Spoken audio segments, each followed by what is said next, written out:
Melody and her teammates only breathed a sigh of relief after Shifeng's group had vanished. Too strong. The strength and frightening aura Shifeng had displayed had been stifling. For a moment, they even thought that they had already died. So, that is Rain and Blue's guild? How could such a powerful expert exist? When Ninth Heaven's members turned to thoughtful Rain and Blue Bamboo, who still fought the 3 flame demon guards, they watched the women with shock and fear. They had never realized that Zero Wing was so powerful. The racial talents they were so proud of were little more than a joke before Shifeng. Even thoughtful Rain and Blue Bamboo, who had thought that they understood their own guild, couldn't help but gape after witnessing Shifeng's attack. Not only had Shifeng's single attack alleviated the pressure they faced, but he had also shocked Ninth Heaven's experts, deterring them from attacking. Among the Ninth Heaven experts present, quite a few were even stronger than the 2 of them. This was especially true for Melody. Melody wore 3 pieces of epic equipment and had stronger combat standards than them. Yet against Shifeng's attack, even she had failed to react. Melody also could not help but shake her head and smile bitterly as she looked at the 3 flame demon guards' wounds. She had intended on threatening Zero Wing and questioning Zero Wing's purpose in the Flame Demon's Valley. After all, both teams had roughly the same number of players. Even if their teams fought, she did not think that her team would lose. At worst, their teams would suffer mutual destruction. However, reality proved that her thoughts were laughable. Guild leader, what should we do? Are we going to give up just like that? A tall, robust Tier 2 Tigerman Berserker asked. Before he had seen Shifeng's power, he had been confident in defeating Zero Wing's members. But after, he understood one thing. He absolutely must not clash with Shifeng. He would only find his death if he did. He hadn't only come to that conclusion because of Shifeng's superior basic attributes, but also because of the technique the swordsman had displayed. Why should we give up? We've gone to great lengths to find this quest, and Flame Demon's Valley is so large. Do you really think that they have eyes in every corner of the valley? A Tier 2 female ranger carrying an icy, crystalline bow said, clicking her tongue. She had no intentions of giving up on their quest. Moreover, she refused to believe that Shifeng's group would notice them sneaking into the Flame Demon's Valley. Forget it. Let's just wait here, Melody said, shaking her head. I don't think that Zero Wing is here for our quest. Anyway, they must be here for something more important. Otherwise, with Zero Wing's strength, they wouldn't need to waste words on us. They could have simply gotten rid of us before entering the valley. Hearing Melody's decision, the other members nodded in agreement, seeing the logic in her words. It would have been much easier and safer just to get rid of them, rather than asking them to wait at the valley's entrance. They had just witnessed Shifeng's prowess personally, and they doubted that he'd need long to annihilate their team. If Shifeng wished it, he could have killed several of them with that attack, and they would have been powerless to do anything about it. We should also thank Rain and Blue. Large guilds generally dislike others following them during a large-scale operation. Generally, they seal off the area. Even if they don't, they tend to get rid of any potential threats, yet Black Flame had simply forbidden us from entering the valley, rather than kill us. Let's not stir up any more trouble, Melody explained. When large guilds were on an important mission, they definitely didn't show mercy. The fact that they were still alive was all thanks to thoughtful Rain and Blue Bamboo's membership in Zero Wing. If not for these 2 women, she didn't dare imagine what kind of outcome her team would have suffered. Upon hearing Melody's explanation, her teammates gave thoughtful Rain and Blue Bamboo grateful and apologetic looks. They now felt that their decision to invite the women on this mission had been a wise one. Otherwise, they would have likely died an unjust death at the entrance of the Flame Demon's Valley. This turn of events had also bewildered thoughtful Rain and Blue Bamboo, who still tried to figure out how to clear up the prior misunderstanding. A moment ago, the team had been hostile towards them, but now, their teammates seemed grateful and cordial. It felt like they had been dropped into hell before being thrown into heaven in the next moment. They had no idea how to react. Zero Wing is so strong, guild leader. And I've heard that Candlelight, the guild's trading firm, is doing quite well. Both Rain and Blue are Zero Wing's core members. If we can get acquainted with Black Flame through them and partner with Zero Wing, Our guild's development in Forest City will definitely go more smoothly, the Tigerman Berserker quietly suggested as he looked at Thoughtful Rain and Blue Bamboo. I get what you're trying to say. I'll ask them for their opinions later. However, I must say this.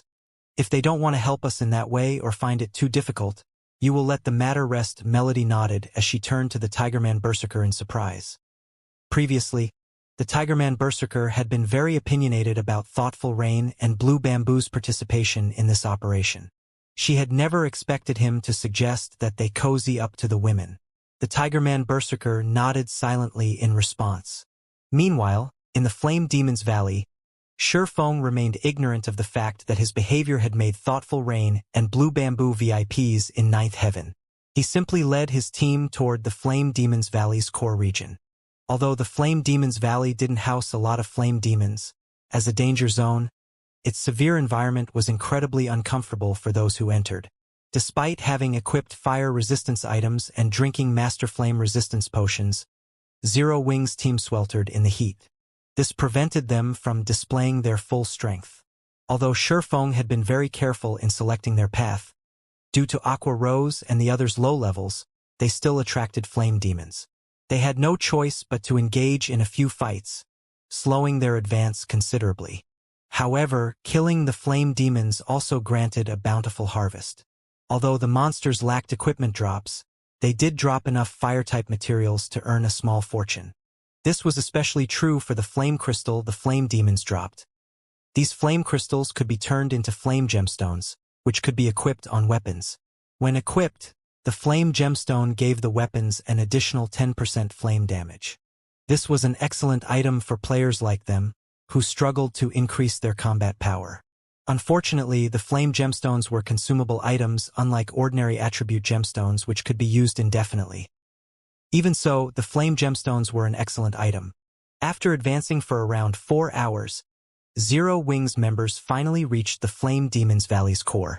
Shurfeng then contacted Thoughtful Rain and notified her that her team could now enter the Flame Demon's Valley. To current players, the Flame Demon's Valley's core was absolutely off-limits, even for half-beastmen and half-elves. Without the all-round devices Elven Silver and sufficiently high fire resistance, players would die in a matter of seconds upon setting foot in this area. Hence, he was not worried that others would discover his activities. After another half an hour, Fire Dance, who scouted ahead, excitedly reported in the team chat, "Guild leader, I found something good." Shurfeng muttered, curious when he heard Fire Dance's trembling, excited voice. The Flame Demon's Valley was a danger zone. It had many valuable things to offer. She shouldn't have sounded so excited. "Guild leader, you won't guess what I found. I actually found N or Vein," Fire Dance proudly proclaimed. Upon hearing Fire Dance mention N or Vein, everyone's eyes glowed with excitement. Orvanes were extremely rare in God's domain and particularly in Starmoon Kingdom L. This was because Starmoon Kingdom was a relatively balanced kingdom. While the kingdom had no lack of herbs, ores, wood, and food materials, it did not specialize in any of these resources. Hence, Orvanes were very rare in the kingdom. Whenever one was found, it would be highly contested over. "An Orvane? What type is it?" Shurfeng asked curiously. He wasn't particularly surprised by the fact that N Orvane had appeared in the Flame Demon's Valley. After all, this was a mountainous region. It was also a danger zone, a map famed for abundant resources. However, although Orvanes were generally quite valuable, they were also differentiated by rank. For example, the difference between a bronze vein and a magic crystal vein was like heaven and earth. Although a bronze vein could tempt ordinary large guilds, it wouldn't be particularly helpful to Zero Wing. At the very least, it wouldn't be occupying if it were in the Flame Demon's Valley. The Flame Demon's Valley was a danger zone and home to very dangerous monsters. The map's harsh environment would only make it even more difficult to mine the vein. Even super guilds had a hard time setting up mining operations in danger zones within kingdoms and empires, and the Flame Demon's Valley was both a neutral map and a danger zone. Normally, superpowers ignored Orvanes in danger zones. The rewards simply weren't worth the effort. "A source fire vein," Fire Dance exclaimed. When Fire Dance reported the vein's identity, Her teammates let out a gasp. In their opinion, finding a copper or mithril vein was already exciting, yet they had stumbled across a source fire vein. Source fire. Shifeng's heart raced upon hearing this. A source fire vein was a bona fide grade 2 vein. Unlike ordinary grade 2 veins, a source fire vein was also an attributed ore vein. It was extremely rare even among grade 2 veins. Normally, an ore vein didn't attributes just like how ores were normally unattributed. However, if an ore had an attribute, its price would increase by several fold. For example, frost steel ore was an ice type ore. When using this type of ore to forge weapons, the weapons produced would deal additional frost damage. When used to produce equipment, the equipment would have additional ice resistance. This was why attributed ore veins were far more valuable than their non-attributed counterparts. Superpowers would even fight over a grade 3 attributed vein, not to mention a grade 2 vein. If the various superpowers found out about this source fire vein, they would do everything they could to acquire it. The vein might not be as valuable as a grade 1 vein, but it would greatly help their members when raiding dungeons or exploring new maps. Even if the price were great, they would pay it to secure the source fire vein. However, Shifeng had never heard of an attributed ore vein in the Flame Demon's Valley in the past, leaving him a little confused. Had such a vein existed, the Flame Demon's Valley would have been a battlefield for the various superpowers, rather than some obscure map that no one cared about. Send the coordinates. We'll head there immediately. Thinking up to this point, Shifeng wanted to verify the authenticity of the vein. If the source fire vein were real, it could help Zero Wing's rapid advance in both ship and weapon production. After Fire Dance relayed her current coordinates, Shifeng led the team, slowly approaching the assassin's location. Fire Dance was situated before a canyon that was surrounded by mountains and lava. The canyon was clear of black smoke, so visibility was excellent. Only the terrain was extremely dangerous. There were also a large number of giant lava beasts in the area. Moreover, laying at the canyon's entrance was a gigantic, level 80 mythic ranked beast. Kama Lava Hound. Elemental creature, mythic level 80, HP 450, 000, 000/450, 000, 000. Everyone felt their heads ache when they saw the two-headed lava hound guarding the canyon's entrance. However, they could clearly see a cave in the distance with some crimson ore around its entrance. This crimson ore was none other than source fire Oregon. It's actually real. Shifeng's eyes burned with desire as he gazed at the source fire Oregon. Although the vein seemed small, it was definitely a source fire vein. How unfortunate. There are too many lava monsters nearby. There's even a level 80 mythic monster guarding the canyon's entrance. We don't have a chance of securing the vein, Aqua Rose said, slightly frustrated as she looked at the cave entrance. With their current strength, they might be able to defeat level 60 mythic monsters, but a level 80 mythic ranked monster was still too difficult. Furthermore, they had to fight the lava creature in such an extreme environment. Under such circumstances, they wouldn't be able to defeat the lava hound even if they were level 80. This was because this was a danger zone. The monsters here had much higher combat standards than monsters in a normal map. Including the frightening attributes of a mythic monster, they had no hope against the level 80 lava hound unless they returned at level 90 or 100. Lava creatures were different from ordinary monsters. Players would be subjected to the burning heat radiating from the monster's body if they got close to it. Even if players had sufficiently high fire resistance to avoid taking any damage, they'd still feel the searing pain. This pain would significantly affect players' combat power and prevent them from fighting at their best. However, this was not the most frightening aspect about lava creatures. Lava creatures' corrosive ability was far more dangerous. Weapons and equipment would rapidly lose durability when they came into contact with these creatures. If the items lost all durability mid-battle, they'd be permanently lost. Because of this, players tried to avoid lava monsters as much as possible. Meanwhile, every monster in the canyon was a lava creature. Trying to clear out these monsters long-term would be hell.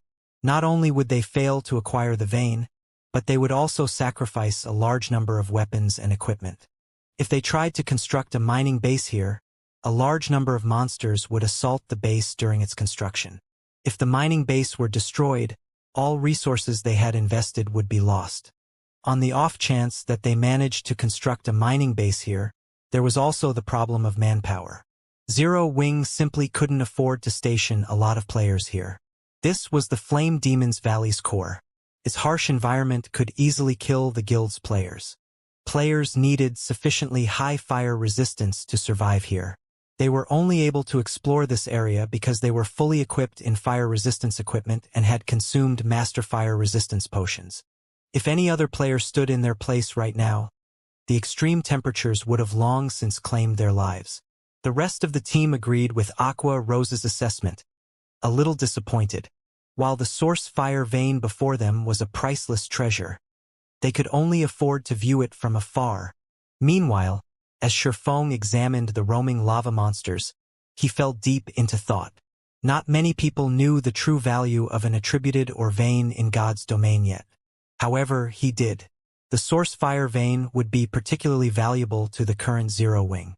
Not only did the vein produce source fire ore, which could be used to increase the guild's overall combat power by a significant margin, but the vein also produced the super rare byproduct, flame source crystals.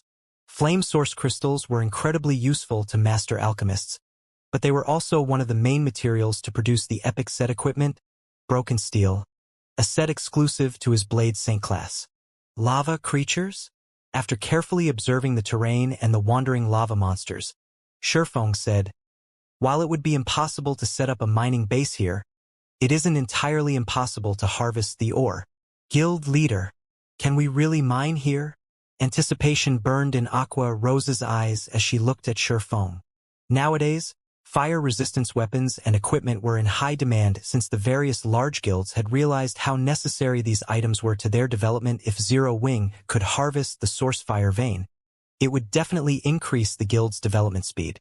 Given enough time, Zero Wing's members wouldn't be limited to operating near Silverwing Town. They could freely explore the Ur Empire and cross swords with the Ur Empire's Evil God's Temple. They had long since grown tired of the Evil God's Temple's antics by this point when Zero Wing's members heard that it was possible to mine the source fire vein. Their eyes glowed with excitement. They all had a certain understanding of Ur veins, so they knew that the source fire vein was a grade 2 Ur vein. This meant that there was a certain chance to obtain magic crystals when mining it. This was something the various large guilds sorely lacked right now, especially Zero Wing. Currently, Zero Wing was expanding and recruiting more members. This meant that the guild needed to nurture far more players. Although Zero Wing had training locations like the Battle Arena, the guild members still had to train in the Divine Colosseum's Trial Tower. Zero Wing's battle arenas simply couldn't accommodate enough people. The Trial Tower also provided comprehensive training, testing players' limits. If Zero Wing could acquire a large number of magic crystals, the guild would be able to transform the new recruits into usable combat power. Right now, the majority of Zero Wing's members wouldn't be useful in large-scale combat. This was also why Zero Wing's members couldn't venture far from Silverwing Town, and the guild couldn't develop properly in the Ur Empire. We'll have to give it a try before we'll know if it's truly possible. I can only say that we have around a 30% success rate, Shifeng said, shaking his head.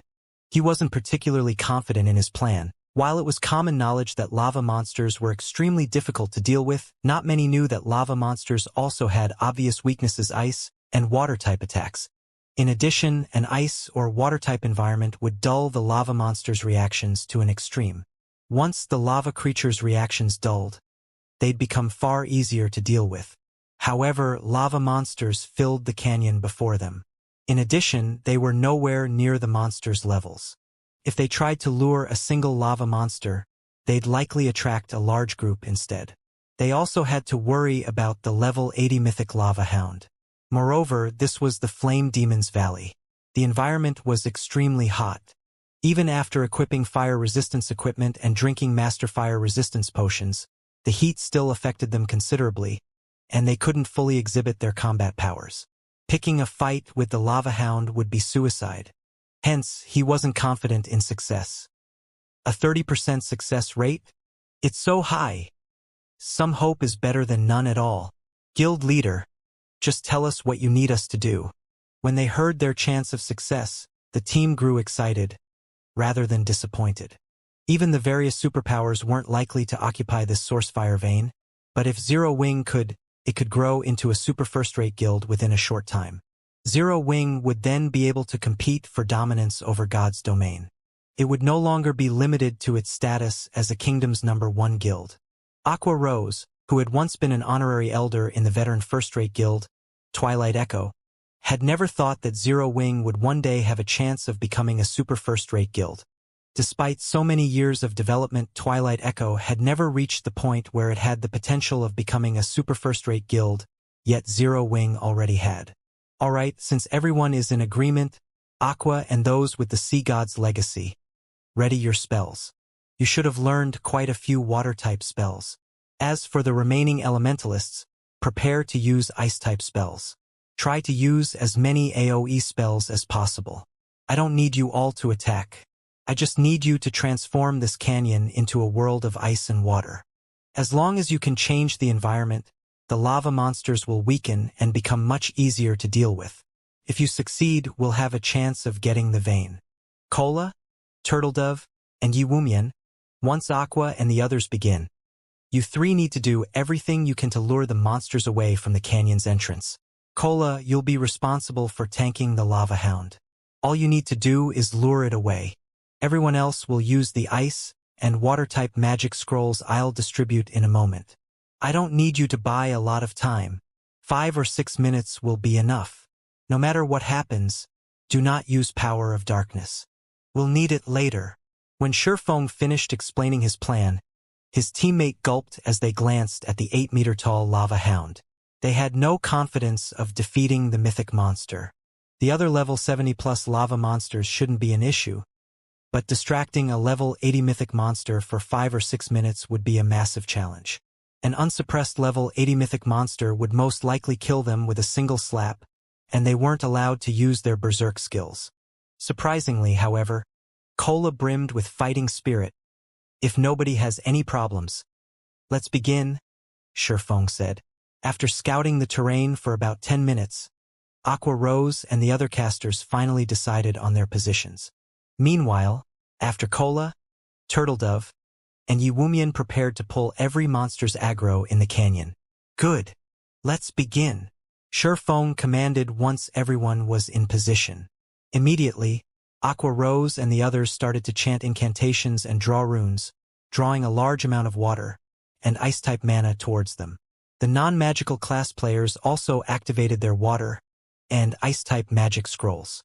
The flow of mana soon attracted the attention of nearby monsters. These monsters instantly searched for the change's source. However, before these lava monsters discovered Aqua Rose and her companions' locations, AoE spells began to descend. Boom! Boom! Boom! Suddenly, icicles and waterfalls rained down from the top of the canyon walls. As the streams of ice and water reached the bottom of the canyon, the molten lava vaporized the ice and water, filling the canyon with a dense mist. At the same time, the canyon's temperature began to decrease. Unfortunately, Aqua Rose and the other spells were only temporary. Their spells couldn't stop the lava from spewing out of the ground and canyon walls. Damn it! Why is there so much lava? If we can't stop it, changing the environment will be impossible, Blackie said, anxiety filling his heart as he watched water and ice become steam. If they failed to change the environment, the lava monsters would easily annihilate them. They shouldn't even dream of securing the source fire vein. Seeing the swarm of lava monsters charge up the canyon, Cola and the other MTs began to grow nervous. These level 70+ lava monsters hadn't weakened in the slightest. It seems the effects are quite good. Everything is coming along just as I expected. Shurfeng smiled as he watched the rising steam. He then took out the ancient weather book and activated weather control. He hadn't actually expected Aqua Rose and the others to change the environment here by themselves. After all, only powerful domain skills could accomplish such a feat. Only a fool would try to change an area's environment with ordinary AoE spells. While the ancient weather book could alter an area's weather, it was too difficult to do so in such an inferno. It would take a very long time for the ancient weather book to alter this environment enough to impact the lava monsters. Meanwhile, the lava hound would have killed the entire team several times. Hence, he needed Aqua Rose and the others to create enough steam in the valley to hasten the ancient weather book's alteration process. Suddenly, a powerful storm began to brew above the canyon, dark clouds forming in the sky. After 5 seconds, rain began to fall, showering the lava monsters. As the rainwater covered their bodies, the lava monstress cried out in pain. Their body temperatures rapidly began to cool. Not only did the lava monster's movement speed begin to decrease, but they also seemed sluggish. Awoo!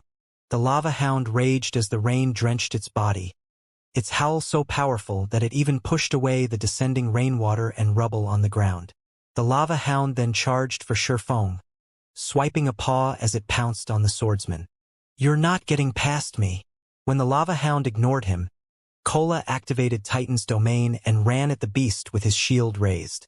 Boom! Sparks scattered when the lava hound's nails scratched against Kola's Titan guard. The lava hound's gigantic body came to an abrupt halt. Meanwhile, Kola only stumbled 3 steps backward, a damage exceeding -1,000 appearing above his head. To Kola, who had over 90,000 HP, this damage was practically negligible. So strong! Kola can actually tank that thing by himself? Everyone was surprised to see Kola barely harmed. This was a level 80 mythic monster they were talking about. Although the rain had somewhat weakened the lava hound, it was a mythic monster. Yet Kola had received its attack effortlessly without any help. Even Shurfeng was shocked by how little damage Kola had taken. He finally understood just how frightening a fragmented legendary shield was. By the looks of it, the Guardian Knight should have no problems tanking the lava hound by himself even if he didn't use Titan's domain. Shurfeng also dismissed the worry that plagued his heart. He then activated Gale domain and flew toward the cave entrance in the distance. He quickly reached the mine, realizing that its entrance was so small that barely 3 people, shoulder to shoulder, would be able to enter at the same time. The instant Shurfeng set foot in the mine, a series of system notifications reached his ears. Moreover, he wasn't the only person to receive the system notifications. Everyone in the Flame Demon's Valley had received them. System, congratulations! You have discovered the Fire God's ancient land, Flame Demon's Valley region system announcement. A player has triggered the new expansion pack, Underground Country, and activated the Primordial Taboo Seal. Players may enter the Underground Country in 10 days. The system announcement repeated 3 times, the system's indifferent voice echoing in everyone's minds for quite some time. Underground Country? Shurfeng was stunned. Fire God's ancient land? He had never heard of the Flame Demon's Valley containing some kind of underground country during his previous life. He only knew that the Fire Demon's Valley's monsters had a high drop rate for source fire ore and magic crystals, and a few superpowers had fought fiercely over the area. However, this new expansion pack had never been triggered in the past. Although he had never heard of the Fire God's ancient land before, he was very familiar with ancient lands. Any location that was considered an ancient land had existed before the Great Destruction. Only these locations had disappeared from the public eye after the Great Destruction. Meanwhile, these ancient lands were rumored to have been blessed by ancient gods, which was why they had survived for so long. But as time passed, these ancient lands had become relics. Among the various ancient lands that had been discovered during Shurfeng's life, some contained items that had even been famous during ancient times. These items had all been highly sought after by the various superpowers. Hence, the various superpowers had fought desperately to claim any discovered ancient lands in the past. Shurfeng had never thought that the source fire vein they had found was actually an entrance to the Fire God's ancient land. This rendered Shurfeng speechless. Now that the system announcement had been made, the underground country in the Flame Demon's Valley would be exposed sooner or later. The source fire vein would definitely be discovered as well. Meanwhile, the Flame Demon's Valley was tens of thousands of miles away from Starmoon Kingdom. If the Fire Dragon Empire's superpowers wanted to claim the vein, he'd be powerless to stop them. Fortunately, it wasn't easy to reach the Flame Demon's Valley's core. Players would need high enough fire resistance to do so. Triggering this new expansion pack also excited Zero Wings members. Although they didn't know what the underground country was, they knew that this expansion pack represented a huge opportunity. Every kingdom and empire had its own specialty products, and no player had ever explored this underground country yet. This meant that they could monopolize the underground country's specialty products. Depending on the item's value, they could make a fortune by reselling them. Although Zero Wings members were excited about the new expansion pack, when they returned their attention to the horrific number of approaching monsters, they suppressed their excitement and focused on their enemies. As for Sherfong, after a moment of surprise, he quickly charged into the source fire vein and started building a marker for a teleportation magic array. Trying to get all of his team members into the Flame Demon's Valley's core had already been incredibly difficult, not to mention sending an army into the valley. No guild in God's domain would be able to do so at this stage of the game, so it was impossible to mine this source fire vein long-term. However, while this task might be impossible for other guilds, the same was not true for Zero Wing.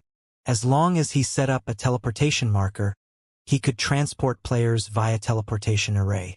Not only would it save his players a lot of travel time, but they could also avoid unnecessary battles in the Flame Demon's Valley. Unfortunately, due to the massive distance between teleportation arrays, the magic crystal cost would be considerable. But compared to the source fire vein's value, the teleportation fees were almost negligible.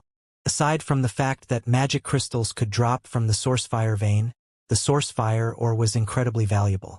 It also had a small chance of dropping flame source crystals. Meanwhile, in a hot, sandy area in the Flame Demon's Valley's inner region, Melody and her team worked on clearing out the monsters in an ancient ruin. When Sherfong entered the source fire vein, they, too, had heard the regional announcement regarding the new expansion pack. Amazing! Someone actually triggered a new expansion pack in the Flame Demon's Valley. That should be Zero Wings doing. Is it the matter they mentioned earlier? Although I don't know what the underground country is, it must have a lot of valuable items. Our ninth heaven has struck gold. The only other guild that should be in the Flame Demon's Valley is Zero Wing. Our two guilds should be the only ones who know about this underground country. We'll make a fortune by reselling the items from it. Excitement flashed in the eyes of the Ninth Heaven's members when they heard the system announcement. Traveling into human kingdoms and empires was intensely difficult for neutral races, so any items they purchased in Forest City were far above market price. Now that they had discovered the underground country, they could sell its unique items in Forest City. They'd be able to make a fortune and rapidly develop their guild. So this is Zero Wing's strength? Melody revealed a bitter smile when she read the system announcement. She had been smug and satisfied because she had accepted a high-ranked quest with an extraordinary reward. In contrast, Zero Wing had triggered a new expansion pack in the Flame Demon's Valley. The difference between them was immense. Previously, she had still suspected Zero Wing of targeting Ninth Heaven. But now, her suspicions were laughable. To Zero Wing, her high-ranked quest wasn't likely worth a second glance. While Ninth Heaven's members envied Zero Wing for activating a new expansion pack, Sherfong frantically set up the teleportation array's marker. The procedures were extremely complex, and normally, a player would need a lot of time to set up the marker and connect it to a teleportation array. However, to Sherfong, who was adept in drawing advanced magic arrays, this task was easier. He swiftly etched magic arrays on one crystal after another before placing the crystals on a large magic array he had carved into the ground. Very quickly, the mana in the mine started to gather in the magic array. Sherfong could feel the mine's dense mana begin to dwindle. Awoo! Suddenly, Sherfong heard a furious howl from outside of the mine, echoing on the mine's stone walls. Guild leader, trouble. The lava hound went berserk and is charging towards you.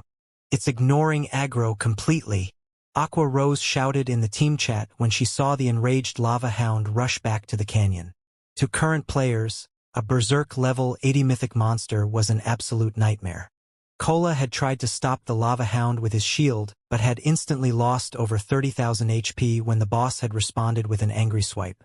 The lava hound's strength was terrifying. If anyone else had taken that attack, they would have likely died instantly. As soon as Aqua Rose fell silent, the lava hound arrived before the mine's entrance. Fortunately, the mine entrance was too small for the lava hound, so the boss couldn't get in. Seeing this, Aqua rose and Cola breathed a sigh of relief. However, something then happened that stupefied Zero Wings members. The gigantic lava hound split into 3 miniature copies. Each copy was still a level 80 mythic monster, but they did have slightly lower basic attributes. Before Zero Wings members could react, the 3 lava hounds charged into the mine. Hurry! Hurry up! Sherfong could already hear rapidly approaching footsteps.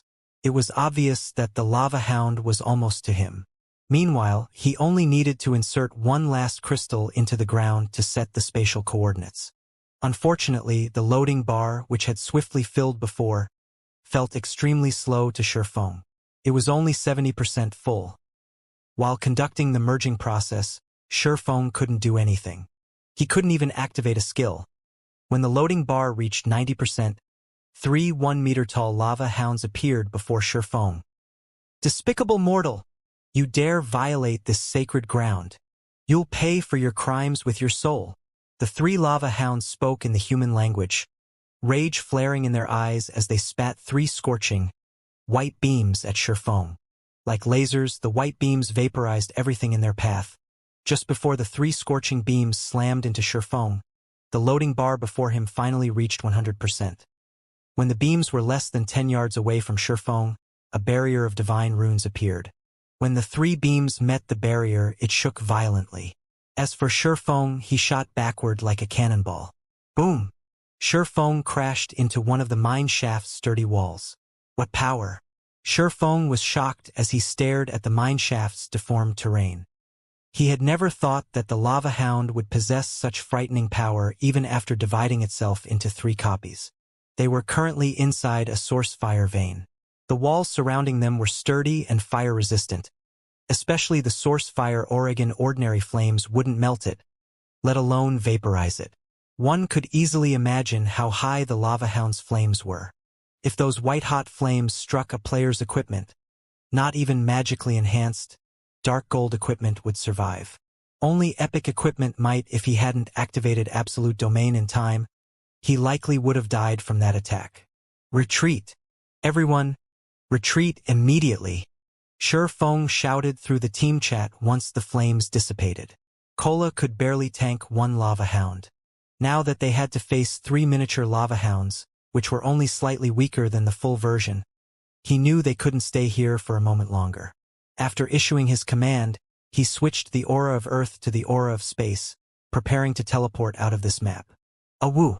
As Sherfong was about to escape using space movement, the 3 lava hounds howled as one.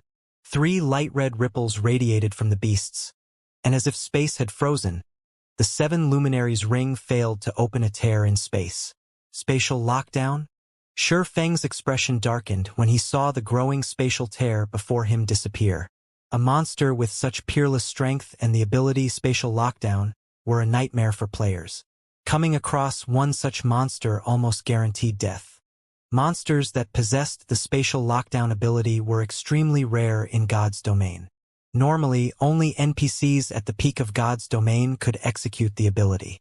Sherfong never thought that an elemental creature like the lava hound would be able to use it as well.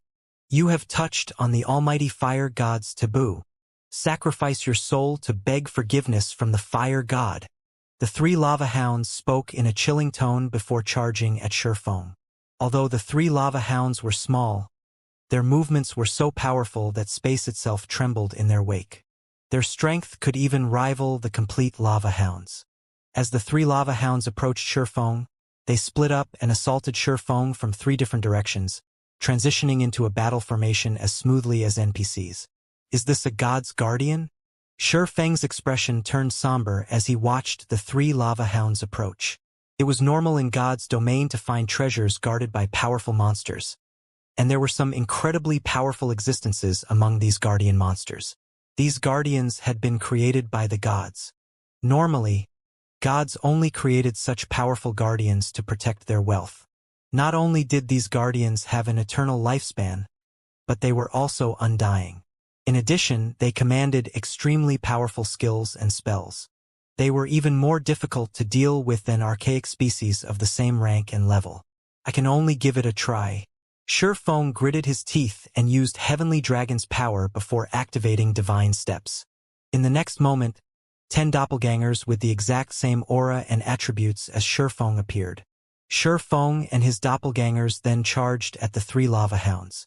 Although the lava hounds were powerful, Shurfeng managed to nullify their attacks by constantly switching positions with his doppelgangers. Using this opportunity, Shurfeng quickly made his way towards the mine's exit. Normally, guardian monsters would give up the chase once they were a certain distance away from what they were supposed to protect. As long as Shurfeng moved out of range, he could shake off the lava hounds. However, the lava hounds were incredibly difficult to get away from.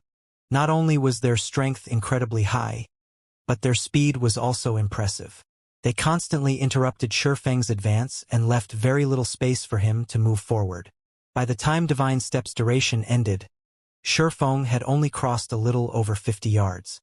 He was still over 100 yards away from the mine's entrance. The instant Shurfeng's doppelgangers disappeared, a lava hound swiped its paw at Shurfeng so fast that it was impossible to dodge. With no other choice, Shurfeng raised Killing Ray to block the attack. Pong! The instant the lava hound's paw met Shurfeng's sword, he felt his entire arm go numb. The impact sent his body flying backward over 20 yards, dealing over -40,000 damage. What incredible strength! This should be close to rivaling a high mythic strength. Shurfeng thought as he stared at the lava hound that hit him. His encounter with the lava hound had been brief, and the beast hadn't used any skills, yet he had lost so much HP.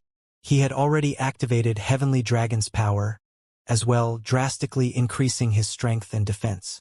Right now, his defense was even higher than Kola's, although he didn't have the passive skills that provided damage reduction. Even then, he had still lost over 40,000 HP. The current lava hound before him definitely had much higher strength than the original. Meanwhile, he had to face 3 of these lava hounds. Before Shurfeng could figure a way out of this situation, another lava hound pounced at him. Hurriedly, Shurfeng activated parry to block its attack. Pong! Once more, Shurfeng flew backward by over 20 yards. Not only hadn't he moved closer to the mine's entrance, but he was actually further from it. This was clearly what the lava hounds had intended to do with their attacks. These lava hounds' combat standards were in no way inferior to expert players. Am I going to die here? Shurfeng could not help his bitter smile as he watched the 3rd lava hound pounce at him. It would seem that he had taken on too large of a risk to set up the teleportation marker. While he did not mind losing 1 level of EXP, he carried multiple tools that would drop on his death. Moreover, these items would not simply remain on the ground after being dropped. After a certain time had passed, these valuable items would disappear. Meanwhile, when players died, they'd only resurrect after half an hour unless someone resurrected them with a skill or special tool. By the time he returned to this mine, his dropped items would be gone from this world. As Shurfeng clashed with the lava hounds, his HP continued to decrease. 80%, 70%, 60%. Although he had tried to use void steps to blindsight the beasts, the technique was ineffective against the lava hound's sharp sense. Even though the lava hounds couldn't see him, they could pinpoint his location with their other senses, launching another paw swipe or bite attack. Why hasn't the guild leader come out yet? Aqua Rose, who had long since distanced herself from the canyon, muttered as she watched the swarm of lava monsters return to their home. The guild leader should be fine. If he goes all out, he can even contend with mythic monsters, Blackie reassured. It's been so long, though. Moreover, there were 3 lava hounds. I think it's best if I go take a look, Fire Dance said worriedly. I'll go with you, Flying Shadow offered as he followed Fire Dance. Meanwhile, inside the mine, Shurfeng watched the circling lava hounds and glanced at the small percentage of HP he had remaining with a bitter smile. Despite activating twofold Berserk, which temporarily granted him the power to contend with Tier 4 mythics, he still couldn't come within 100 yards of the mine's entrance. While he was confident that he could escape a single lava hound, 3 were too much for him to handle. To make matters worse, the three lava hounds coordinated perfectly. Although he had thought of using a magic or summoning scroll, the three lava hounds were simply too fast. They gave him no opportunities to use such tools. As twofold Berserk's duration continued to run out, Feng frantically searched through his bag for items that could help him out of this predicament. Suddenly, he discovered a broken longsword that had been inactive in his bag for quite some time. This longsword was none other than the evil god's inheritance, a treasured sword that had once belonged to the evil god. Seeing that the lava hounds charge at him again, Feng gritted his teeth and took out the evil god's inheritance. He then inserted his power into the weapon. Protecting the items that would drop if he died was undoubtedly more important than losing 10 points in all of his attributes. After Feng powered the sword, the evil god's inheritance pulsated. An invisible force then spread out from the sword, sweeping through the mine with so much power that even space shook with the intensity. A moment later, a deathly aura pervaded the mine shaft. As the aura of death saturated the mine, space itself froze. The three lava hounds slid to a halt as they glared at the broken sword in Feng's hand. Wary. Pitch-black divine runes had appeared along the broken blade as the sword released plumes of dark smoke. The weapon felt cold and evil. The lava hounds finally discerned the broken sword's identity, and fear flashed in their eyes. It was as if they had remembered something horrific from their past. Despicable heretic! You dare set foot in this sacred land. Let the almighty fire god's flames purify your soul. After Feng replaced the abyssal blade with the evil god's inheritance, the broken sword seemed to trigger something in the three lava hounds. Suddenly, they began to grow larger as golden flames flared across their bodies. Despite standing still, the solid rock beneath the lava hound's feet began to crack. Space tore around them as if it couldn't withstand the golden flame's power. It was as if the space around them was no longer able to withstand the power of the golden flames. Feng could also sense a threat of death from that golden fire. Moreover, Feng could tell that this death wouldn't just end with a single lost level. He could feel a power akin to soul fire, although this was many times stronger. Burning and devouring his soul would be child's play for this strange fire. If these golden flames burned a player's soul, the player's account would likely be left permanently crippled. Before Feng could think of a plan to get out of this troubling situation, the three lava hounds pounced as one. At this point, Feng had no skills that he could use to protect himself. In addition, the lava hound's movement speed had significantly increased. With no other options, Feng instinctively executed Sword's orbit. Countless sword lights enveloped Feng, clashing with the three gigantic, flaming beasts as they attacked. Boom! Boom! Boom! The resulting impacts tore the nearby rocky ground. The scattered sparks ignited anything they touched, transforming the area into a sea of fire. The three lava hounds were thrown back, forming three large craters as they crashed into the ground. Damages of over -3,000 appeared above their heads. In contrast, Feng remained standing in his original position, although the ground beneath him had been burned and melted. Now, he stood in a deep crater of his own that had a smooth, glassy surface. What incredible power! So, this is a weapon that had once belonged to an evil god. Feng was stunned as he looked at the injured lava hounds. Truthfully, the broken sword he wielded was only fragmented legendary rank. Although the weapon provided a considerable boost to strength and attack power, he hadn't expected the boost to be this intense. After all, his abyssal blade was even stronger than ordinary epic weapons, but it had never been this powerful. Meanwhile, the lava hounds before him nearly had enough strength to rival high mythic ranked monsters. Even after activating twofold Berserk, he still hadn't been a match for the lava hound's strength. Yet when he had used the evil god's inheritance against these monsters, he felt as if he had hit a group of weak, powerless dogs. He hadn't felt the intense impact that he had experienced during his prior clashes with these beasts. Although he had seen weapons that could weaken an opponent's power in the past, he had never seen one as strong as the evil god's inheritance. The weapon had actually decimated Tier 4 mythic monsters' strength to such a great extent. That wasn't all. When he had clashed with the lava hounds, he had felt his own strength skyrocket. It was as if the broken sword had absorbed the monster's strength, transferring it to him. As Shifeng tried to get a better grasp on the evil god's inheritance's power, a lava hound stood up. This time, however, it did not charge at Shifeng. Instead, it howled with anger and formed a golden, threefold magic array in front of itself. A moment later, a beam of fire shot out from the magic array, moving so fast that Shifeng couldn't dodge in time. This beam was the result of the lava hound's Tier 4 spell, Red Lotus Breath, the same spell that had vaporized the source fire or earlier. In response, Shifeng simply swung the evil god's inheritance at the approaching beam of fire. Boom! The broken sword sliced the crimson beam in half, the flames disintegrating the stone wall behind Shifeng. Shifeng stumbled 5 steps back as a damage of over -10,000 appeared above his head. Sure enough, Shifeng was indescribably shocked, glancing down at the evil god's inheritance in his hand. As he had guessed, the evil god's inheritance could absorb an enemy's power, converting it into his own. Moreover, he had received far more power from this attack than the last. Not only had he gained 20% more strength, but his fire resistance had also increased by 30%. This ability was simply frightening. Due to this ability, his combat power had instantly soared.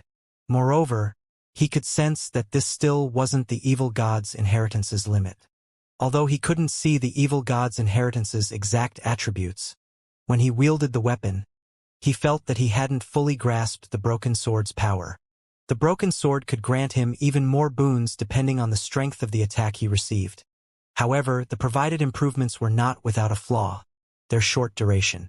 Each time it absorbed an attack's power, the weapon's wielder could only retain it for a short 10 seconds. Even so, it was amazing. Shifeng found it truly hard to imagine that the evil god's inheritance was still incomplete and that he only exhibited 10% of its power after sacrificing his attributes.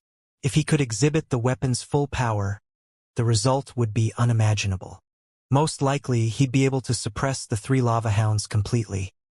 One should be able to leave now. When he saw the other 2 beasts charge towards him, Shifeng licked his lips in excitement and ran to meet his enemies in battle. Previously, the difference between their basic attributes had been too great. Even after using twofold Berserk, he had been thoroughly suppressed. Now, however, his strength had surpassed the lava hounds after he had weakened them and boosted his own with the evil god's inheritance. Shifeng relied on his superior strength and technique to push the 2 lava hounds to the side. He then dashed for the mine's entrance like a powerful gale. When the lava hounds caught up to Shifeng, he easily threw them back with an attack. In less than 5 seconds, Shifeng burst from the mine and back into the canyon. Thousands of lava monsters then turned to look at the swordsman. "Big Sis Fire, the guild leader is out," Flying Shadow said, breathing a sigh of relief when he saw Shifeng emerge from the mine. However, his excitement quickly faded, and a somber expression dominated his face. Thousands of lava monsters surrounded Shifeng, including the 3 mythic lava hounds that chased after him. Even a Tier 2 assassin like him or Fire Dance would have no hope of surviving such an encirclement, much less a swordsman like Shifeng. "I'll attract the monster's attention. Ready a defensive magic scroll and prepare to use it on the guild leader." Fire Dance felt her scalp tingle as she watched the swarm of monsters close in on Shifeng. But she had to try to rescue her guild leader. She could feel how extraordinary the flames that enveloped the lava hounds were. If those flames claimed Shifeng's life, he'd lose far more than a single level. Just as Fire Dance was about to dash forward, Shifeng raised the evil god's inheritance into the air. Suddenly, the canyon's mana began to gather around the broken blade, and the sword gradually took on a mist-like state. Shifeng swung the weapon lightly at the surrounding lava monsters. The mist-like broken sword suddenly disappeared from Shifeng's hand and transformed into 5 pitch-black sword lights that flew at the offending monsters, devouring everything in their path. This move was the evil god's inheritance's only skill after Shifeng had sacrificed a fraction of his attributes. Godslayer. With one attack, every chieftain and lord-ranked lava monster nearby was incinerated. their ashes scattering in the wind. The surviving monsters were heavily injured and unable to make the slightest movement. When Shifeng had swung the broken sword, the attack had carved 5 deep grooves in the rocky ground around him. The canyon's terrain had changed drastically. What great destructive power! Shock filled Shifeng as he gazed at the evil god's inheritance in his hand. Godslayer's destructive power was even greater than that of a Tier 4 super large-scale destruction spell. He had turned several hundred level 70+ lava monsters into ash instantly. The skill truly had the power to decimate heaven and earth. Unfortunately, the monsters he had killed with Godslayer hadn't granted Shifeng any EXP. In fact, he would not gain any EXP from slain monsters while he had the evil god's inheritance active. The sword would absorb it all. After killing so many monsters, the black mist the evil god's inheritance emitted had become denser. Following which, Shifeng heard the sound of a system notification. System, evil god's inheritance has accumulated sufficient life force and recovered the first evil god's mark, activating a portion of its power. The evil god's inheritance has such an effect? Shifeng was surprised. He had thought that he could only repair the weapon by collecting the missing fragments. He had never expected the broken blade to recover some of its lost power by absorbing others' life force. Evil god's inheritance. One-handed sword. A treasured sword that the evil god had once used. However, the sword had been destroyed in a battle, shattered into 3 pieces. Although the evil god's treasured sword had been destroyed, the evil god's power within remains intact. As long as one gathers all 3 fragments, it is possible to restore the sword to its past glory. This piece is the sword's broken hilt. By permanently sacrificing 10 points of all attributes, the user may temporarily use the sword's power. Although this sword has been severely damaged, it can still exert 1/10 of its original power. First evil god's mark. Power absorption can increase strength by a maximum of 100%, stamina by 20%, and all resistances by 100%. When this fragment is within 1,000 yards of other fragments, the fragments will resonate. Drops upon death. Cannot be traded. Although he could strengthen the evil god's inheritance by killing a large number of monsters, he had no intentions of doing so. While Shifeng might wield extraordinary power when he used the evil god's inheritance, he'd have to sacrifice 10 points from every basic attribute permanently each time he wielded the weapon. While 10 points in all attributes might not be much to a Tier 2 player, it would add up. If he used the weapon for too often, he would cripple his account. One could say that the evil god's inheritance was even more evil than magic weapons. Hence, the evil god's inheritance should only be used as a final trump card. Shifeng had no intentions of feeding the evil god's inheritance any more life force right now, either. He only had half an hour to use the weapon after activating it. How much life force could he possibly accumulate in half an hour? However, the ability to strengthen the evil god's inheritance had truly been an unexpected boon.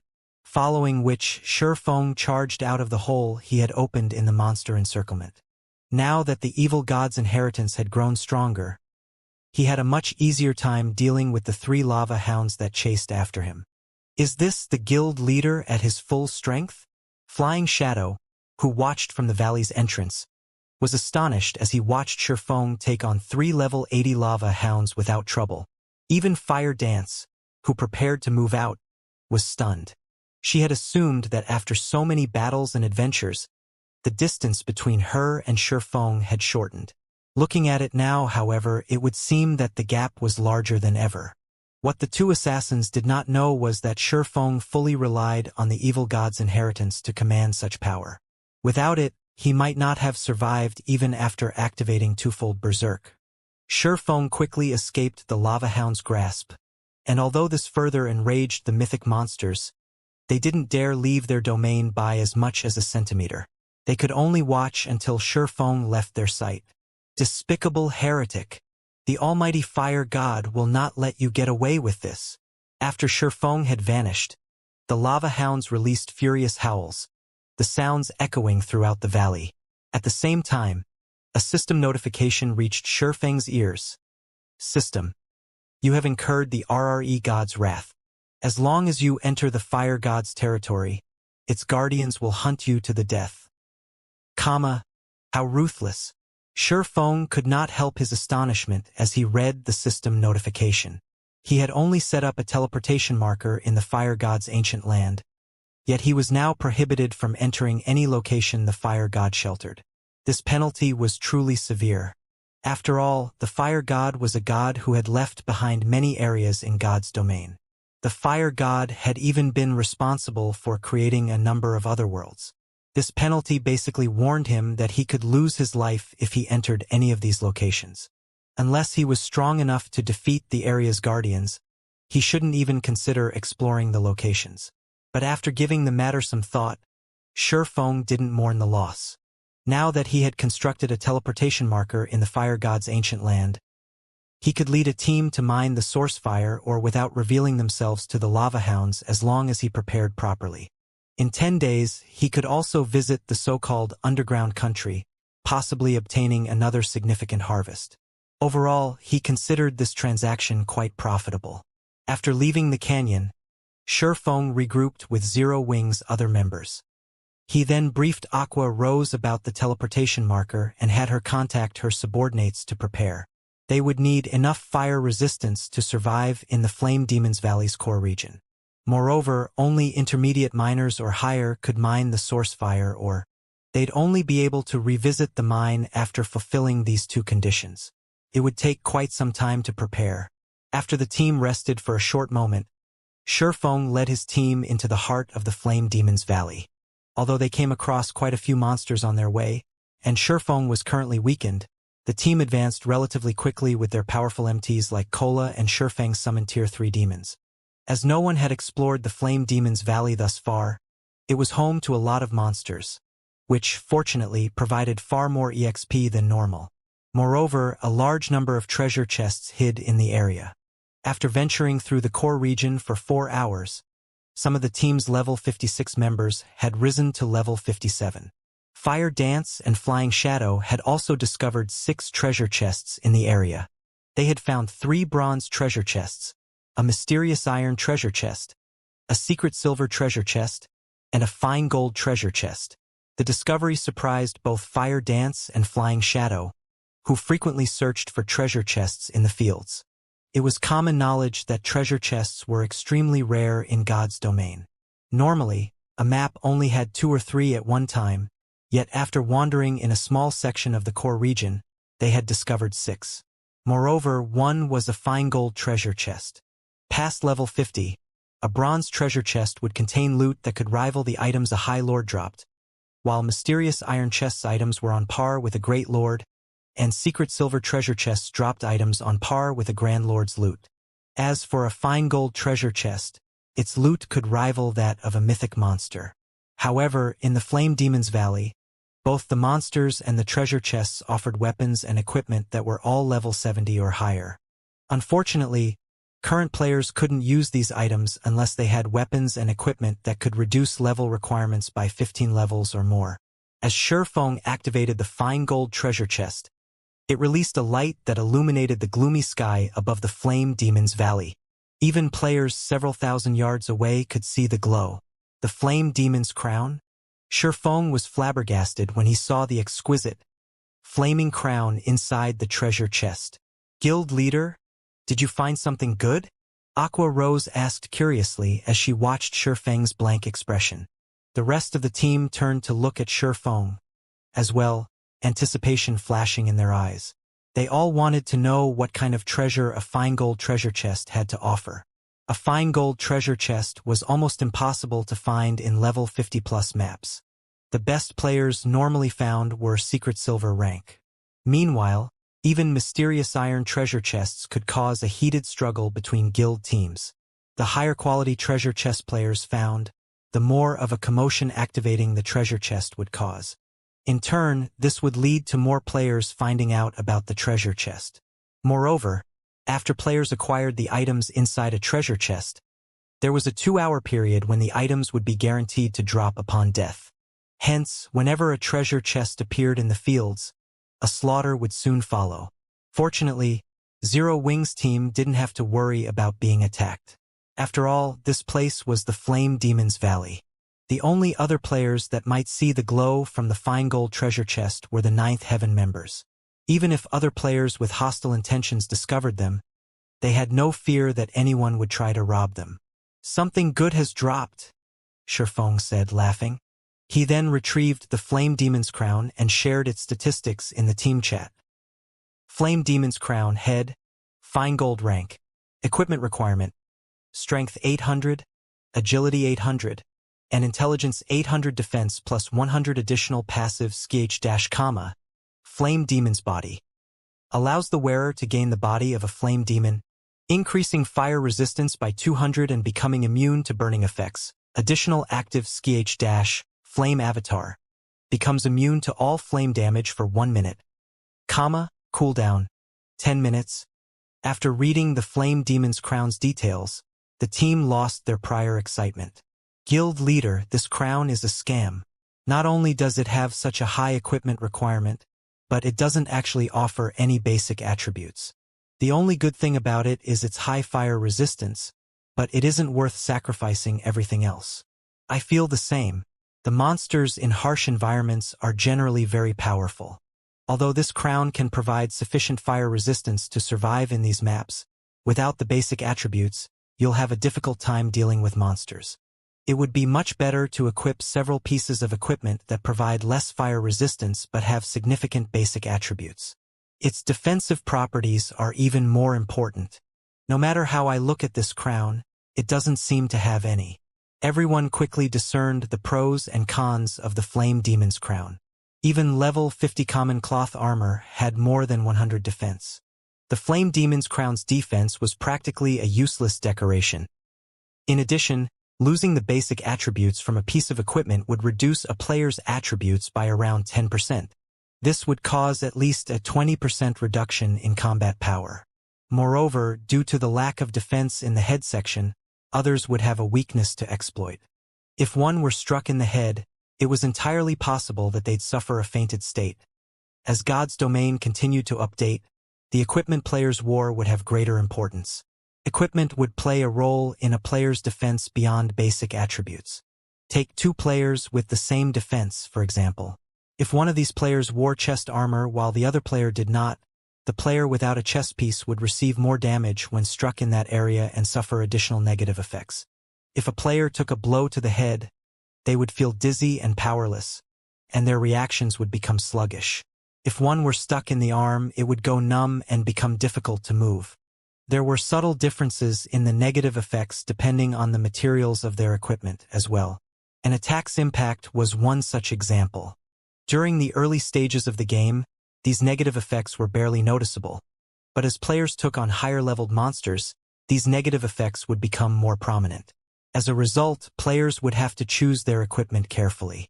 It wasn't enough to prioritize basic attributes. Players also needed to focus on their equipment's compatibility and defensive properties. Meanwhile, the Flame Demon's crown, made of fire with a pitiful 100 points in defense, clearly didn't have any. It was a costume piece at best. If one equipped the Flame Demon's crown during battle, they'd be asking for an early death. Shurfeng simply revealed a bitter smile as he stored the Flame Demon's crown. He had to admit that his guild members' standards had significantly improved. Their understanding of weapons and equipment was no longer limited to basic attributes. Unfortunately, they were still somewhat ignorant. This didn't particularly surprise Shurfeng. His teammates were still relatively low-leveled after all. They still didn't fully understand resistances. They did not know just how valuable a piece of equipment capable of increasing fire resistance by 200 points was. Among the items in the fine gold treasure chest, the Flame Demon's crown was easily more valuable than the other items combined.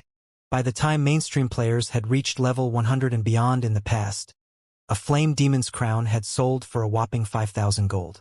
With that amount of money, one could purchase an epic equipment with poor attributes. Even so, players rarely sold their Flame Demon's crowns.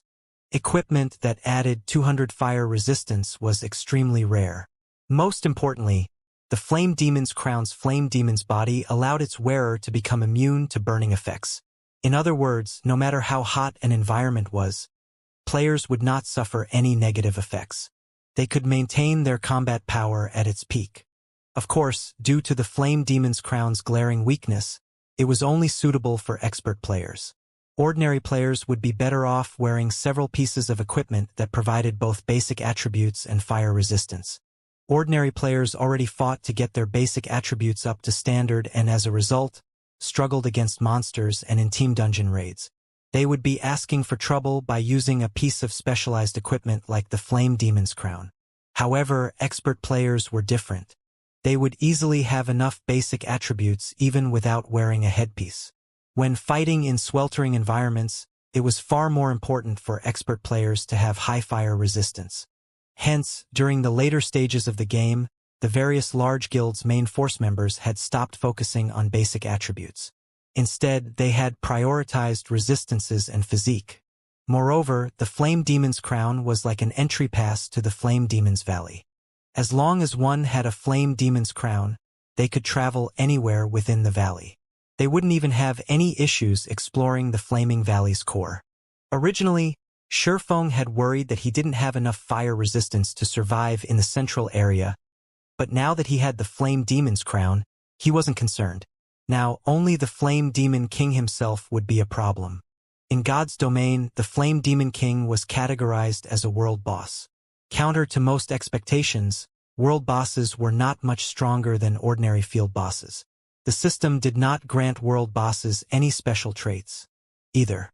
However, they did have full control over their territories.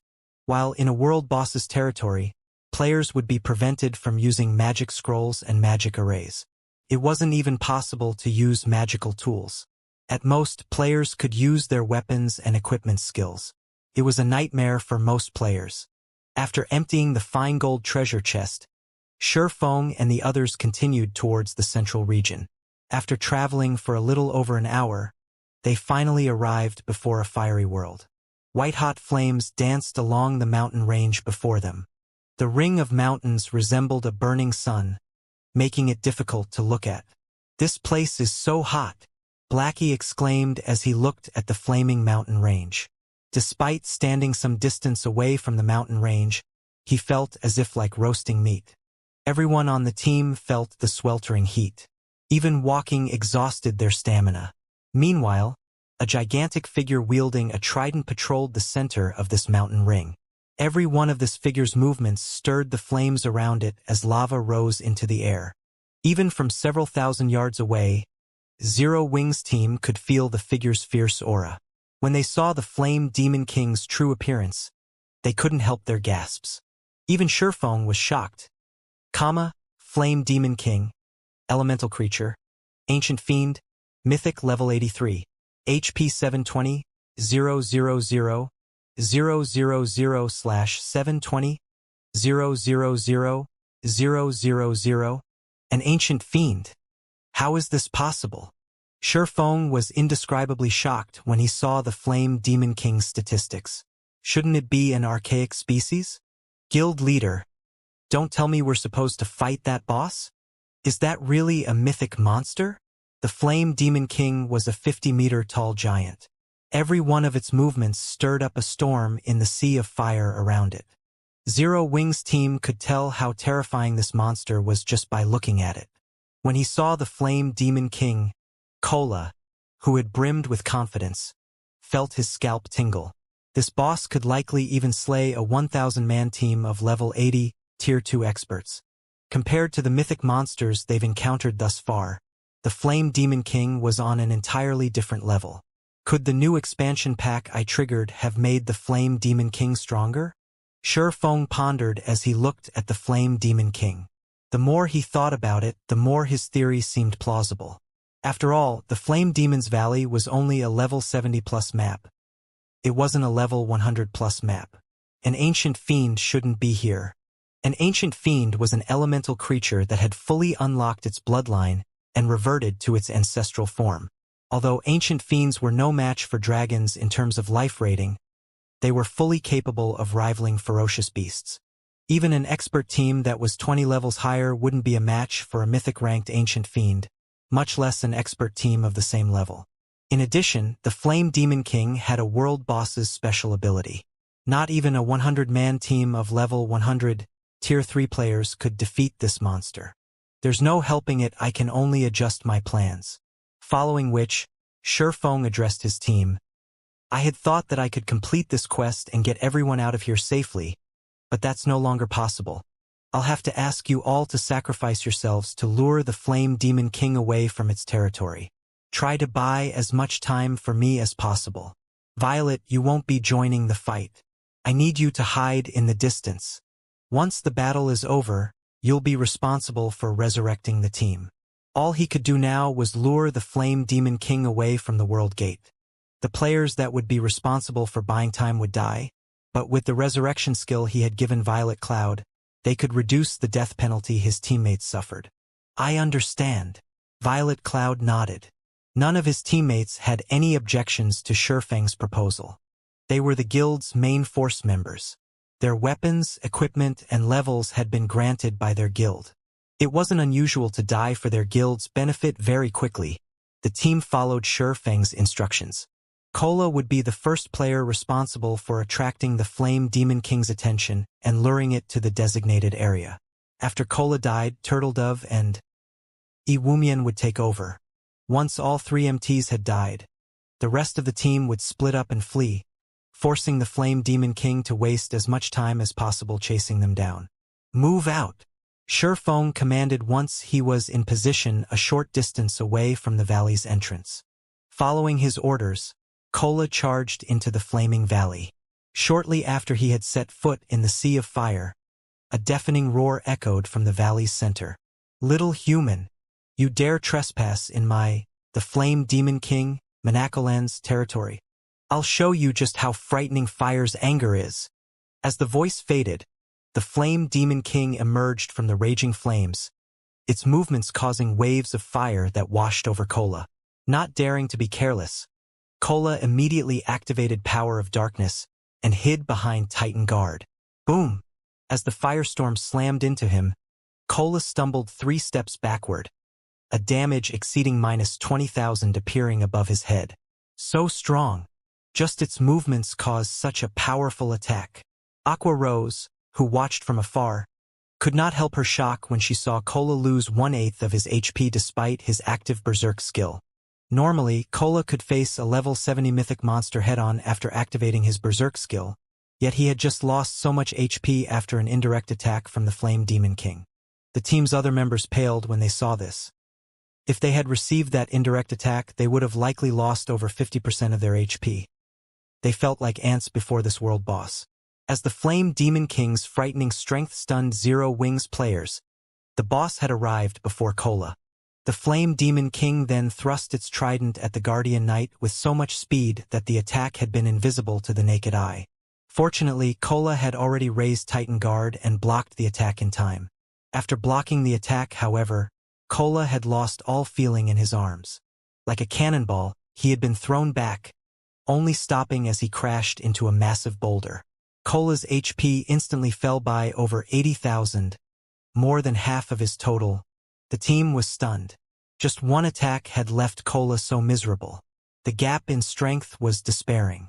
Heal him quickly, Shurfeng shouted through the team chat. The outcome didn't surprise him. After all, their opponent was a mythic-ranked ancient fiend. If not for the fragmented legendary-ranked Titan Guard, Kola might have died instantly. Upon hearing Shurfeng's command, the Tier 2 healers snapped out of their daze and cast healing spells on Kola, instantly restoring the Guardian Knight's HP to 70%. However, the Flame Demon King was already stabbing its trident at Kola again, the weapon releasing white-hot fire. The white-hot flames shocked Kola. Hurriedly, he activated Protection Blessing. After its upgrade to Tier 2, Protection Blessing reduced the damage he took by 60%. However, when the trident met Kola's shield, the stone under his feet shattered, forming a crater. Meanwhile, Kola's HP fell by more than 60,000, dropping his HP into the red. By the time the Flame Demon King executed another attack, the team's healers only recovered Kola's HP to 50% of his total. Realizing how precarious his situation was, Kola used Titan's Heart, forming 3 layers of protective energy, which could absorb up to 10 times his maximum HP, around him. With Titan's heart in effect, Kola quickly fled the sea of fire. Seeing Kola pull away from the valley, Shurfeng breathed a sigh of relief. Fortunately, he had upgraded Titan Guard to the fragmented legendary rank earlier.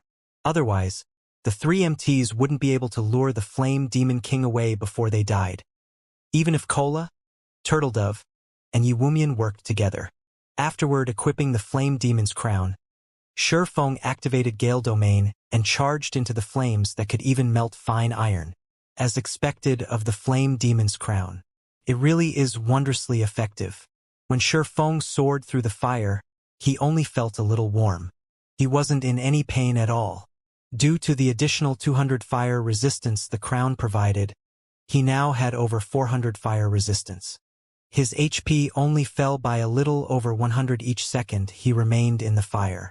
After flying for about 40 seconds, he noticed Kola's name darken among the list of his team members. It was obvious that the Flame Demon King had killed Kola. So quickly, when Shurfeng realized that he was still over 200 yards away from the stone gate in the center of the valley, his expression darkened. Kola was the sturdiest player in the team. He had thought that the Guardian Knight alone would be able to buy him enough time to reach the World Gate, but it seemed that the Flame Demon King was much stronger than he had expected. As soon as Shurfeng reached the World Gate, he pulled out the Philosopher's Hand and used it to activate the stone doors. At this point, Turtledove had also fallen, and only Yiwumian remained alive of the team's three MTs. I need to hurry. Shurfeng used the Philosopher's Hand's power to repair the broken magic arrays on the World Gate. As he did, a furious roar reached him from outside of the valley. Despicable trespasser! You dare to open the World Gate! As the voice faded, a pillar of fire rose from its origin, following which, everyone but Shurfeng and Violet Cloud's names went dark. This situation put immense pressure on Shurfeng. He pushed himself to work faster. Faster.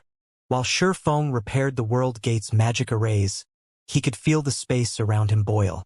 This meant that he was already standing within the Flame Demon King's sphere of influence.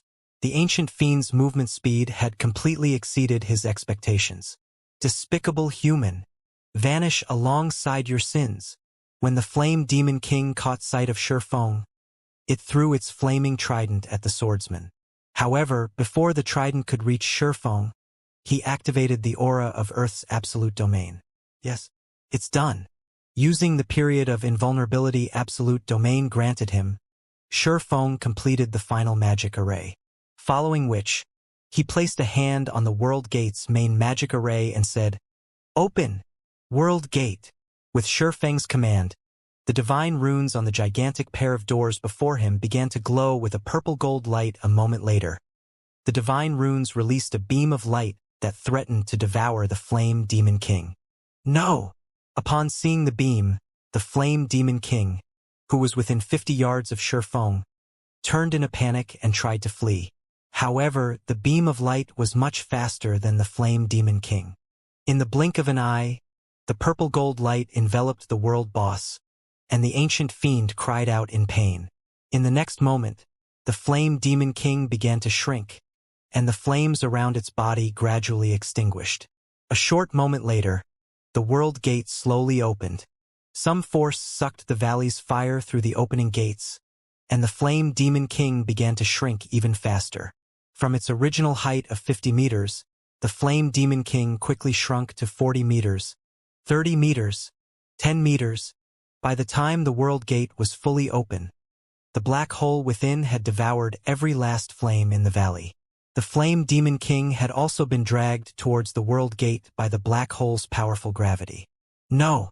This is my power!"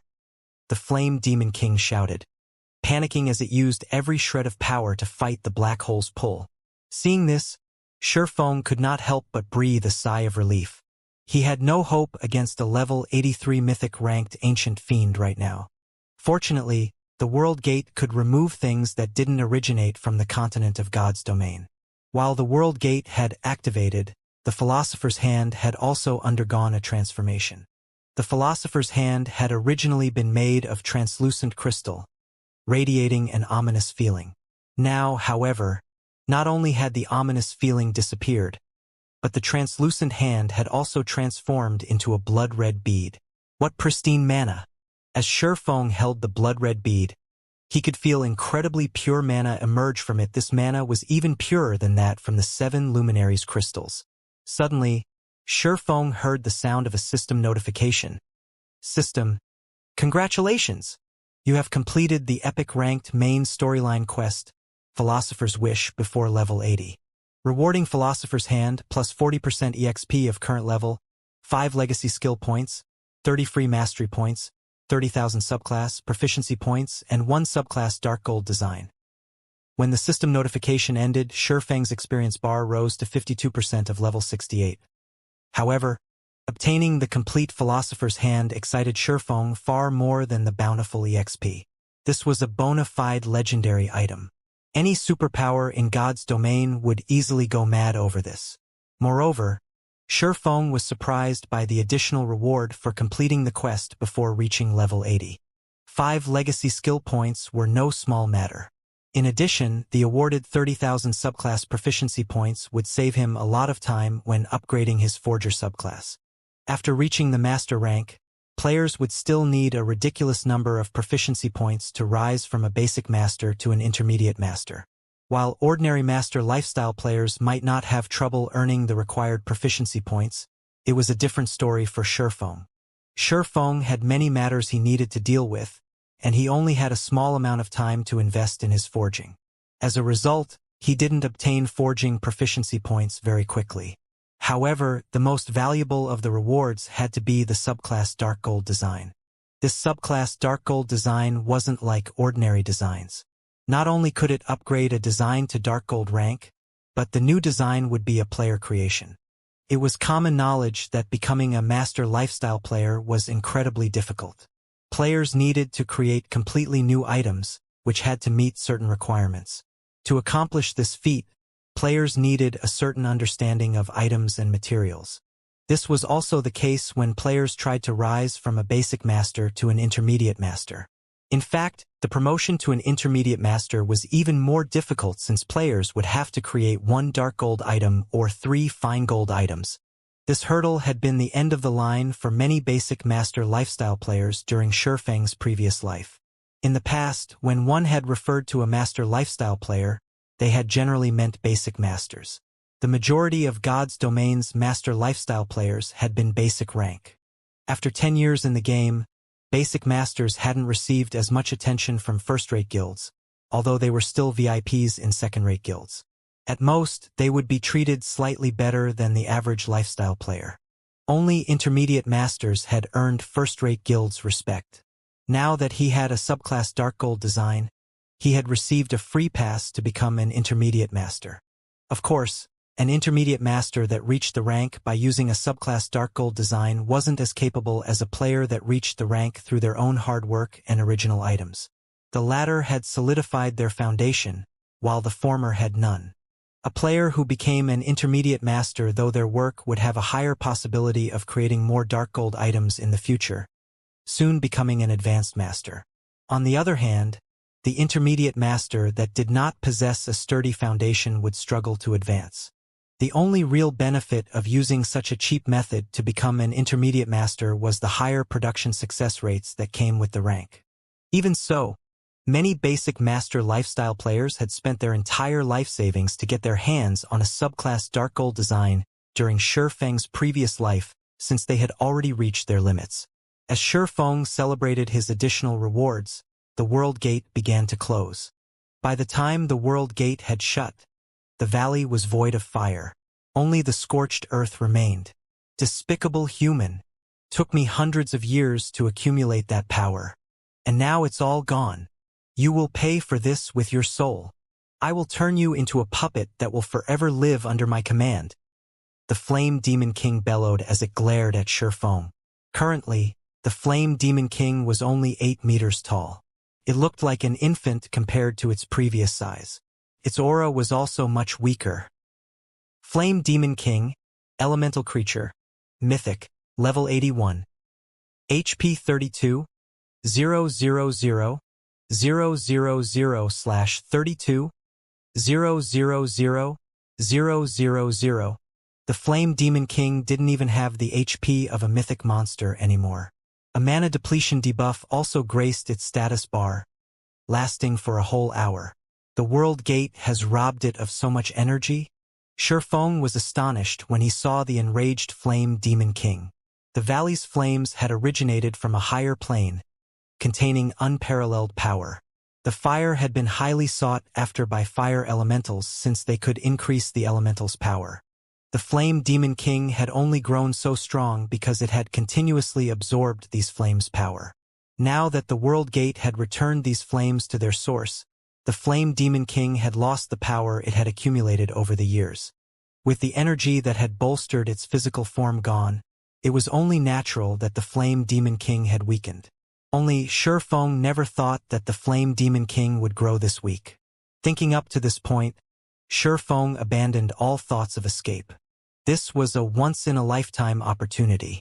When the time the mana depletion debuff ended, the Flame Demon King would recover its strength.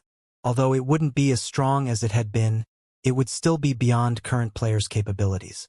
Before the Flame Demon King could launch an attack, Shurfeng activated Power of Darkness, Phantom Kill, and Dragon Soul.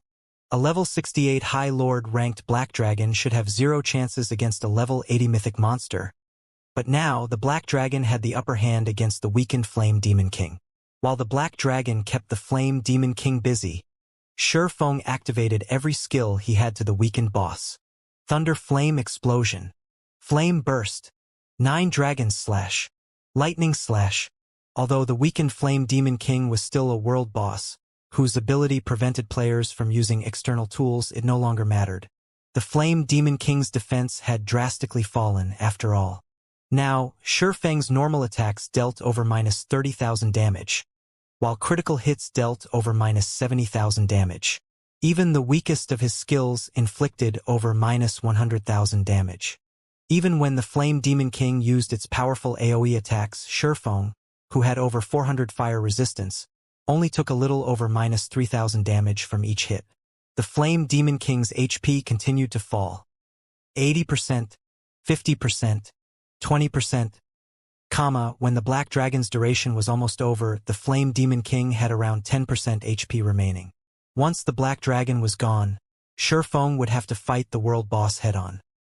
I guess there's no other choice. Shurfeng sighed as he came to terms with his current predicament. A moment later, he retrieved the evil god's inheritance from his bag once more. Trying to escape a world boss was an extremely difficult task. This was especially true now that he had used all of his skills. Furthermore, it wasn't every day that he found himself in such a favorable position against a world boss. Die! Gritting his teeth, Shurfeng sacrificed his attributes to activate the evil god's inheritance. He then activated Godslayer. 5 pitch-black sword lights instantly pierced the Flame Demon King, leaving 5 deep grooves in the rocky ground before Shurfeng.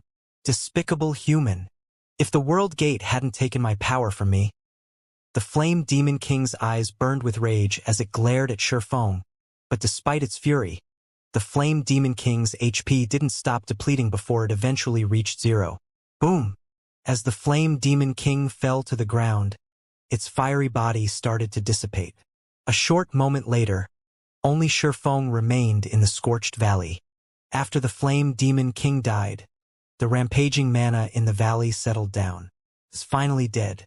Shurfeng breathed out a sigh of relief as the Black Dragon disappeared, shortly after the Flame Demon King died. If not for the Black Dragon's assistance, he wouldn't have been able to defeat the Flame Demon King. After all, even though the Flame Demon King was weakened, it was still a mythic monster.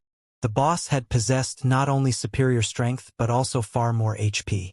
Even if the Flame Demon King had only 10% of its HP left, it would still have had more than enough time to kill him. Although he had to sacrifice another 10 points of every basic attribute to kill the Flame Demon King, he forgot about the loss when he saw the small mountain of items the boss dropped. The Flame Demon King was a world boss. Although it had been weakened due to his quest, it was still a mythic-ranked world boss, hence the extremely bountiful loot not to mention. As this was the first time the Flame Demon King was killed, it was guaranteed to drop a 4-star guild promotion order. future Flame Demon Kings killed would have only a certain chance of dropping the promotion order. This item was also the reason why he had persisted in killing the Flame Demon King to the point of permanently weakening himself. Currently, Zero Wing was a 3-star guild and held a significant advantage over other guilds. However, as the various superpowers started raiding level 50 100-man Hell Mode team dungeons, it was only a matter of time before they became 3-star guilds as well. Meanwhile, compared to Zero Wing, the various superpowers would gain much more of an advantage from being a 3-star guild. Be it the Guild Employment Center or Guild Training Room, these two facilities needed guilds to reach a certain scale in order to display their usefulness fully. In other words, the larger a guild was, the better the guild could leverage these two facilities. In the case of Zero Wing, despite the rapid expansion it was currently undergoing in terms of member count, it was far from rivaling even first-rate guilds. The operations of the various superpowers spanned over a dozen kingdoms and empires. Their member counts naturally dwarfed Zero Wing's. Once these superpowers became 3-star guilds, their development speed would undoubtedly skyrocket. At that time, not only would these superpowers be able to nurture a large number of elite players, but the income their guilds generated would also increase substantially. If Zero Wing, a guild that ruled over only a single kingdom, wished to surpass these superpowers which had become 3-star guilds in terms of development speed, then there was only one way to do so: by getting promoted into a 4-star guild. Unlike a 3-star guild, the benefits offered by a 4-star guild did not manifest with the scale of a guild. Instead, these benefits were apparent in the finer details. Reaching the 4-star rank would not give a guild the privilege to construct any additional facilities. Instead, what a guild gained from the 4-star rank was the recognition of the Adventurers Association as a large-scale guild. At that time, the Adventurers Association would directly issue large-scale quests to the guild. These large-scale quests ranged from easy to very difficult. Even Nat Iona level quests were available. The rewards for these quests were extremely generous. Moreover, these quests also provided players with good opportunities to raise their ranks in the Adventurers Association. In addition to receiving large-scale quests, for star guilds would be designated a temporary rest area in every Adventurers Association on the continent of God's domain. While this rest area was relatively small, it allowed members of 4-star guilds to receive commission quests from every NPC town and city on the continent, not just from towns and cities where their respective guilds had residences. Due to this benefit, members of 4-star guilds could travel all over the continent to do quests, no longer hindered in their leveling speed and acquirement of resources by competition over a limited number of quests. The only downside to this was the Adventurers Association's tax on players' quest rewards when completing commissioned quests accepted from these designated rest areas.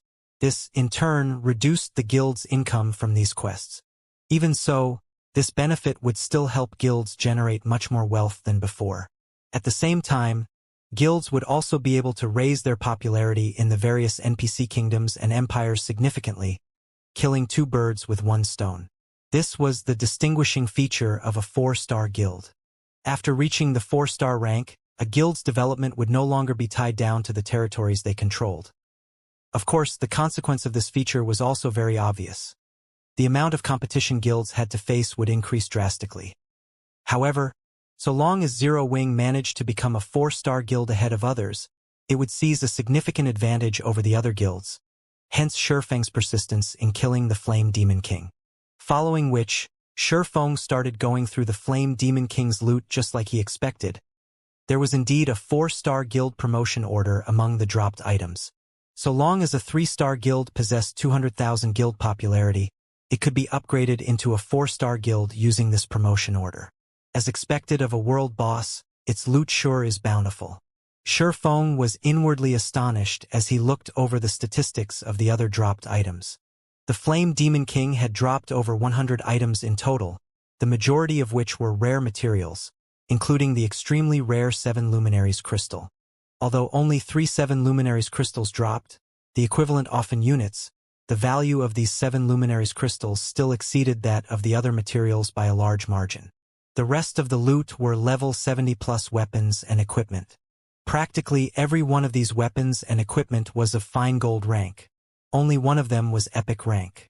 Among the fine gold equipment dropped, 4 pieces belonged to the level 70 fine gold ranked Sins of Thunderfire set. The boss also dropped the entire level 70 fine gold ranked Scorching Wind set. While the weapons and equipment dropped looked subpar at best, Shurfeng's eyes glowed with excitement when he saw them. His reaction was because the Sins of Thunderfire set was top-tier set equipment for magical classes. This was set equipment that only level 70 plus mythic ranked field bosses dropped. The set had a total of 6 pieces, and even superpowers would need to expend a lot of effort to collect the complete set.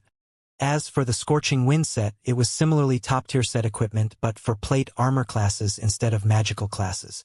Not only did the Scorching Wind set provide higher fire resistance than the Dark Corrosion set, but its 6-piece set effect was also extremely heaven-defying.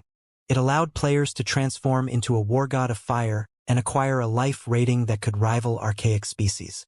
Although players would incur double damage from ice and water-type attacks than they normally would, it was still plenty amazing. The Sins of Thunderfire set's 6-piece set effect was similar to the Scorching Wind set's, allowing its user to transform into a Thunderfire messenger. Due to these two set effects, despite the ordinary basic attributes the two sets provided, they had ended up publicly recognized as the strongest level 70 set equipment available in the game. Even level 70 Dark Gold set equipment could not rival them. Shurfeng had never thought that he would be able to obtain the entire Scorching Wind set. As for the Sins of Thunderfire set, he was just short of 2 set pieces to complete the set. Once he geared 2 guild experts in these 2 sets, he would have himself 2 peak experts. As for the sole epic equipment dropped, it was a pair of cloth armor gloves named Hands of Fire. Not only did the gloves provide a significant amount of fire resistance, but it even increased the spell completion rate of players by 2%. It also had a skill that allowed its user to summon a Lord-ranked fire familiar, making this pair of gloves perfect for magicka class players that were not adept in melee combat. After Shurfeng was done going through the Flame Demon King's loot, he then took out the Philosopher's Hand from his bag and inspected it, suppressing the excitement in his heart as he looked through its attribute panel. As he needed to deal with the Flame Demon King before, he had not had any time to inspect the fully recovered Philosopher's Hand. Now that the Flame Demon King was dealt with, he naturally had to take a good look at this legendary item, which had disappeared from God's domain in his previous life. The instant Shurfeng retrieved the Philosopher's Hand from his bag, he felt the space around him grow heavier. It felt as if space itself couldn't withstand the pristine energy within the Philosopher's Hand. Now that Shurfeng had the chance to get a better feel for the Philosopher's Hand, he felt a powerful inspiration well within him. His mind felt sharp and focused like never before. It was as if the world had faded away, leaving him alone with his thoughts. So this is the true Philosopher's Hand? Shurfeng could not help his excitement as he gazed at the crimson bead in his hand. Philosopher's Hand, legendary rank item. A special gemstone crafted by the philosopher Erhard, containing incredible power that is capable of manipulating the soul. Additional passive effect. The wielder of the Philosopher's Hand will have all of their subclasses temporarily raised by 1 rank. Additional active skill 1- Philosopher's Soul. Offers players guidance for 10 hours when crafting items. Cooldown. 12 hours additional active skill 2- Soul Fantasy. Allows players to enter an imaginary world for 8 hours. During this time, players may use the materials that they know of to produce items without limit. Cooldown 15 hours. Although the Philosopher's Hand only possessed 3 skills, these skills were heaven-defying.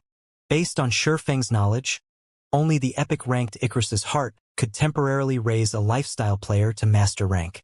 In Shurfeng's opinion, Icarus's Heart's ability to do so was already heaven-defying, but compared to the Philosopher's Hand, Icarus's Heart was a cheap knockoff.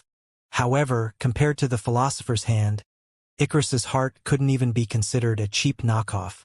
The fact that the Philosopher's Hand could unconditionally raise a player's subclass by 1 rank meant that it could transform a basic master into an intermediate master or an intermediate master into an advanced master. The Philosopher's Soul also offered the system's guidance, which would be a great help to players when they produced items.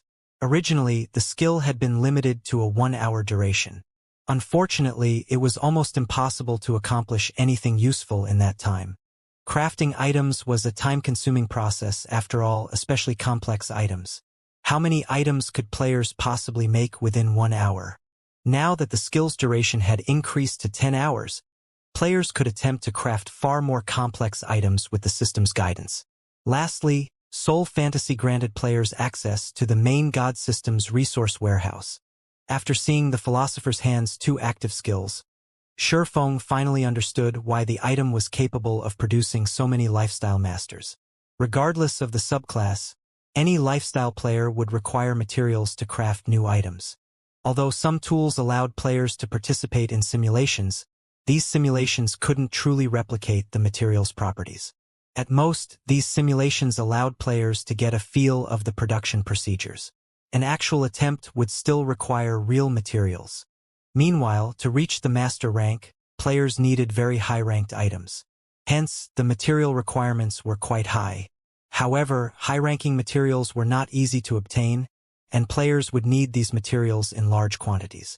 Experimenting with a few sets of materials would barely yield any results. Every lifestyle master was born of an astronomical resource investment. This was even true for the talented geniuses. Only geniuses would need to spend fewer materials compared to ordinary lifestyle masters. However, with Soul Fantasy, players could experiment to their heart's content without worrying about lacking materials. Naturally, this would make new item creation very easy. I'm gonna have a headache once I return. Shifeng revealed a bitter smile as he looked at the Philosopher's Hand. While he had acquired the alchemy treasure, there was still the matter of how to use it. There was only one Philosopher's Hand, yet the Candlelight trading firm had tons of advanced lifestyle players waiting to use it. He would have to decide which players were worthy of the privilege. Most importantly, he'd have to worry about information leaks. Due to an information leak, Kingdom Sword, the Philosopher's Hand's owner in the past, had become a target for the various superpowers, eventually vanishing from God's domain altogether. Although Zero Wing was impressively powerful right now, if multiple superpowers decided to make it their target, it would suffer a similar fate. He needed to be extremely careful when using the Philosopher's Hand. Shifeng stored the Philosopher's Hand and exited the Scorched Valley. When Zero Wing's members, whom Violet Cloud had resurrected, saw Shifeng emerge, they breathed a sigh of relief. Due to the Flame Demon King's outburst, the entire team had been annihilated in an instant. They had barely bought their guild leader any time. Guild leader, how did the quest go? Aqua Rose asked worriedly.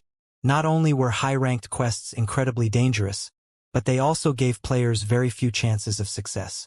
Plenty of quests only gave players a single attempt, and since their deaths had been so unexpected, they knew it was likely that this attempt had been a failure. Hence, Aqua Rose wondered if they'd have a second chance. On the off chance that this quest didn't offer a second chance, Shifeng would have to suffer the system's penalty. To ordinary guild experts, suffering a system penalty wouldn't be much of a problem. At worst, if the penalty were severe, they could just start over with a new account. However, Shifeng was different. He was Zero Wing's guild leader. If he suffered such a severe penalty, it would shake the very foundation of the guild. Relax. I completed my quest, Shifeng said, chuckling at the worried expression on Aqua Rose's face. That's wonderful. I worried that we had failed the quest and you'd have to pay a high price for it. Now that the quest is complete, we didn't waste our trip here, Aqua Rose said, breathing a sigh of relief. She then looked at Shifeng curiously and asked, But, Guild Leader, you really are amazing. You actually escaped the Flame Demon King after completing your quest. Looking at the terrain, there should only be one path out of the valley. How did you manage to hide from the boss, Guild Leader? She had experienced the Flame Demon King's frightening might personally. The world boss had been beyond terrifying. It was basically a god to current players. She found it very difficult to imagine any players defeating the Flame Demon King, even after reaching the same level. She didn't even know if a 100-man team of level 100 players had any hope against the Flame Demon King. Hearing Aqua Rose's question, the rest of Shifeng's team turned towards him, curious. The Flame Demon King had slain Turtledove, a tier 2 metric tons who had activated her berserk skill, in just 3 hits, yet Shifeng had escaped the boss unharmed. It was incredible. Hide?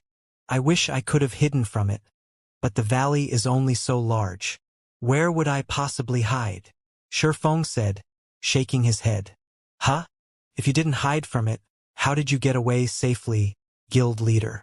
Didn't the Flame Demon King discover you as you left? Shifeng's reply on confused Aqua rose further. When the Flame Demon King had killed her, she had caught a glimpse of the boss as it charged back into the valley, where Shifeng had still been.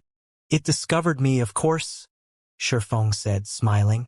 But rather than wait for it to attack, I decided to strike first. Then, guild leader, how did you get out? Aqua Rose asked, utterly confounded. Did you use an auto-resurrection tool? Although auto-resurrection tools were very rare and precious in God's domain, they were nothing new. Aqua Rose couldn't think of any other way that Shifeng would have escaped the Flame Demon King's pursuit. Take a look at this, Shifeng said, smiling as he retrieved a gigantic, crimson crystal ball from his bag. The fire-type mana within the crystal ball was so dense that the ambient fire-type mana automatically gathered around it. Isn't that a flame core? But the fire-type mana in the core is incredibly dense. It's even denser than the flame cores we obtained from Great Lord-ranked flame demons. Looking at the gigantic flame core in Shifeng's hands, Aqua Rose realized a possibility. Doubtfully, she asked, could it be, guild leader, did you kill the Flame Demon King? Looking at the flame core in Shifeng's hand, Kola and the others fell silent, incredulity flashing in their eyes. Guild leader, are you for real? They had all witnessed and experienced the Flame Demon King's might. Only Kola had been able to stand against the boss for any length of time. The rest of the team had been forced to flee to buy their guild leader the time he needed. While they considered the possibility of Shifeng fighting such a boss, they knew that it would only be a matter of time before he died as well. As for Shifeng slaying the Flame Demon King, that was simply impossible. However, the flame core before them was proof of the swordsman's claim. Moreover, the raging inferno that had consumed the valley was gone. Not even a spark remained. For a time, they were utterly baffled. I have killed the Flame Demon King, but only its weakened version, Shifeng explained, smiling. With the explanation, the team could, more or less, accept the fact that Shifeng had killed the boss. Otherwise, they would have suspected Shifeng of abusing some bug in the game. Right, Kola? How far are you from level 58 right now? Shifeng asked as he turned to the MT. Level 58? After taking a look at his experience bar, Kola said, after my recent death, I'm 73% away from level 58. What about you, Summer? Shifeng asked as he turned to alluring Summer, who wore an exquisite set of light blue robes. How far are you from level 59? I'm down to 6% of level 58. I'll need quite a few days before I reach level 59. Alluring Summer said, Guild leader, what's going on? Aqua Rose asked, giving Shifeng a strange look. She didn't understand why he suddenly asked about those two's levels. It's nothing. You two are a little low-leveled right now. Once we return, stop raiding dungeons and come level with me. Violet, you'll join us as well, Shifeng said after giving the matter some thought. Now that he had the Scorching Wind set and Sins of Thunderfire set, it would be a waste to let them collect dust. Although the level 70 equipment requirement was quite high, it wasn't a problem without its solutions. Both Kola and Alluring Summer had equipment that reduced items level requirements, though only by 5 levels. However, he had requirement gemstones which could reduce the level requirements by another 5 levels. Once they equipped the requirement gemstones, Kola and Alluring Summer could wear items that were 10 levels higher than them. Once they donned the set equipment, it would increase the overall strength of the guild's main force by a significant margin. We're low-leveled? Alluring Summer blinked in astonishment at her own level. She already had the highest level in the team. Even in an empire, she'd be the undisputed #1 player on the empire's ranking list. However, the comment didn't dampen Alluring Summer's excitement in the least. After all, she was going to level up alongside Shifeng. Guild leader, we've rested already. Let's hurry and head back, Kola said impatiently after hearing Shifeng's intentions. Their teammates looked on with a little envy. When leveling up with Shifeng, not only would they rise in levels with astonishing speed, but they'd also improve their combat standards quickly. following which everyone used return scrolls to teleport back to White River City. Once they returned, Shifeng had Aqua Rose organize a team to mine the source RRE vein, only selecting trustworthy players. He then contacted Melancholic Smile, instructing her to select trustworthy advanced lifestyle players from the Candlelight trading firm for the Philosopher's Hand. These players would be required to sign an extremely strict contract, since containing the secret of the Philosopher's Hand was of the utmost importance. He could not afford for the public to discover its existence. He'd only be able to relax after Zero Wing could properly protect itself. Otherwise, Zero Wing would definitely follow in the Kingdom's Sword's footsteps. While Shifeng rode an advanced horse carriage towards the Adventurers Association to promote Zero Wing to a 4-star guild, Gentle Snow contacted him. "Guild leader, big trouble," Gentle Snow said anxiously. Not long ago, there was a system announcement in the Empire, stating that Blackwater had captured the Crimson Flame Fortress. The Crimson Flame Fortress? Isn't that a transit hub to the capital city? They actually managed to capture it. Shifeng had already investigated the Empire's various fortresses.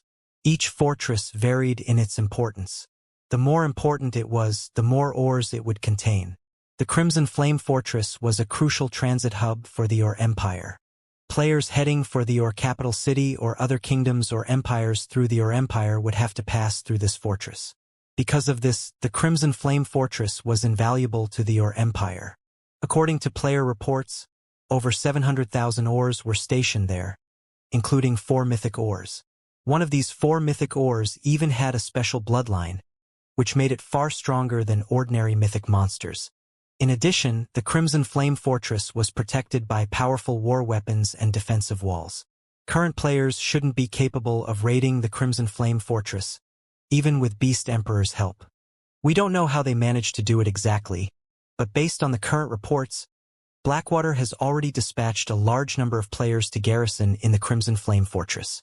Blackwater has also officially announced the fortress's grand opening to the public on the Empire's official forums.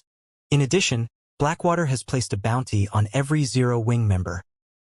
Right now, players gain 1 point for killing a normal member, 5 points for elite members, and 50 points for core members.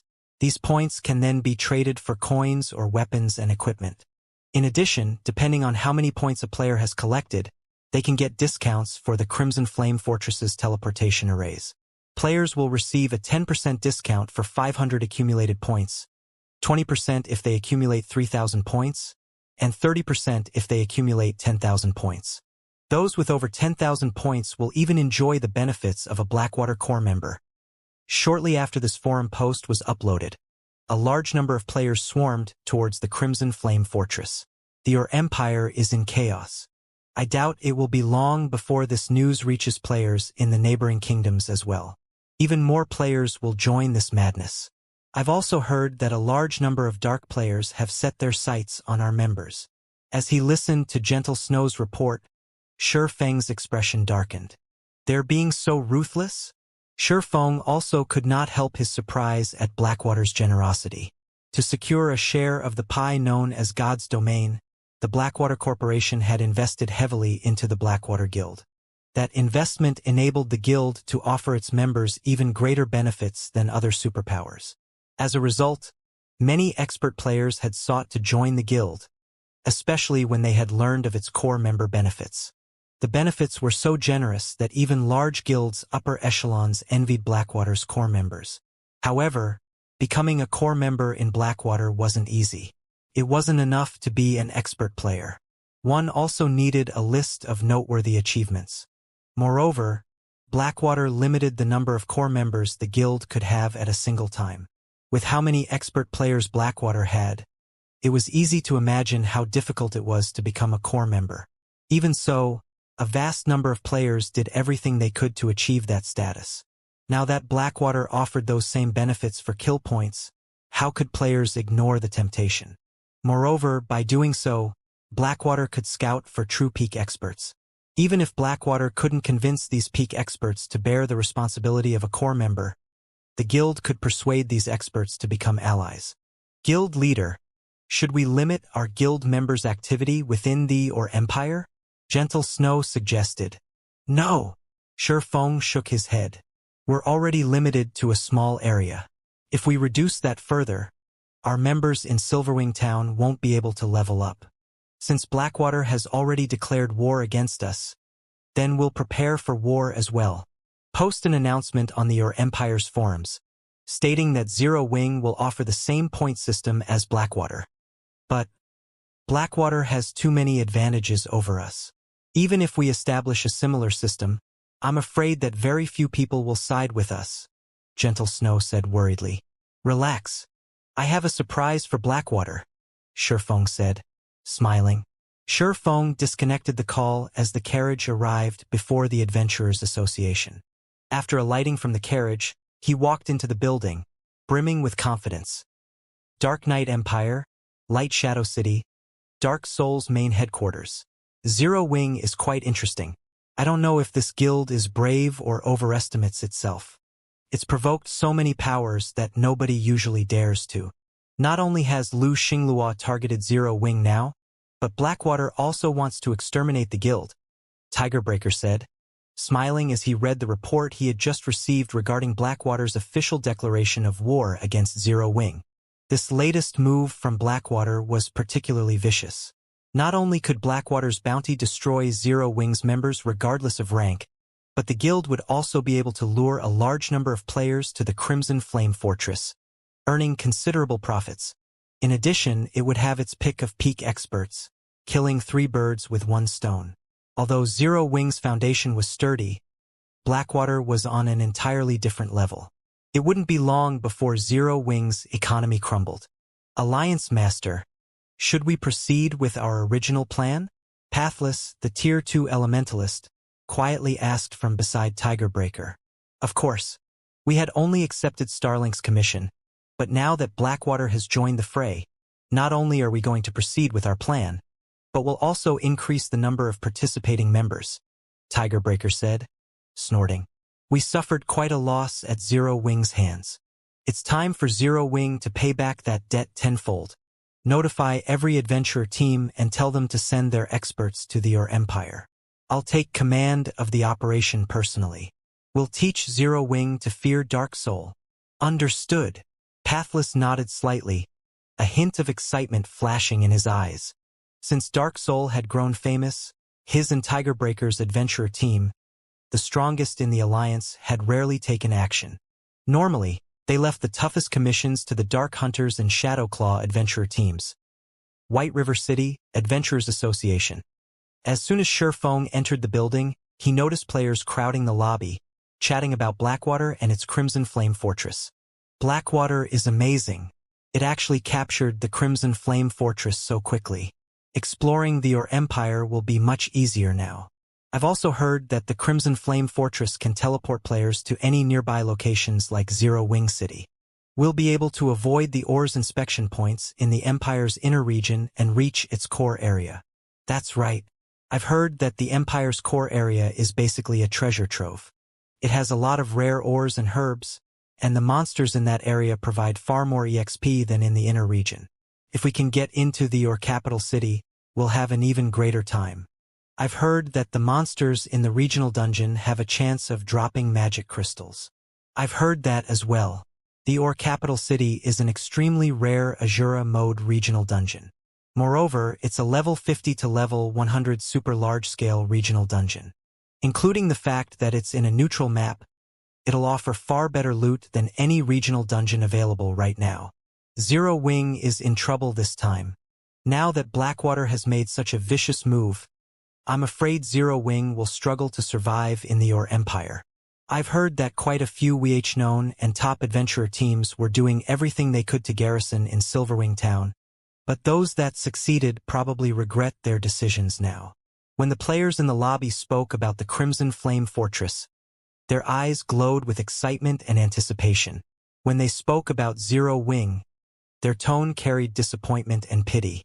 At this point, nobody had an optimistic view of Zero Wing's chances against Blackwater. After all, the difference between both sides was simply massive. Previously, Zero Wing had held its ground thanks to Silverwing Town, but now that Blackwater had secured the Crimson Flame Fortress, Zero Wing had lost the advantage Silverwing Town granted. News sure spreads quickly. Shi Feng revealed a bitter smile when he overheard the conversations around him. It seems Blackwater had prepared to advertise this matter, waiting for the right moment. Blackwater's successful capture of the Crimson Flame Fortress had only been announced recently, yet White River City's public was already talking about it no matter how he thought about it. This shouldn't be possible.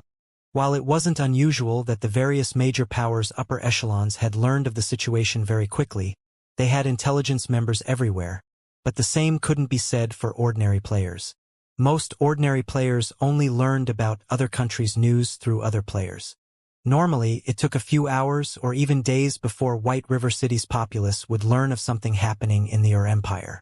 Yet, as soon as he had received news about the Crimson Flame Fortress from Gentle Snow, the ordinary players in the Adventurers Association were already talking about it. The information had spread too quickly.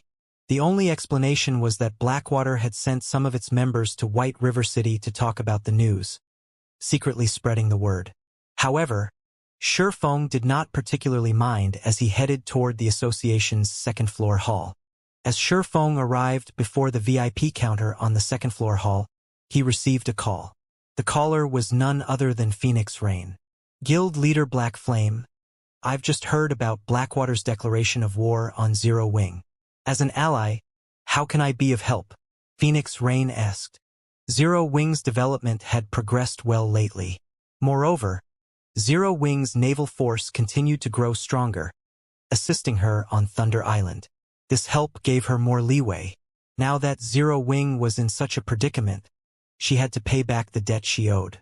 Since Phoenix Pavilion Master has offered, I won't shy away.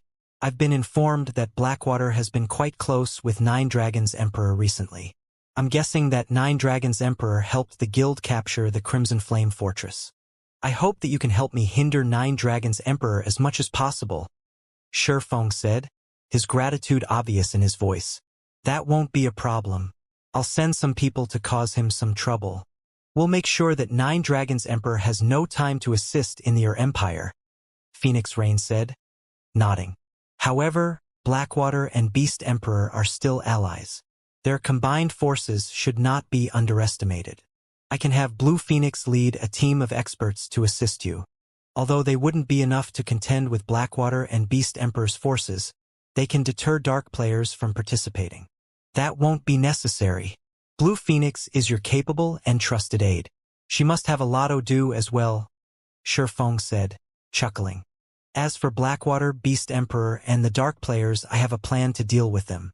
They'll soon learn that Zero Wing shouldn't be trifled with. He knew that Phoenix Rain had her own issues right now. The struggle on Thunder Island was far more troublesome than the struggle in the Ur Empire. Every competitor on Thunder Island was a superpower with an extraordinary foundation, and a single misstep could eliminate one from the competition. If Phoenix Rain could prevent Nine Dragons Emperor from joining the fight in the Ur Empire, that would be enough. All right, if you need extra funds, you can contact me for help at any time.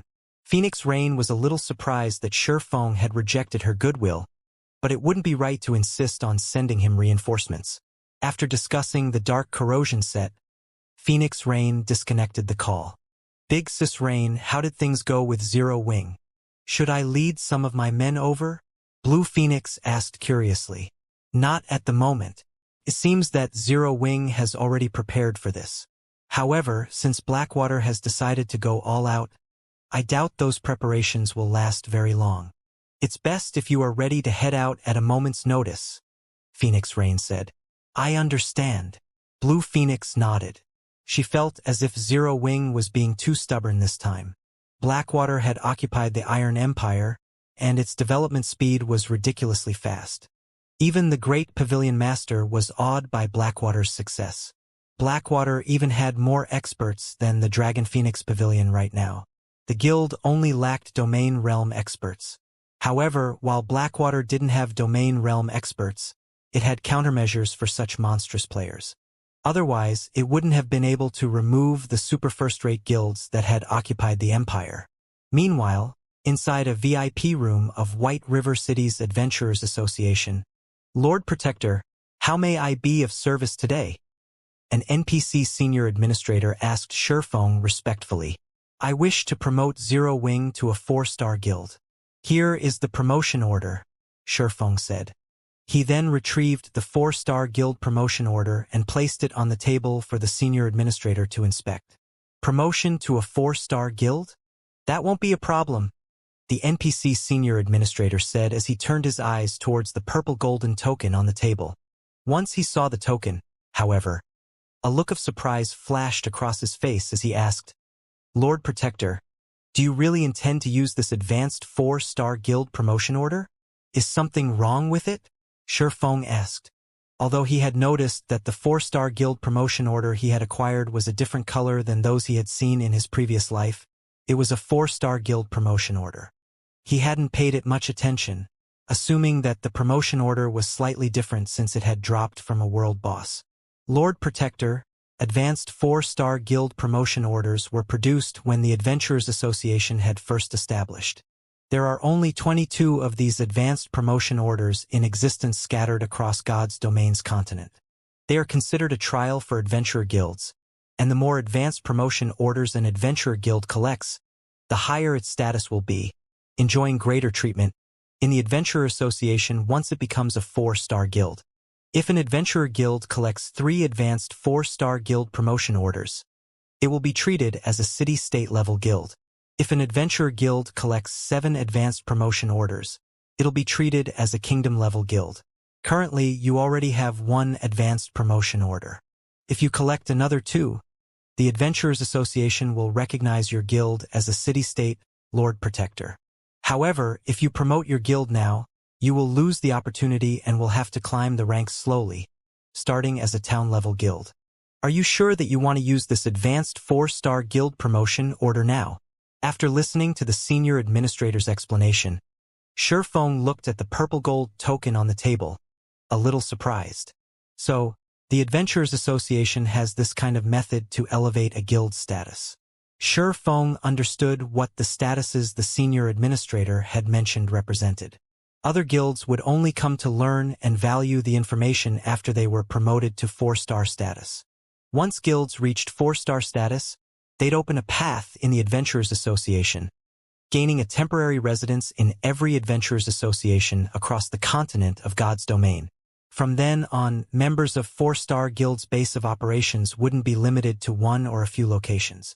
They could expand their development across the entire continent and use the opportunity to increase the EXP and income they earned.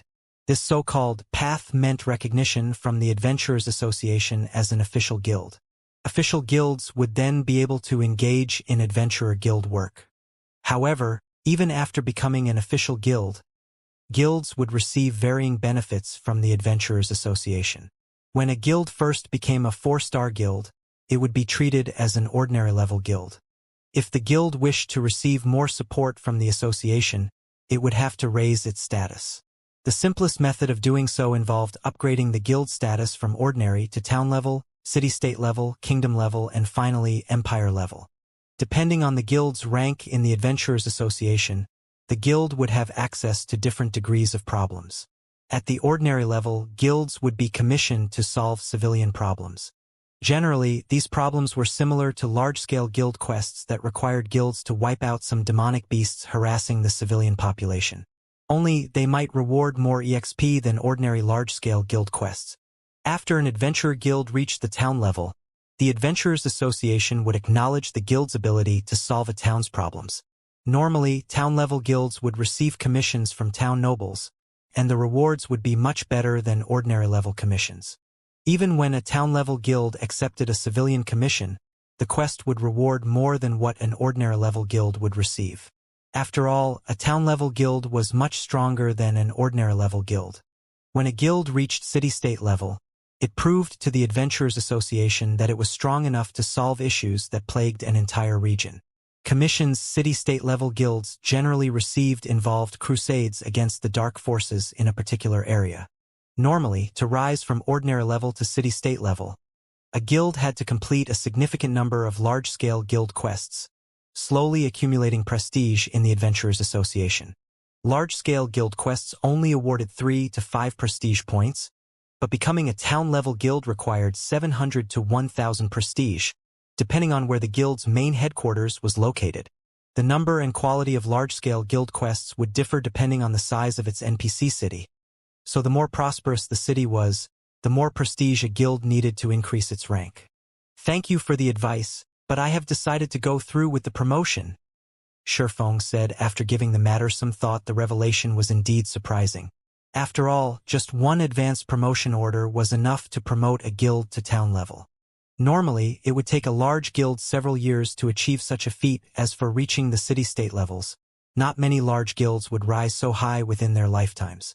This was because promotion to the city-state level required a guild to complete a large-scale promotion quest in addition to earning enough prestige. This promotion quest was despairingly difficult.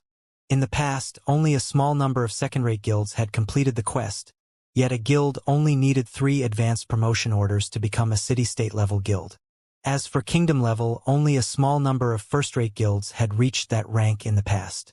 However, Shifeng didn't have the time to search for more advanced 4-star guild promotion orders. Most importantly, he didn't have a clear idea of where to obtain them. Even if he knew that world bosses dropped them, he wasn't strong enough to hunt those bosses yet. He had only slain the Flame Demon King thanks to his quest. If he tried to raid a mythic-ranked world boss, he'd only be asking for a beating. Since Lord Protector has decided, the processing fees and guild residence reconstruction fees come to a total of 60,000 gold.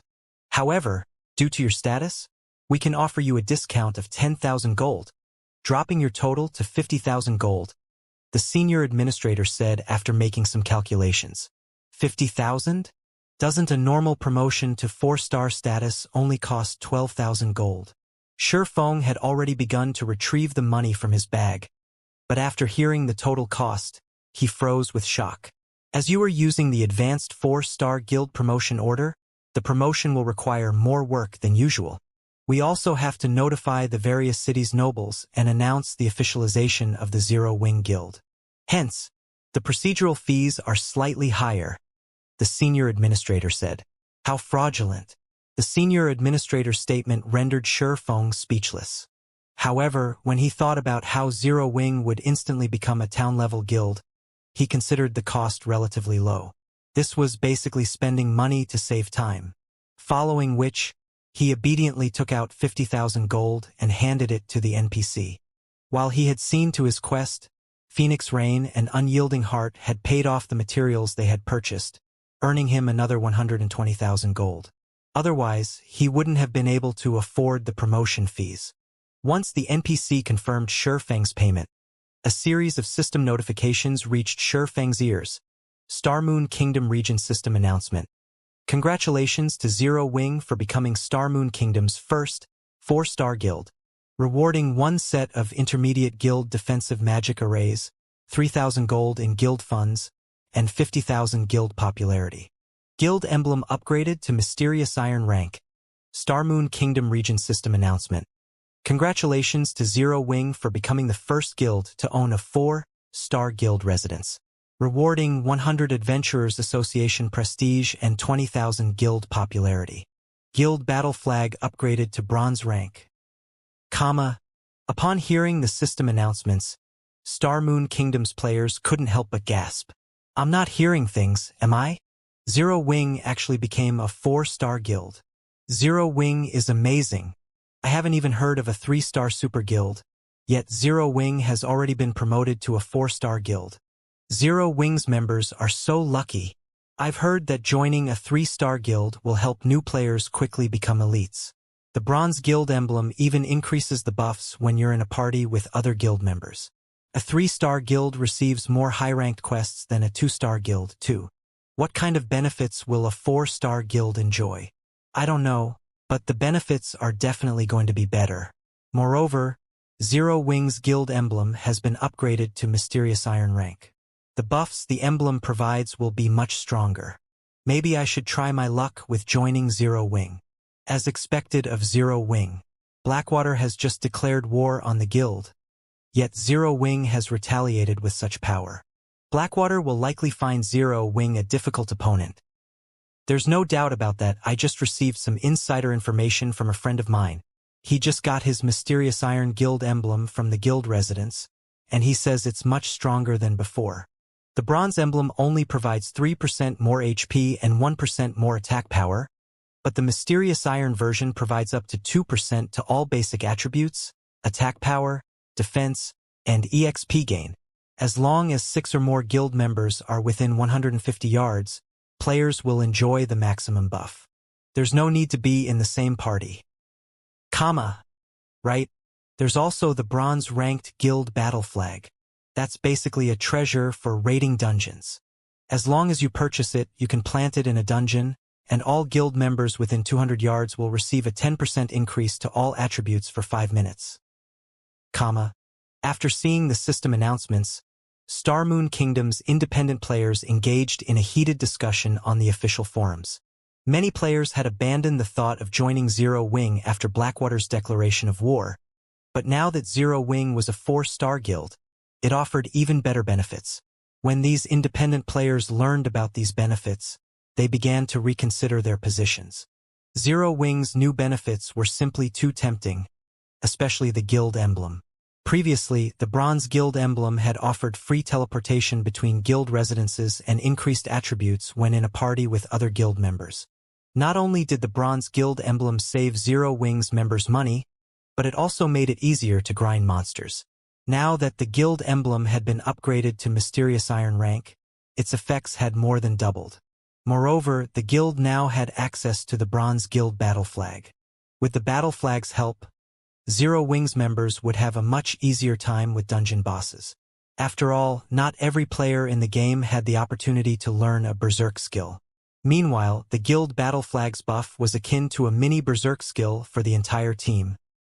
Meanwhile, the various major powers soon learned of Zero Wing's latest promotion. So, this is what Black Flame was talking about? Phoenix Rain could not help but shake her head and smile as she read the latest report regarding Zero Wing. Sure enough, Zero Wing hasn't changed. It is always full of surprises. Big Sis Rain.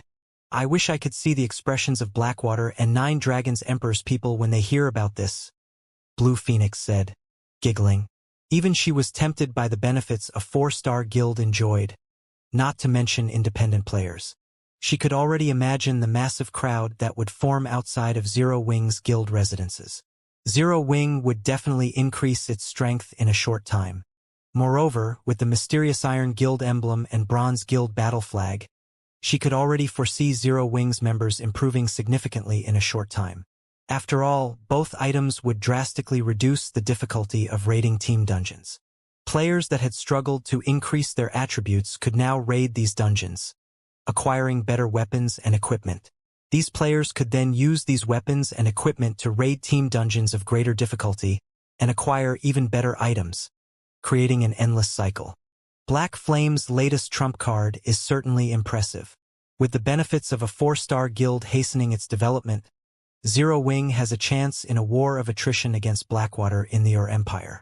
As more time passes, Zero Wing will also be able to include more members in the fight. On the other hand, Blackwater severely lacks manpower, Phoenix Rain said, nodding. She hadn't actually thought that Sherfong was capable of such a move. It was no wonder why the man had rejected her offer for reinforcements. Or Empire, Crimson Flame Fortress. After the Crimson Flame Fortress had opened to the public, a large number of players had gathered there, seeking the or capital city's treasures. The fortress's player population was even more frightening than Silverwing Town's. However, while the town was quite lively, the meeting room in the castle was not. Vice Guild Leader, according to our investigation, many experts from the neighboring kingdoms have begun to consider visiting Star Moon Kingdom to join Zero Wing due to its promotion to a 4-star guild. Falling Fire said, reading the report in his hands with a grim expression. All 20-plus guild upper echelons inside the meeting room were deathly silent as they looked at the woman in the seat of honor. The woman had long, light red hair draped over her shoulders, and she wore a suit of sacred crimson armor. The woman looked to be around 25 or 26 and radiated a majestic charm. However, when everyone present looked at this charming beauty, fear and cowardice overwhelmed them, clear on their faces. Even Falling Fire, who was responsible for Blackwater's forces in the Empire, only engaged this woman with trepidation. Their reaction was not because she was a level 57, Tier 2 shield warrior. Rather, it was due to her identity as one of Blackwater's vice guild leaders and her title as the Iron Valkyrie, granted by the Secret Pavilion. Xuanwu Qixia. Despite her age, Xuanwu Qixia had become a master-level expert in the Blackwater Corporation's dojo. She was also one of the corporation's heirs. After joining God's domain, she had displayed monstrous talent. First, she had defeated over 50 experts on the God's domain experts list. Then, she had challenged several old monsters from the various super guilds before leading Blackwater's forces to dominate the Iron Empire, relying on her vicious tactics until she secured the guild's position as the Empire's overlord. Now, to secure Blackwater's hold of the Empire, she had arrived to oversee the guild's development personally. She was also responsible for the plan to target Zero Wing. Good. Then, can anyone here tell me why we only learned about Zero Wing's promotion after the fact? Xuanwu Qixia asked softly as she swept her gaze over the people before her. The atmosphere inside the quiet meeting room became even tenser at Xuanwu Qixia's question. After the silence continued for some time, a young man who was a level 56, Tier 2 assassin, stood up. Vice Guild Leader, my subordinates did not do their job properly and failed to notice Zero Wing's actions in time. Afterward, I'll have them transferred. No, I'll send them packing right away, the assassin youth said nervously. Blackwater has no need for incompetent people.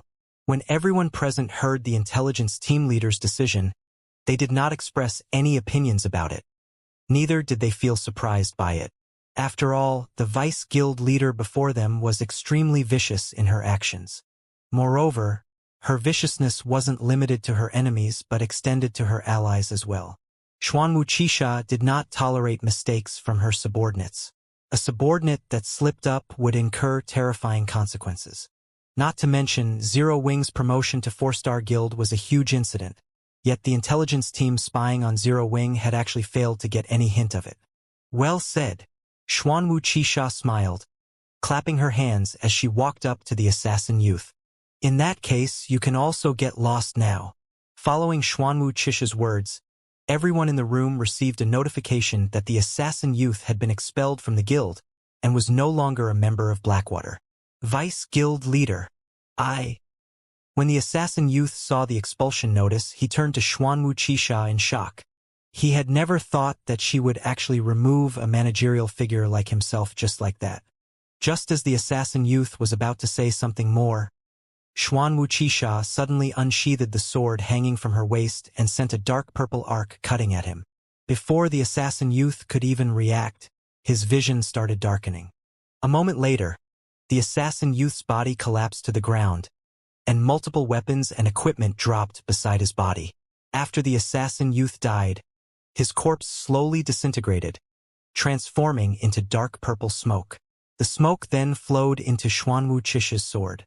Everyone inside the room could faintly hear agonizing screams coming from the purple smoke. Suddenly, fear permeated the entire room. Everyone present looked at Xuanwu Qixia with a dumbfounded expression. The assassin youth, named Greyblade, was the vice commander of the Empire Branch Guild's main force. At the same time, he was the head of the Branch Guild's intelligence department. Despite his high position, Xuanwu Qixia had actually expelled him after just a few words. She had even killed Greyblade without hesitation. This situation evoked an unprecedented fear in everyone. They could tell that Greyblade had not died an ordinary death. Otherwise, the assassin youth wouldn't have dropped over half of the weapons and equipment he wielded and let loose such soul-piercing cries. He also definitely did not lose just one level. Once Greyblade resurrected, his account would most likely be crippled. After Xuanwu Qixia sheathed the glowing purple sword she wielded, no one inside the meeting room dared to look at her in the eye. Everyone simply lowered their heads and fixed their eyes on the floor, deeply afraid of becoming the next Greyblade. Snowscar, you'll take over his job from now on. I believe you won't disappoint me, right? Xuanwu Qixia said as she looked toward a cloaked and thin level 56, Tier 2 berserker standing by the entrance of the room. Vice Guild Leader, please rest assured. The Heavenly Eagle Legion I lead definitely will not disappoint you. The berserker addressed as Snowscar said respectfully as he lowered the hood of his black cloak. Upon hearing the name, Snowscar, everyone present turned automatically to look at the berserker. When they saw the man's appearance, they could not help but gape in shock. Snowscar? Isn't he the #1 berserker of the super first-rate guild Puzzled Star? Falling Fire was also surprised when he saw Snowscar. Everyone present was no stranger to this name. Puzzled Star was a super first-rate guild that had contended against Blackwater over the Iron Empire. Meanwhile, among Puzzled Star's forces, the berserker named Snowscar had given Blackwater plenty of headaches. Yet now, Snowscar had actually joined Blackwater. Moreover, he had even become one of Xuanwu Chisha's direct subordinates. This revelation was simply too shocking. Since Zero Wing plans on using the benefits of a 4-star guild to fight a war of attrition with us, let's play along with them, Xuanwu Chisha said as she eyed the map of the Ur Empire displayed at the center of the meeting table. When she looked at the terrain around Silverwing City, the corners of her lips curled up slightly. The Iron Empire has become very boring lately, now that no more enemies remain there. Hopefully, Zero Wing can bring me some entertainment. Meanwhile, inside Zero Wing's residence in White River City, the atmosphere was extremely lively. Due to Zero Wing's promotion to 4-star guild, the guild residence in White River City had gotten upgraded into a 4-star residence. The new guild residence was much more majestic than before. The guild hall was now a massive 9-story tall building. Not only were there more private rooms available, but even the first-floor lobby had undergone significant changes. Now, aside from the counter that issued high-ranking quests, there was also a counter operated by the Adventurers Association inside the lobby. This counter allowed players to pick up high-ranking quests that were normally out of reach. Meanwhile, these quests could help Tier 2 players not only quickly raise their reputation in the Adventurers Association but also acquire tons of EXP and remuneration. Guild Leader, thus far, the number of applicants for the guild test has increased by 50%. Many of our guild's experts have also started forming teams with elite members to raid level 50 team dungeons. I believe it won't be long before our guild elites have level 50 secret silver equipment as well, Aqua Rose reported excitedly. Then we'll be able to dispatch large numbers of well-equipped elite and expert members to Silverwing Town and show Blackwater and those dark players who's boss. Although mainstream players had already reached level 50, due to the sharp decrease in drop rate for level 50 weapons and equipment, players weren't particularly well-equipped right now. Let alone elite players, even level 50-plus expert players currently had only a few pieces of level 50 secret silver equipment on them. Excellent. Since so many people in the guild wish to raid level 50 team dungeons, let them prioritize raiding these team dungeons. Shifeng said as he pointed out a few level 50 team dungeons in Starmoon Kingdom.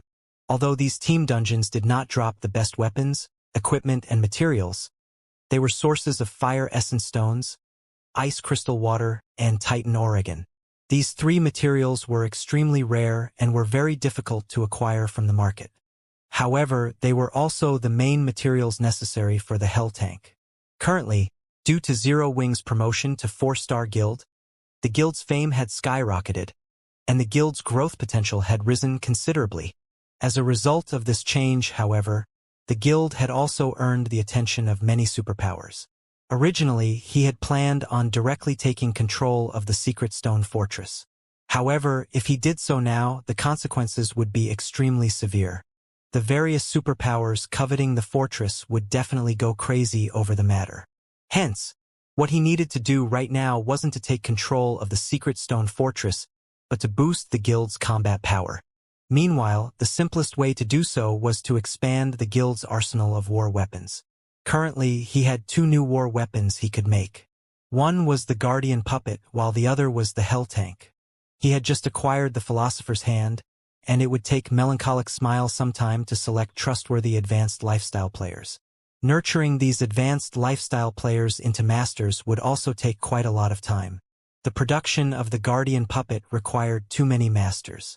It simply wasn't feasible to nurture the necessary masters within the amount of time remaining to take control of the Secret Stone Fortress. Hence, the only option he had left was the Hell Tank.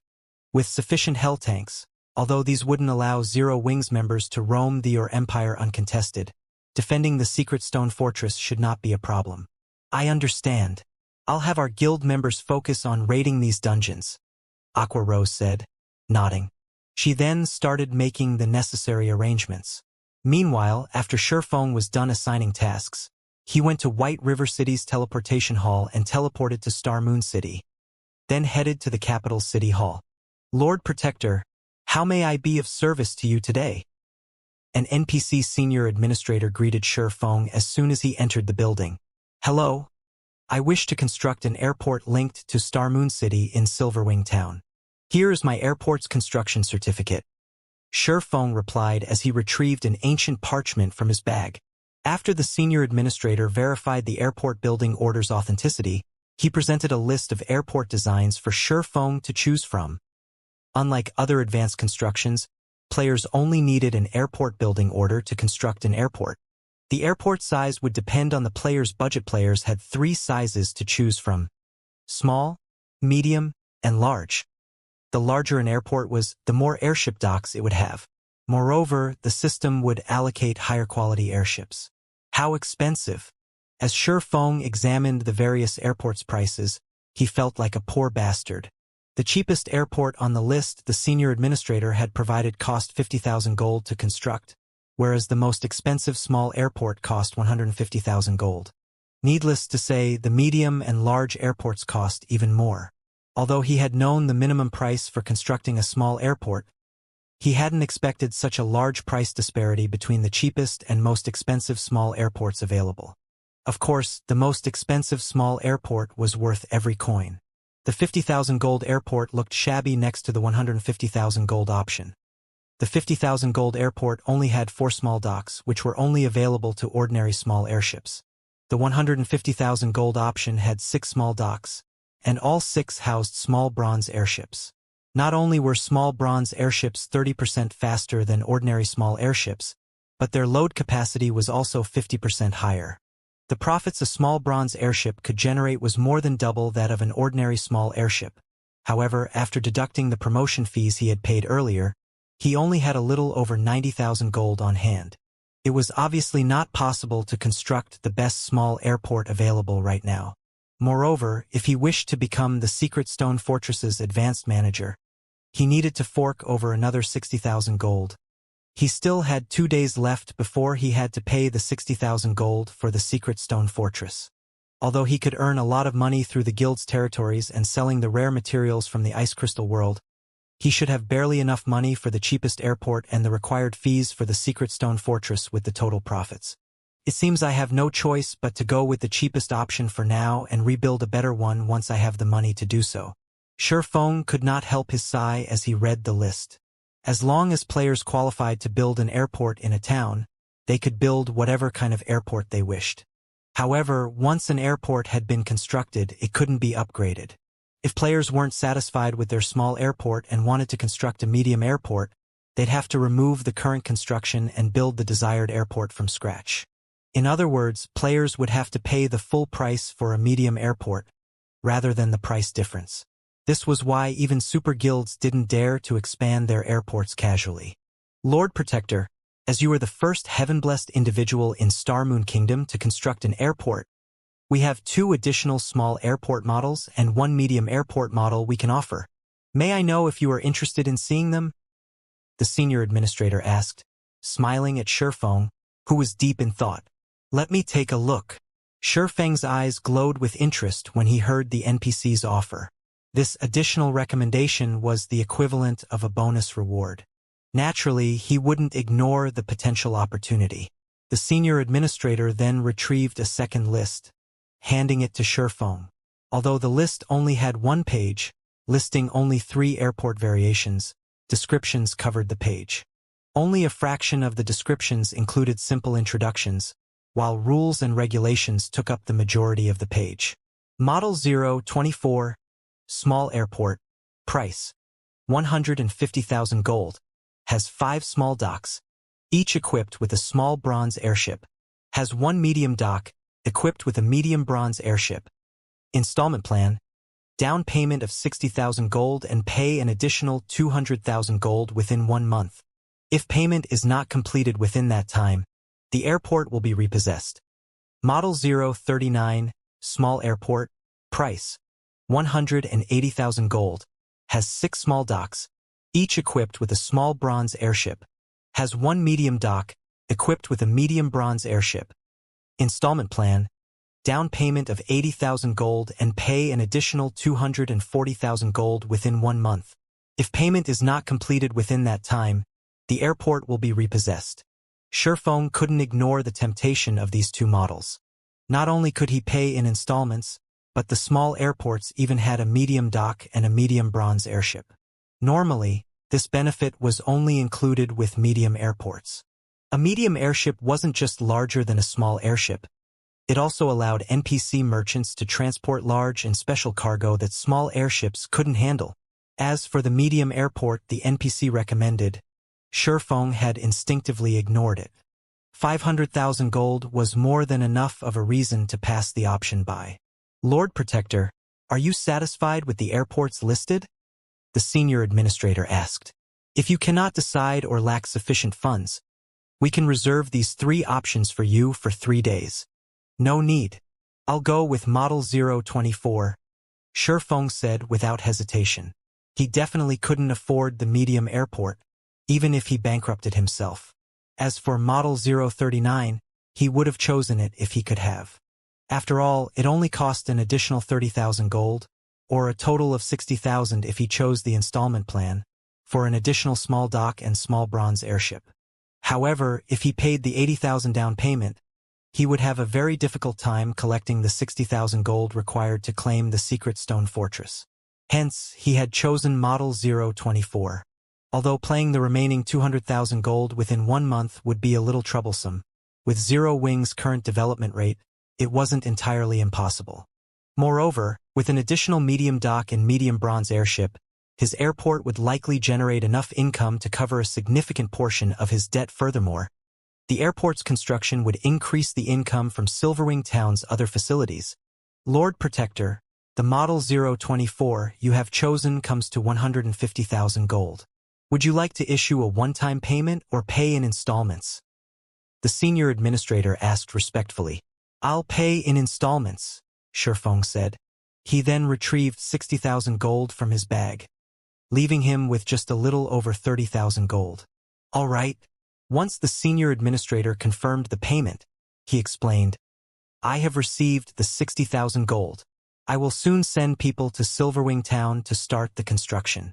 The airport will take 2 natural days to complete. If you wish it, you can reduce the construction time to 1 natural day by paying an additional 6,000 gold. Just build it normally, Shurfeng replied. Building an airport required a lot of time, which he knew. That was also why he had chosen to construct the airport now. If he completed the airport a day before schedule, it would do more harm than good. Once Shurfeng finished with the airport selection, he returned to White River City's candlelight trading firm.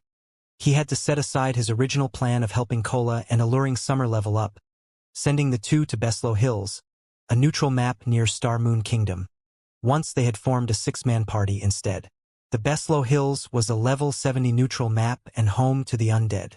Although the monsters there were roughly as strong as the monsters in the Flame Demon's Valley, the party would face far less danger than in the valley. Moreover, undead generally had below-average HP. With Kola's current equipment, he'd be able to resist the undead army in the area. His 5 party members would simply need to consume holy light potions, converting their attacks into light-type. Light-type attacks dealt double damage to undead, which would significantly increase the party's grinding speed. Many of Star Moon Kingdom's large guilds had used this method to power-level new, low-level members in the past. The only downside to this was that undead monsters were very poor. Even after killing an army of several hundred undead, one wouldn't earn enough money to cover the cost of a single holy light potion. After making the necessary arrangements for Kola and alluring Summer's leveling, Shurfeng returned to his special forging room in the candlelight trading firm. He then took the subclass dark gold design from his bag. Anticipation flashed in Shurfeng's eyes as he gazed at the blank parchment before him. He then pulled the Hell Tank design L from his bag. The Hell Tank required multiple subclasses to craft its various components. The Forger subclass was only one of them. Among the parts the Forger subclass had to craft, the most important were the power source and the sturdy outer shell.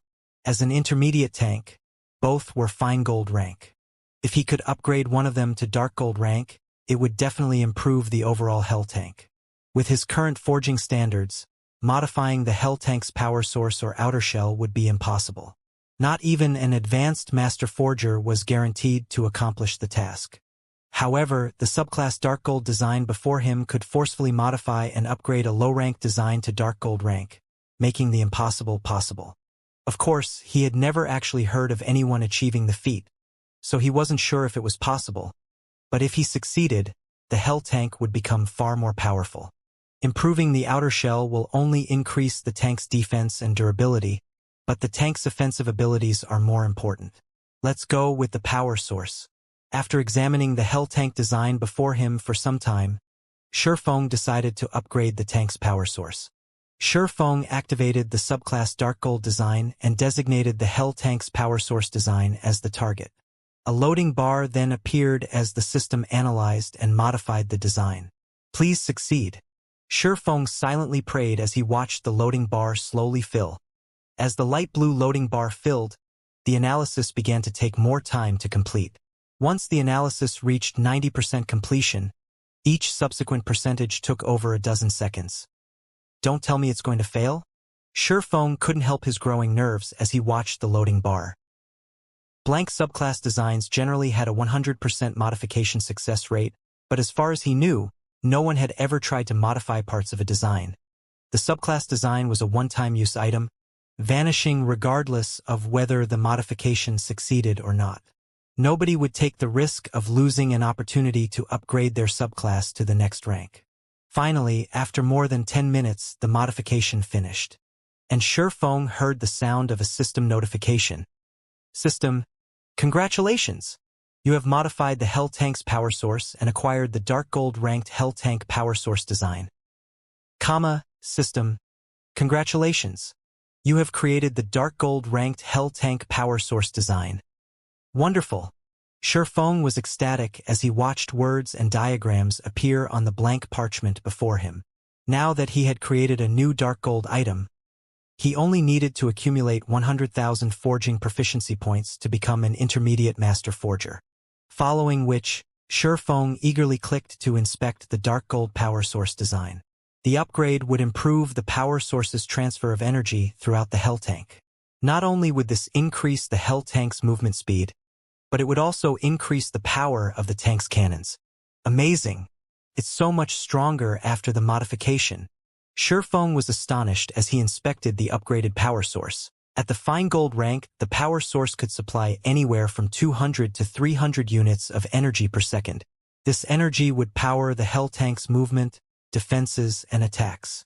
After its upgrade to Dark Gold rank, the power source could generate between 320 and 400 units of energy per second. In terms of performance, the power source had improved by more than 30%. Moreover, the new power source's energy output was far more stable. Now, the Hell Tank's Dark Gold power source could rival the power source of an advanced tank. Although advanced tanks' power sources were also Dark Gold rank, they required far more precious materials to construct. The required materials for the Hell Tank's modified power source, on the other hand, hadn't changed. Only the design now required a higher quantity of materials. The fact that it could rival an advanced tank's power source was amazing. The various empires commanded advanced tanks to combat mythic monsters. These war weapons weren't available to players. Guild Leader, I've already collected all the materials you've requested in Blackwing City. Abyss and the others have also returned from Ocean Viewing Town. Melancholic Smile reported joyfully as she entered Shifeng's forging room. Should I bring them to you? Send them here, Shifeng said, nodding. Now that he had completed the modifications, he could start the Hell Tank's production. With Titan City and Burning Abyss's tutelage, the Candlelight trading firm had gained 2 more master engineers, bringing the total to 3, the minimum required to craft the Hell Tank. Although Shifeng wasn't an intermediate master forger yet, with the Philosopher's Hand, he could perform like one. In addition, he had a much higher success rate when forging the power source than ordinary intermediate master forgers since he had created the upgraded power source. A short moment later, Burning Abyss and the two other master engineers stepped into Shifeng's special forging room. Despite these three players' status as master engineers, they still looked at Shifeng with nervous and excited energy. Anywhere else, even a first-rate guild's guild leader would have to treat them with respect due to their identities as master engineers. However, as employees of the Candlelight trading firm, they knew their place in the trading firm. Master lifestyle players might be good, but they were not irreplaceable. With the Candlelight trading firm's strength, it would have no issues nurturing more masters in the future. They were proof of this. Guild leader, do you need us for something? Burning Abyss asked. I've asked you here today to help me produce an item. However, before we do, you'll need to sign a confidentiality agreement. Shifeng told Burning Abyss's group of 3. If any of you don't wish to do so, I won't force you. I'll just find someone else to replace you later. If there are no problems, the contracts are on the table. Burning Abyss and his companions revealed confused expressions. Before they had become master engineers, they had signed Candlelight's core member contract, which was already quite strict. Logically, there should be no need to sign an additional confidentiality agreement. Although these 3 were curious, they didn't hesitate to sign the new contract Shifeng had presented. Good. Since you've signed the contract, take a look at this, Shifeng said as he revealed the Hell Chariot design to the 3 master engineers. If you don't have any issues with it, you may begin production right away. When the 3 master engineers saw the design, they were dazed. Amazing! This is an intermediate tank. Burning Abyss's eyes glowed with excitement as Head read the Hell tank's introduction. The other 2 master engineers couldn't tear themselves away from the design after seeing it, and they wanted nothing more than to test their skills on the Hell tank's production. Although they had learned a lot while producing speedboats, the knowledge they had gained was a drop in the ocean compared to what they would learn as they crafted this intermediate tank. If they grasped the Hell tank's production method, it could even help promote them to intermediate masters. Guild leader, we don't have any problems with the engineering aspects of this design, but some of its components will require an intermediate master forger, Burning Abyss said awkwardly. Don't worry about that. I'll send the components to you soon, Shifeng said. Shifeng's decisive, confident reply stunned the 3 engineers. Has the guild leader already been promoted to intermediate master forger? This thought popped into the master engineers' minds. They couldn't think of any other explanation for how Shifeng would acquire the required components. An intermediate master.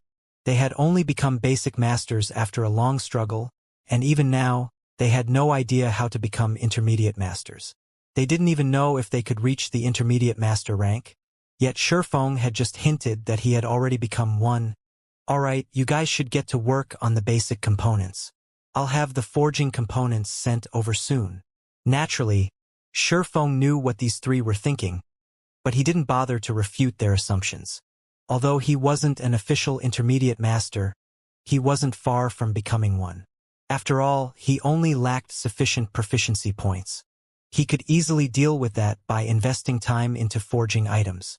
Following which, Burning Abyss and the others went to another special workshop and started to craft the necessary basic components. As for Shifeng, he activated the Philosopher's Hand's Philosopher's Soul. He then began to refine the Titan ore and the various other materials Melancholic Smile had delivered. After 8 straight hours of work, Shifeng had finally crafted all of the Hell tank's forged components. Although he had failed multiple times and wasted a lot of materials, the losses were within his expectations.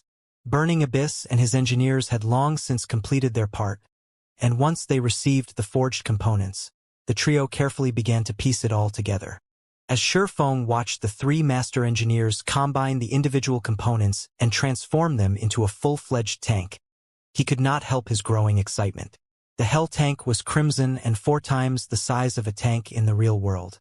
The Hell tank took up nearly half of the special forming room like some gigantic, slumbering beast. Guild leader, this is a success. We combined all of the components successfully.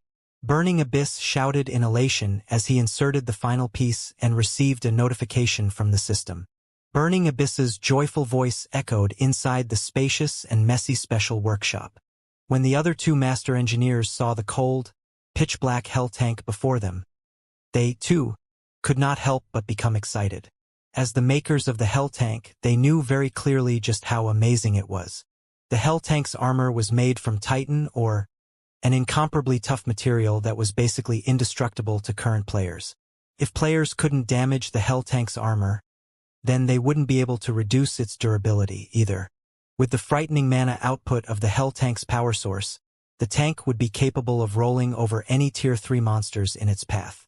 As for Tier 2 players, they were no different from powerless children before the hell tank. The destructive power of the hell tank's body itself was already plenty troublesome to players, what more the firepower the hell tank possessed. When they thought about fielding the hell tank in combat in the future, they could easily imagine the hell tank's destructive power instilling fear into their enemies.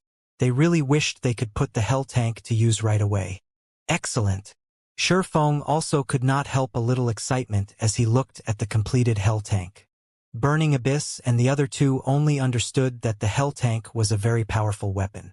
However, they failed to appreciate what an intermediate tank represented, never having witnessed how frightening an existence an intermediate tank was when used against players out in the fields. Even a 100-man, Tier 2 expert team would be helpless against a fully armed intermediate tank. There would only be one outcome: death. The powerful armor of an intermediate tank was not something that Tier 2 skills and spells could destroy. Only Tier 3 attacks stood a chance of damaging an intermediate tank slightly. Hence, for Tier 2 players, going up against an intermediate tank would be akin to raiding an invincible monster. However, the immunity to Tier 2 attacks and below still wasn't the most amazing aspect of an intermediate tank. The crucial detail about an intermediate tank was its speed and power. If one had an intermediate tank, one could basically move unhindered so long as one did not come across Tier 3 or above players and monsters or players that wielded war weapons. After verifying that the production was a success, Shifeng arrived before the hell tank and stored it inside his epic-ranked spatial bag. This scene stupefied Burning Abyss and his fellow master engineers. The hell tank wasn't an item that could be stored whole in a player's bag space. If players wished to store it there, they would have to disassemble it first into smaller parts because not only did the hell tank occupy too many bag space slots, but its weight was also extraordinary. Normally, several players would be required to lug it around. Currently, even the most expensive 1,000-slot bag sold on the market could hold only 1/10 of the hell tank. If one wanted to store the entire hell tank in a single bag, said bag would need a capacity of 10,000 slots. However, this was still not the most crucial point. The deciding factor was the weight. Carrying a hell tank required at least 5 strength-focused Tier 2 players. Nevertheless, Shifeng had actually stored the entire hell tank all by himself. What Burning Abyss and the other two did not know was that epic-ranked spatial bags existed in God's domain. Take Shifeng's spatial bag for example. Not only could it store 12,000 slots worth of items, but it also had a built-in warehouse that allowed the storage of non-bag space items. In addition, items stored inside the spatial bag wouldn't add to the load of players. Hence, Shifeng was able to store the hell tank without problems. After collecting the hell tank, Shifeng had to inspect its attributes. As the hell tank was a war weapon, its attribute panel could not be inspected while it was present in the outside world. At most, one would see only its name when inspecting it. Only after storing it in a bag space could one inspect it. Hell tank, intermediate tank, equipped with a dark gold rank power source. Maximum capacity. 20 people increases movement speed by 210%. Possesses upper rank Tier 2 defensive capabilities. Durability 400/400 additional skill 1-, Magic Shield. Constructs a Tier 3 magic barrier that can absorb up to a maximum of 3 million damage for 24 minutes. Each use costs 18 magic crystals. Cooldown 10 minutes, additional skill 2-, Hell Cannon, 1,700 yard range. Deals a devastating blow at the Tier 3 standard to a 35-yard radius. Each use costs 90 magic crystals. Cooldown 14 seconds additional skill 3 dash comma. Flame spears. Creates 14 flame spears. Each flame spear carries power at the peak of Tier 2 and has a 150-yard attack range. Comma, cooldown 2.7 seconds. It's improved by so much. Shi Feng hid his astonishment as he looked at the attributes of the Hell Tank. The original Hell Tank was already top tier among intermediate tanks.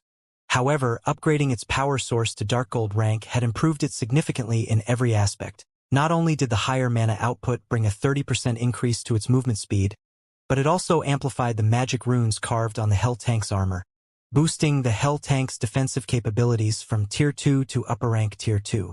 With this, even Tier 3 attacks would barely damage the Hell Tank. Aside from that, the upgraded power source had also strengthened the Hell Tank's firepower slightly and reduced its energy consumption somewhat. Overall, the Hell Tank's combat power had improved by at least 40%. Although it still wasn't comparable to an advanced tank, it also far superior to an ordinary intermediate tank. Guild Leader, now that we've completed the first Hell Tank, may we start production on the second one? Burning Abyss asked carefully as he looked at the silent Shi Feng. He was already captivated with the Hell Tank at this point. The engineering techniques involved in the Hell Tank's production were superior to the production techniques for the ships he had made thus far. One could say that tanks were his current romance. Right now, all he wanted to do was mass-produce the Hell Tank and research the theories behind its production so that he could create his own tank in the future. However, the materials required to produce the Hell Tank were simply too staggering.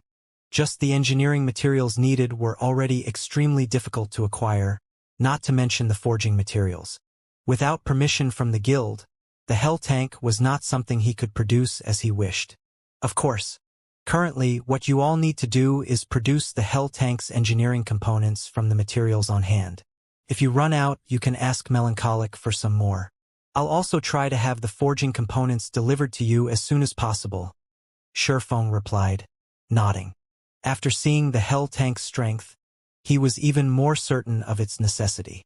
Although Melancholic's Smile had collected barely enough materials for 3 or 4 Hell Tanks, which would be hardly sufficient to accomplish anything major, he had already mobilized the entire guild's power to collect the necessary main materials. It wouldn't be long before they acquired more Titan Oregon. Upon hearing Shi Feng's command, the 3 master engineers grew even more excited.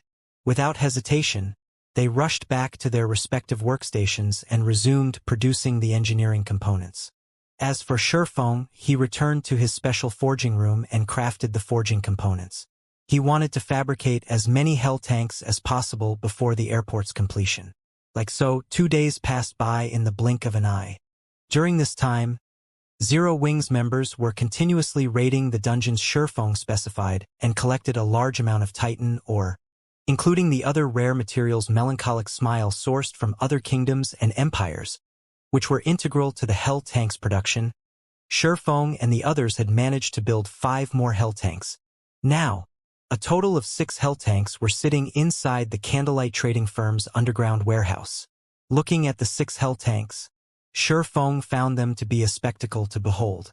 Shi Feng's forging proficiency had also increased rapidly during this period. Including the proficiency points the system awarded him before, he had over 70,000 forging proficiency points accumulated. He now needed just a little over 20,000 points to officially reach the intermediate master rank. As Shi Feng was considering producing the components for the 7th Hell Tank, he suddenly received a system notification. System: the construction of Silverwing Town's airport is completed. Please check and ratify the construction work. After reading the system notification, Shi Feng promptly stopped his work, contacted Cream Cocoa, and instructed her to take his place. He had worked constantly over the past 2 days to produce the Hell Tank. He had also used the Philosopher's Hand to help Cream Cocoa and Melancholic Smile forge the Hell Tank's components. After all, he was Zero Wings guild leader. He didn't have a lot of spare time to commit to the Hell Tank. Now that the 2 women had become basic master forgers, the Philosopher's Hand could help them perform as intermediate master forgers as well. As the 2 women forged more components, their forging standards improved. Likewise, their production success rate increased. Although they weren't nearly as skilled as Shi Feng when crafting the Hell Tank's upgraded power source, their success range was tolerable. With this, Melancholic Smile and Cream Cocoa could work on the Hell Tank's forged components as long as they had materials even if he wasn't around. When Hell Tanks were used on a battlefield, they weren't very effective unless an army had a certain number of them. However, once they had a sufficient force, players wouldn't be able to compare to their destructive power. Hence, production of the Hell Tanks must continue without pause. Moreover, once she used and familiarized herself with the Philosopher's Hand, Melancholic Smile could use the Alchemy Treasure effectively to nurture Candlelight's advanced lifestyle players. With it, she could gauge which players would quickly reach master rank. This, in turn, would increase Candlelight's strength far more quickly. After passing his work off to Cream Cocoa, Shurfeng used a guild transfer scroll to teleport to Silverwing Town, or Empire, Silverwing Town. As Shurfeng walked through the streets, he could see that the town's player population had significantly decreased. The previously crowded Main Street alone had lost over half of its players. A strange depression had descended on the town. It was nowhere near as lively as it had been. Sure enough, the Crimson Flame Fortress's allure to elite and expert players is quite strong. With a glance at the streets, Shurfeng noticed that the majority of these players were ordinary players. Very few were elites or experts. The Crimson Flame Fortress definitely couldn't compete with Silverwing Town in terms of facilities, but it could teleport players to various locations near the or capital city while evading the or army's strict patrol. It was a fatal attraction for elite and expert players since this allowed them to reach the Azura Mode regional dungeon with far more ease. In contrast, although Silverwing Town was very close to the primordial divine ruin, a limited number of players were allowed to enter the ruin at any one time. Meanwhile, the various large guilds and superpowers monopolized the entry slots. Independent players had no chance of entering the ruin. It was natural that these players wanted to head towards the or capital city in search of treasure and EXP. After all, every player wanted to grow stronger and get rich overnight. The or capital city provided a golden opportunity. Even if players failed to find amazing treasure, they could acquire enough magic crystals in the regional dungeon to earn a small fortune, selling them to the various large guilds in bulk. Although the various team dungeons had a chance of dropping magic crystals, they didn't drop many, and the drop rate was painfully low. In contrast, even the or capital city's level 50+ Lord-ranked monsters had a considerably high drop rate. And these Lord-ranked monsters were common in the regional dungeon. Damn the Blackwater Guild. They've gone too far. We're not even Zero Wing members. We are just here for a few Silverwing Town transportation quests. Yet they treat us like Zero Wing members, annihilating our team without a second thought. That's just the tip of the iceberg. Blackwater's members and the Dark players have stated that from tomorrow on, any player that wants to complete a transportation quest in Silverwing Town will have to pay a protection fee. Otherwise, they won't guarantee our safety during our quest. Surviving in Silverwing Town had become too difficult. I'm thinking of heading to the or capital city and be done with it. This is Zero Wing's territory. Isn't the guild going to do anything about this? Does Zero Wing even have the leeway to? Right now, Zero Wing's teams are constantly fighting Blackwater's members and the Dark players. There have already been several hundred skirmishes within Silverwing Town's vicinity. However, Blackwater is simply too ruthless. It used its point system to attract large numbers of elite and expert players to fight for it. Now, Blackwater's forces outnumber Zero Wing by many times. Zero Wing just doesn't have enough manpower to protect every corner of its territory. I've heard that Zero Wing has suffered more than 20,000 casualties already. Where would Zero Wing find the time and manpower to deal with the highway robberies? I've also heard that Aqua Rose personally led an expert legion to stop Blackwater's members in order to protect its territory. In the end, nearly half of Zero Wing's main force members and more than 2,000 Zero Wing experts died in that battle. Meanwhile, Blackwater lost a little over 2,000 experts and 3,000 elites. In the end, as Blackwater had too many people, and since bounty hunters had begun to join the fight, Aqua Rose's legion was forced to retreat. Now, Zero Wing has limited its movement around the town. It seems Silverwing Town isn't hospitable anymore. Let's just try our luck in the or capital city. Hearing the players leisurely chat on the street, Some of the nearby independent players couldn't help their deep sigh. Silverwing Town wasn't declining because its facilities had fallen behind the times, but because of Blackwater's ruthlessness. The guild gave independent players no hope of making a living in Silverwing Town. They're targeting the town's independent players now? Shi Feng was surprised as he overheard the conversations. Has Blackwater's leader in the Empire been replaced? Guilds rarely involved independent players when they fought each other in God's domain. Not only was the act morally bankrupt, but it would also leave a bad impression of the guild. Most importantly, it would turn independent players against the guild. Yet, Blackwater ignored these consequences and attacked independent players. It had even gone as far as to charge protection fees. The vicious methods the guild employed wasn't typical of Blackwater's previous pattern. Previously, Blackwater had operated arrogantly. Although it had tried to use overwhelming power to force its opponents to submit, the guild had only pointed its blade at its enemies. The guild hadn't involved bystanders. However, Shi Feng didn't give the matter much thought as he made his way towards the new airport. Regardless of what Blackwater actions, there was one thing he could be sure of: the guild was his enemy. Although Blackwater's new tactics were unexpected, now that the airport was complete, he could begin to take action. Very quickly, Shi Feng arrived in the town's eastern outer area. Since this area didn't have any particularly important buildings, very few players normally visited this side of town. Since Silverwing Town had deteriorated, even fewer people wandered this way. However, the gigantic magic barrier that enveloped the airport was extremely eye-catching, so a few passing players had stopped to examine the massive barrier.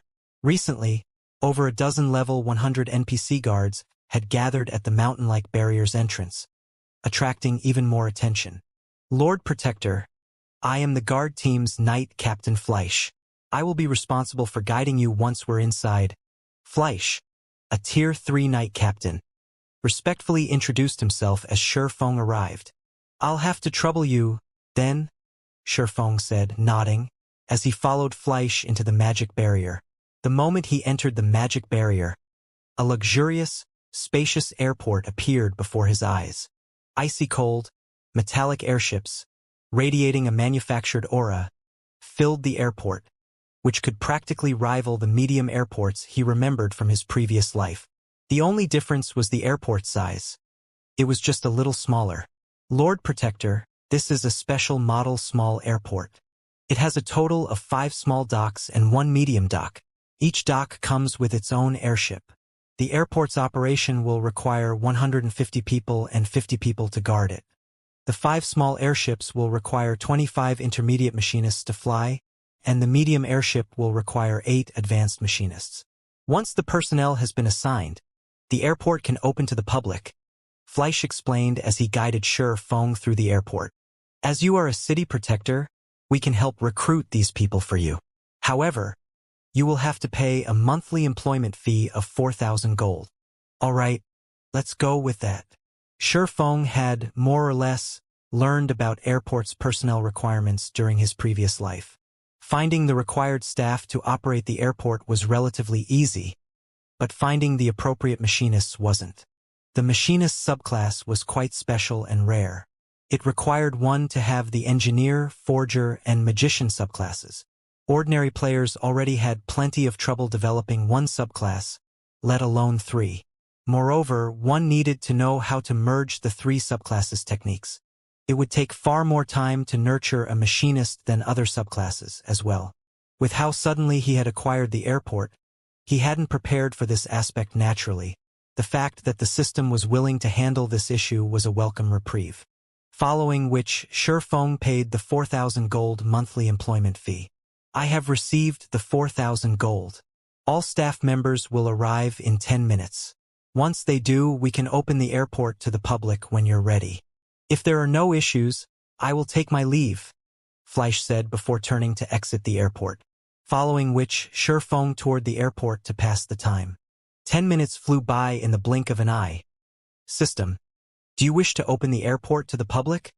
When the system alerted him of the notification, Shi Feng, who stood on one of the flight platforms, noticed that NPCs had already begun their work in the airport.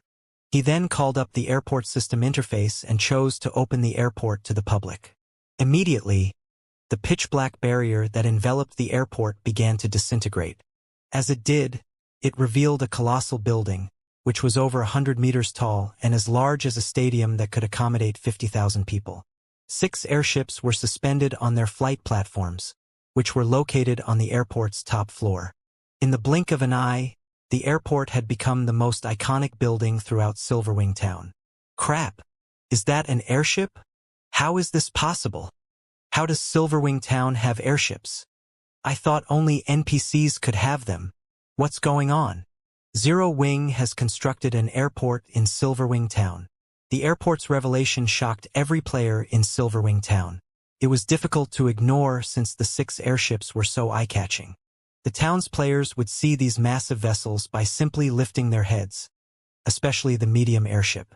It was nearly the same size as a large passenger plane in the real world. It looked like a flying battleship. As everyone discussed the airport, the sound of a system notification reached their ears, or Empire Region System announcement.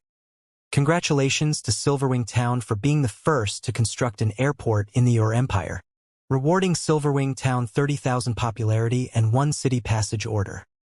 The system announcement repeated 3 times, confirming players' suspicions. Are you kidding me? That's really an airport. Zero Wing actually built one. Now that Silverwing Town has an airport, doesn't that mean we won't have to run all the way to visit the town anymore? We just board an airship? That's exactly what it means. What other use would an airport have?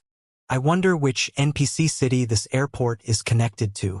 Silverwing Town's independent players couldn't help but cheer with joy.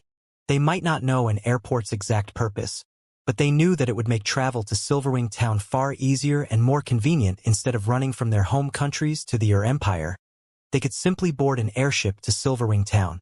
They were incredibly excited just thinking about it. Meanwhile, when they heard the system announcement, the players grinding in their empire read it with glowing, excited expressions. They had long since learned to loathe running from place to place, especially when venturing into a dangerous neutral map like their empire. Now, however, they could just hitch a ride on an airship.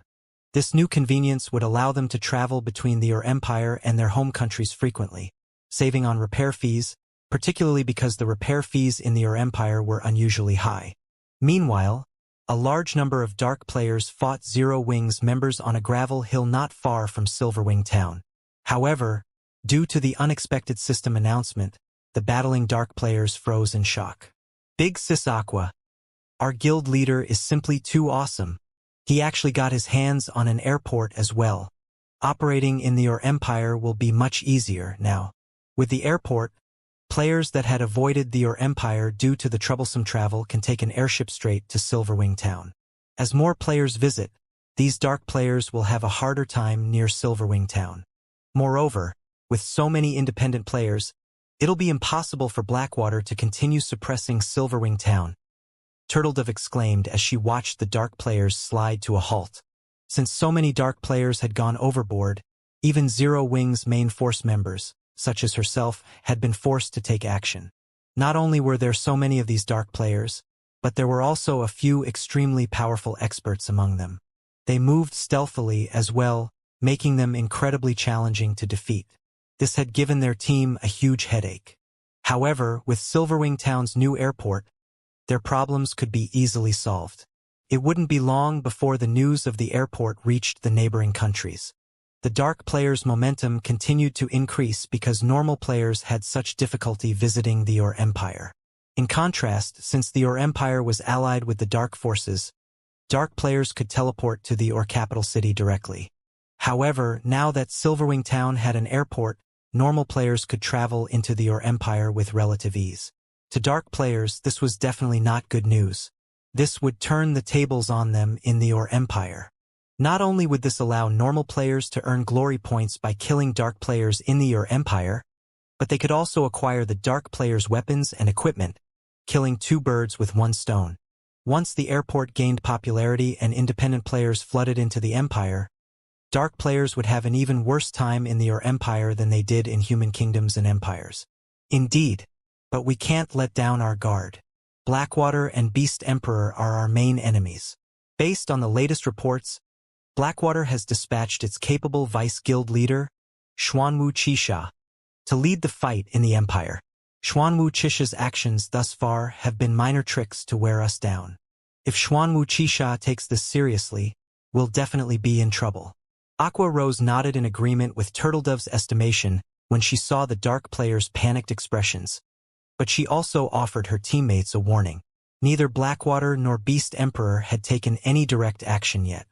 The two forces had been relying on others to do their dirty work, yet they'd forced Zero Wing into such a precarious position. Big Sis Aqua, the guild leader, has asked us to return. He says that he has something he wants to discuss with us, Flying Shadow said. I understand. Let's retreat, then, Aqua Rose said. With a last glance at the scattering Dark players, she gave up the idea of chasing them down and led her team back to Silverwing Town. Now that the airport had been constructed, the Dark players' days were numbered. Even if Zero Wing didn't try to exterminate these pests, these Dark players wouldn't dare linger near Silverwing Town. Silverwing Town, Zero Wing's residence. Zero Wing's upper echelons, who had been grinding or fighting Dark players near Silverwing Town, promptly gathered in the residence upon receiving Shurfeng's call for a meeting. The spacious meeting room practically vibrated with activity as its occupants chatted about Silverwing Town's new airport. The more they talked about it, the more energetic they became. Their exhaustion after ceaselessly fighting had vanished. Guild leader, aside from Cola and the others that are leveling up on your orders, everyone has arrived, Aqua Rose reported to Shurfeng, who remained silent in his seat. Good. Let's begin the meeting, then. Shurfeng nodded, following which, Aqua Rose stood from her seat with a light cough. Immediately, the meeting room fell silent as everyone turned toward the guild leader's throne, wondering about the purpose of today's meeting. I'm sure you all know about Silverwing Town's recent development. I believe that all of you have had your hands full with the fight against the Dark players and Blackwater's members. You should have also noticed that we have been forced to shrink our territory around Silverwing Town, Shurfeng said and gestured, calling up your Empire's regional map in the center of the meeting table. However, now that the airport is complete, I've decided to expand Zero Wing's activity in your Empire to increase our members' leveling speed and obtain more resources to strengthen the guild. When they heard Shurfeng's intentions, everyone in the meeting room grew excited. They had waited a long time for this moment. Because of the Dark players and Beast Emperor's evil beasts, they had been forced to reduce their territory and activity, but now that they had solved the problem of the Dark players, this was a good opportunity to expand. Guild leader, how far are we planning on expanding our territory? Aqua Rose asked. We're going to take your Empire's entire southeastern region, Shurfeng announced, gesturing at the southeast section of the map before him. After Shurfeng was done speaking, the originally lively meeting room promptly fell silent. Everyone inside gaped in shock as they took in Shurfeng's calm expression. It was as if he considered what he had just mentioned something trifling, something that could be accomplished easily. Your Empire was an extremely large map. Although it might not be comparable to an actual empire, it was at least 10 times larger than an ordinary neutral map. Even now, the territory they occupied in your Empire covered only the vicinity of the primordial divine ruin in the outer area of your Empire's eastern region. On the other hand, the Empire's entire southeastern region was more than 10 times larger than their current territory. Executing such a large-scale territorial expansion might be possible if their guild did not have any enemies in your Empire, but they were currently at war with Blackwater. This meant that there would be territorial disputes over the scarce high-resource areas. In order to ensure that guild members would be able to develop themselves normally in these areas, they would have to increase the manpower allocation to these areas in order to ensure their advantage. However, their forces were already stretched thin, just defending their current territory. Spreading their forces further would allow Blackwater and Beast Emperor to deal them a severe blow. Nowadays, not only did Blackwater's members in your Empire greatly outnumbered Zero Wings, but due to Blackwater's bounty system, there were also a large number of experts hunting Zero Wings members. Now, the only reason why they could afford an expansion was the solution of the Dark player problem. Doing so guaranteed that guild members could grind efficiently and acquire all sorts of resources. However, attempting to expand their territory in the empire to more than 10 times its current size would simply be counterproductive. After all, Zero Wing did not have the strength or manpower to defend such a large area. Without sufficient manpower for surveillance and patrol squads, the guild's teams would very easily be surrounded and annihilated by Blackwater's and Beast Emperor's armies. In God's domain, guild teams caused quite a commotion when grinding or conducting large-scale quests, especially when operating in high-resource areas. Their movements were easily detectable. Hence, whenever guild teams were conducting an operation, they needed people constantly patrolling and monitoring the surroundings to prevent getting ambushed and surrounded by enemies. Moreover, even if they dealt with the manpower problem by moving more members from Starmoon Kingdom to the Empire, the players tasked with surveillance and patrols needed to have sufficient strength. Otherwise, they would end up getting killed by some random party from the enemy. It might be fine if these players were killed once or twice, but if the frequency grew too high, these players would end up crippled. Not to mention, the players tasked with surveillance and patrol had to be capable of executing proper defenses and buying time. After all, compared to a large team of players, a small group of players would have an easier time escaping. Hence, players tasked with surveillance and patrol needed to be able to buy time for the larger team to retreat. Without sufficient strength, players simply wouldn't be up to such a task. Guild Leader. Although we can acquire more high-resource areas by expanding our territory and increase the guild's development speed, with our current strength, we simply can't afford to defend such a large area. This expansion will just end up backfiring on us and give Blackwater the opportunity to weaken our expert and elite players. Aqua Rose then added, "My suggestion is to occupy 2 or 3 high-resource areas first. If it's just that much, we'll have enough manpower and strength to defend these areas. Once we stabilize our strength, we can then proceed with occupying more high-resource areas." The crowd inside the room expressed their agreement after hearing Aqua Rose's suggestion. While expanding Zero Wing's territory by more than 10 times would indeed increase the guild members' leveling speed significantly and rake in a lot of wealth, that was dependent on them being able to defend their territory. If their members were to get killed repeatedly by Blackwater's and Beast Emperor's forces, then the expansion would just do more harm than good to their guild. While it is indeed good to take things step by step, we simply do not have the time for that right now, Shifeng said, shaking his head. If we go by the current number of members we have in Silverwing Town, your suggestion is indeed excellent. However, I plan to transfer at least 150,000 members from Starmoon Kingdom once we're done with the expansion. If we occupy just 3 high-resource areas, there simply wouldn't be enough resources to go around. 150,000? Aqua Rose could not help but be shocked by Shifeng's words. Why are we suddenly transferring so many people over? Thus far, Zero Wing had only 120,000 members operating in Silverwing Town. Moreover, this number was a result of Silverwing Town recently becoming an intermediate town. If the number of guild members operating in Silverwing Town more than doubled, the current leveling resources available around Silverwing Town wouldn't be enough to allow them all to develop rapidly. Moreover, due to the appearance of the airport, the leveling resources available within the vicinity of Silverwing Town would soon face further pressure from the influx of independent players. Everyone else in the meeting room also gasped at Shifeng's statement. They simply could not understand what was going through Shifeng's mind. Their guild leader's plan was ludicrous.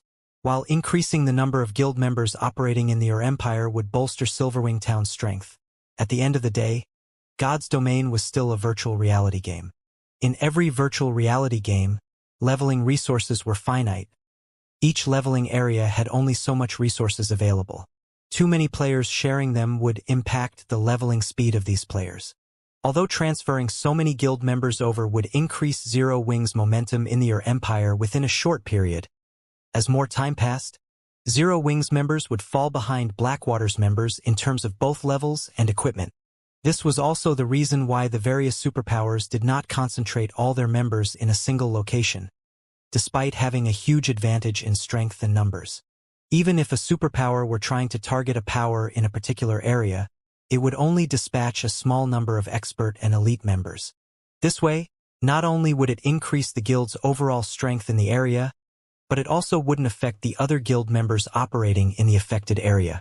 In the case of Blackwater, the reason why it could dispatch so many players into the Ur Empire without affecting its guild members' development was the Crimson Flame Fortress and the guild's cooperation with Beast Emperor. With these two factors, Blackwater was free to monopolize all kinds of resources in the Ur Empire. The current super guilds and super first-rate guilds definitely wouldn't be able to match Blackwater's feat.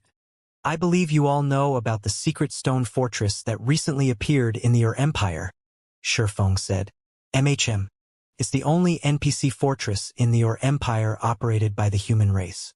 The fortress comes equipped with all kinds of facilities. At the same time, it is extremely close to the Ur Empire's inner area. One could say that it is a rest stop for players trying to move from the Ur Empire's outer area to the inner area.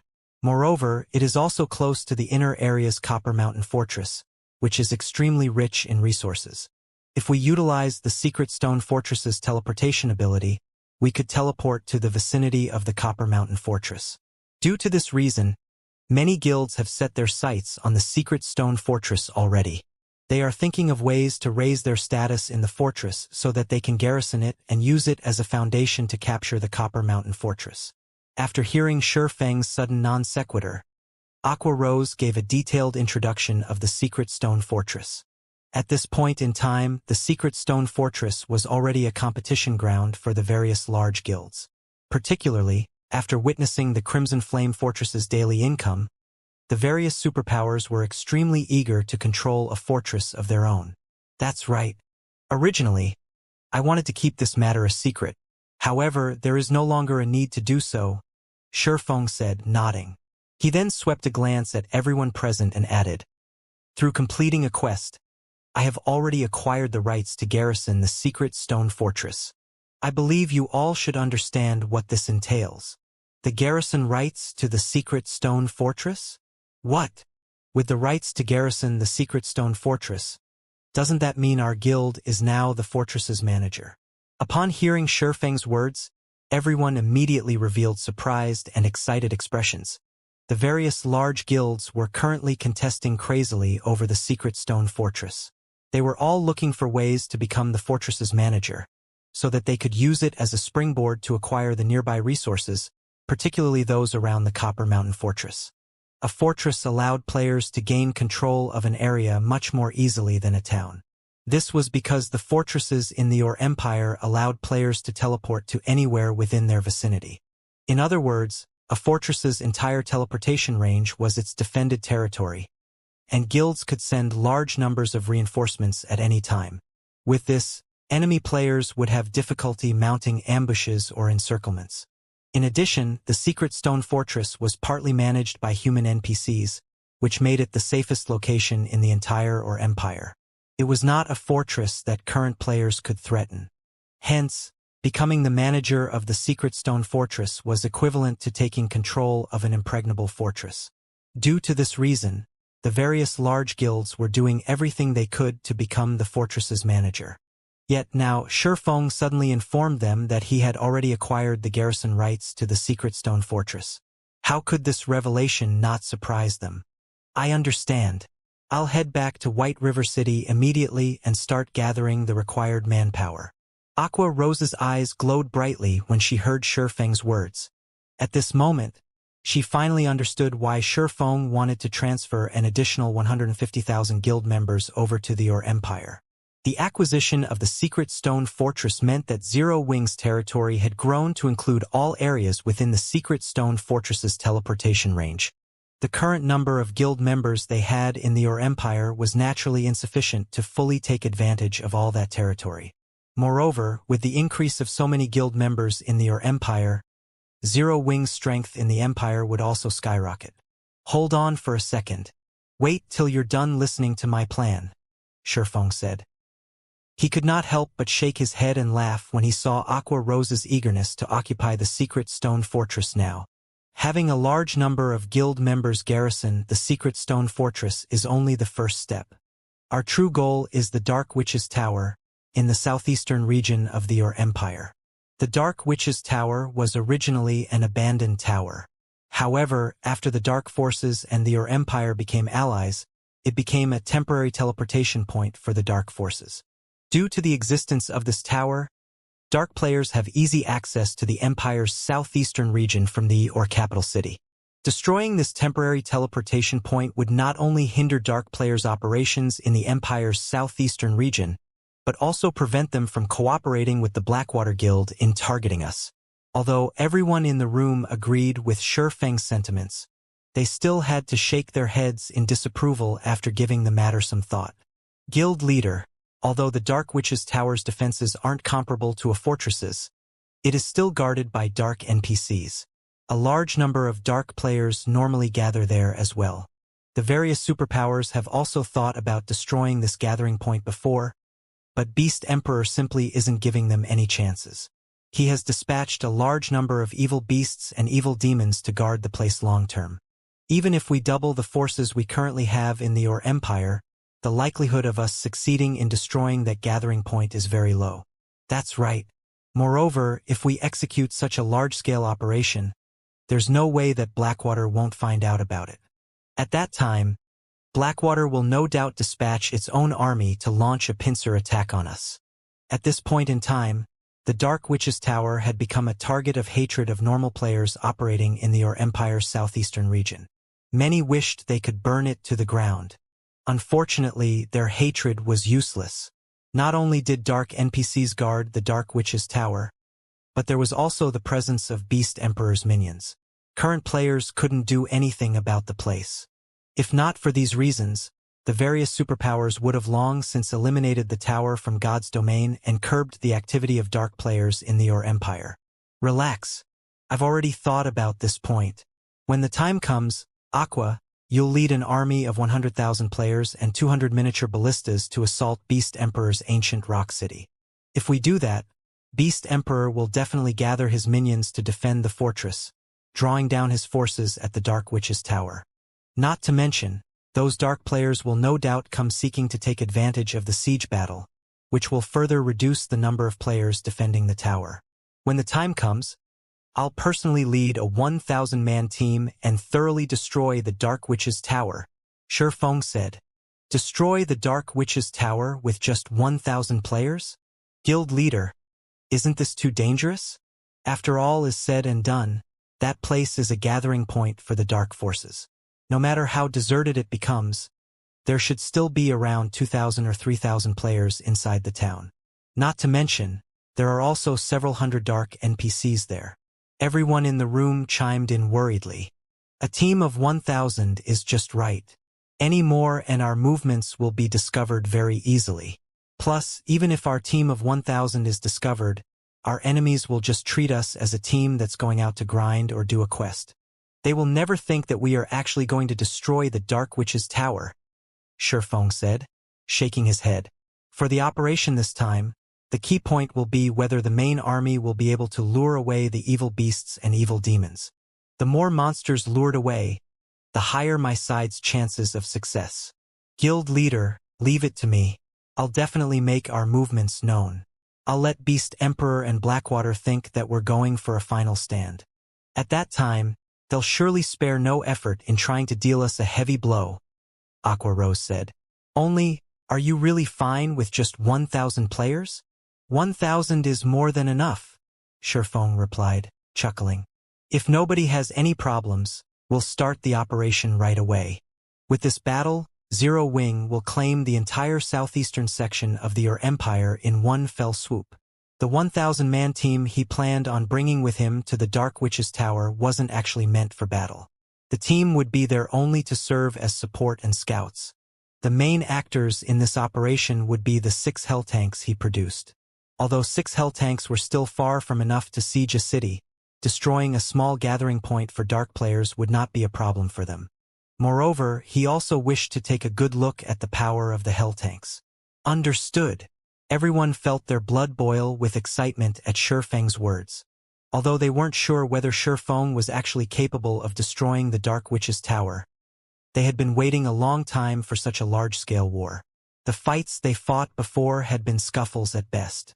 They had also been suppressed by the Dark players and Blackwater's members all this time and had long since gotten fed up. Now that they had an opportunity to fight on a real battlefield, they more than welcomed it. Immediately, Everyone took action according to Sure Feng's arrangements. As for Melancholic Smile, she hurried back to Star Moon Kingdom and started gathering the guild's elite and normal members, readying them to head toward the secret stone fortress. For a time, the entire Zero Wing Guild was a beehive of activity. This situation befuddled the spies, the various large guilds planted in Zero Wing. They all wondered what Zero Wing was trying to do this time. After getting a thorough understanding of the situation, they all involuntarily fell into a daze. What's going on? Zero Wing is actually planning on making a last stand against Beast Emperor and attack ancient Rock City. Is Zero Wing insane? It has just obtained an airport, and it is already trying to pick a fight with Beast Emperor. News of this situation quickly spread into the ears of the various major powers of Star Moon Kingdom and sent the kingdom's players into an uproar. As for Sure Feng, he had arrived at the secret stone fortress by himself. Currently, although the secret stone fortress had yet to be fully open to the public, players belonging to the various major powers had already gathered here. These players easily numbered more than 100,000. Including the independent players that had come here to rest, the fortress's total player population already exceeded 500,000. After taking a look at the general situation inside the fortress, Sure Feng made his way to the fortress's administration building. Lord Claude, I have already collected the 60,000 gold according to our agreement. Once Sure Feng met up with Claude, he handed over 60,000 gold to the NPC. Excellent. This is indeed 60,000 gold. With this, we'll finally have enough funds to reconstruct the secret stone fortress, Claude said, smiling as he looked at the bag of coins in his hand. He then took out a golden token and said, "Here is the secret stone fortress's token. From now onward, you are the secret stone fortress's advanced manager. I hope you can contribute more towards the fortress's development in the future." After Sure Feng received the golden token, he could not help but breathe out a sigh of relief. During this period, due to the decrease in Silverwing Town's population, the town's income had declined considerably. Fortunately, thanks to the rare materials acquired from the Ice Crystal world and the continuous growth of Zero Wing City's popularity, he had just barely managed to earn the 60,000 gold required. Now that he had become the Secret Stone Fortress's advanced manager, he could officially allow Zero Wing to garrison the fortress. Although doing so would incite the jealousy of the various superpowers, so long as the next step of his plan succeeded and Zero Wing displayed sufficient strength in the Ur Empire, these superpowers would think twice about attacking Zero Wing. Following which, Sure Feng made his way to the administration building's office hall. Currently, over 1,000 players were seated inside the office hall, every one of whom was level 55 or above. They were also fully equipped in level 50 secret silver equipment, with some powerful ones even sporting several pieces of level 50 fine gold equipment. Aside from being high-leveled and well-equipped, these players also shared another similarity: they were all guild players. Currently, these guild players were grouped in parties as they waited for their turn to meet with the NPCs at the front desks. The queue is moving so slowly. Hopefully, the leader will pick up a good quest. The previous quest we got was simply fraudulent. It actually required us to collect 500 or weapons, yet gave only 3 guild contribution points in return. There weren't even any additional rewards. You guys got it a lot better. Our quest was the real fraudulent one. We were actually required to steal 3 medium rapid-fire ballistas from an Ur fortress. The designated Ur fortress was chock-a-block with ores at the chieftain rank and above. Even level 60+ Great Lord ranked ores were present in large numbers. Our party got wiped out twice doing this quest, if not for our party's healer having the intermediate resurrection skill, which reduced the death penalty we suffered. Every member in our party would have lost 2 levels already. The various guild parties in the hall were all grumbling about the contribution quests given out by the Secret Stone Fortress. Not only was the difficulty of these quests extremely high, but the rewards given were not particularly good either. However, they also couldn't refuse to do the quests. Otherwise, their guilds wouldn't be able to gain the garrison rights to the Secret Stone Fortress. Just as the various parties were conversing with each other, Sure Feng, who was wearing a black cloak, arrived at the exchange counter a short distance away from the quest counters. His presence soon attracted the attention of the players inside the hall. Crap? Who is that person? Is he actually using his contribution points to exchange for items? Impossible. Just activating the exchange counter function requires an individual to have 200 CPs and be an honorary warrior of the Secret Stone Fortress. After my party did a high-ranking quest, each member only got between 5 to 10 CPs, and that quest took my party over 5 hours to complete. Even if that guy doesn't sleep and does quests one after another, there's no way he would have 200 CPs right now. He should be asking about the available items for exchange. Currently, the Secret Stone Fortress had been opened for only 4 days. Gaining access to the fortress's exchange function was simply impossible at the moment. Meanwhile, just as everyone was having such thoughts, the NPC Beauty, who wore an indifferent and aloof expression on her face, suddenly smiled and bowed respectfully after seeing Sherfong. "Lord Protector, how may I be of service to you today?" The NPC Beauty asked respectfully. "I wish to accomplish the guild garrisoning procedures," Sherfong replied, nodding. Upon hearing Sherfeng's request, the NPC Beauty immediately took out a form and explained, "All right, please fill up this form. Afterward, you will have to pay a 500 gold security deposit. Once that is done, your guild will be officially recognized by the Secret Stone Fortress." "Here is 500 gold," Sherfong said, handing over the money, before he started filling up the form before him. Meanwhile, the NPC Beauty's actions immediately had the guild players inside the hall gaping in shock. Who is he? Why is the NPC being so respectful toward him? That guy is carrying out the guild garrisoning procedures? How is that possible? Didn't they say that the exchange function is only available after an individual has accumulated 200 CPs? How can he complete the guild garrisoning procedures already? For a time, the members of the various large guilds failed to react to what was going on. When Sherfong was done filling up the form and the NPC Beauty confirmed that Zero Wing had become a guild recognized by the Secret Stone Fortress, the sound of a system announcement suddenly entered everyone's ears, or Empire Region System Announcement. "Congratulations to Zero Wing for becoming the first guild to garrison the Secret Stone Fortress. Rewarding 500 Secret Stone Fortress Guild contribution points and the rights to rent a large residence in the Secret Stone Fortress." The system announcement repeated 3 times. Only after the system's voice faded away did the various guild players inside the office hall snap out of their daze. Zero Wing! Damn it! How did Zero Wing acquire the garrison rights so quickly? There must be a secret to this. We need to report to our superiors immediately. At this moment, the eyes of the various guild players present had already turned bloodshot. The large guilds had long since made the Secret Stone Fortress a priority.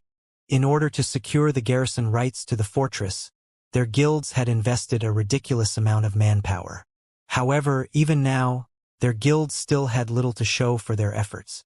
Nevertheless, Zero Wing acquired not only the garrison rights but even a large residence. This benefit would provide significant help to a guild in competing for the Your Empire's resources. Very quickly, news of this matter entered the ears of the various superpowers' upper echelons. Isn't Zero Wing just an up-and-coming guild? Now, it has not only an airport but also the garrison rights to the Secret Stone Fortress. Not bad. If our guild can obtain these things, we'll be able to monopolize at least half of the Your Empire's bountiful resources. Have someone contact Zero Wing and tell them that King's Return is willing to invest in Zero Wing and let it become a subordinate guild of King's Return. Good. Very good. Zero Wing's development speed is truly surprising. It's no wonder Blackwater is constantly trying to devour it and has gone as far as to send that woman over. Immediately have someone contact Zero Wing and tell it that the Crimson Emperor is willing to deal with Blackwater together with it and help it protect the resources it has. In return, however, Zero Wing has to become Crimson Emperor's subordinate guild. Upon receiving this piece of news, the various superpowers all started taking action. Previously, they could ignore the existence of Zero Wing, as the guild still couldn't threaten their interests. However, the Secret Stone Fortress was a strategic location that involved a significant portion of the resources available in the entire Empire. This was not a realm that Zero Wing should be allowed to touch. Shortly after the system announcement, Aqua Rose, who was currently in Starmoon Kingdom arranging for the transfer of members to the Ur Empire, received invitations for a meeting from various superpowers, as many as 7 at this point, which made her scalp tingle. Just dealing with Blackwater, a large guild with a powerful background, was already enough to put Zero Wing in a precarious situation. If Zero Wing were to provoke all these superpowers now, the consequences would be unimaginable. Finding herself at a loss as to what to do, Aqua Rose immediately contacted Shifeng and asked, "Guild leader, more and more superpowers have sent representatives to meet with me. Do I accept their invitations?" Even if the representatives of the various superpowers did not state their intentions, she could already guess the purpose of these meetings. Back when Zero Wing was still operating solely in Starmoon Kingdom, it could afford to provoke these superpowers, as it had the home ground advantage. At worst, the superpowers would only feel slighted by Zero Wing's rejection. They wouldn't take any real action against Zero Wing. After all, they had more important matters to deal with. They simply didn't have enough time and manpower to do something unprofitable. However, the situation was different now. The Ur Empire was the competition ground for the various superpowers. Meanwhile, the matter regarding the Secret Stone Fortress involved the future of the entire Ur Empire.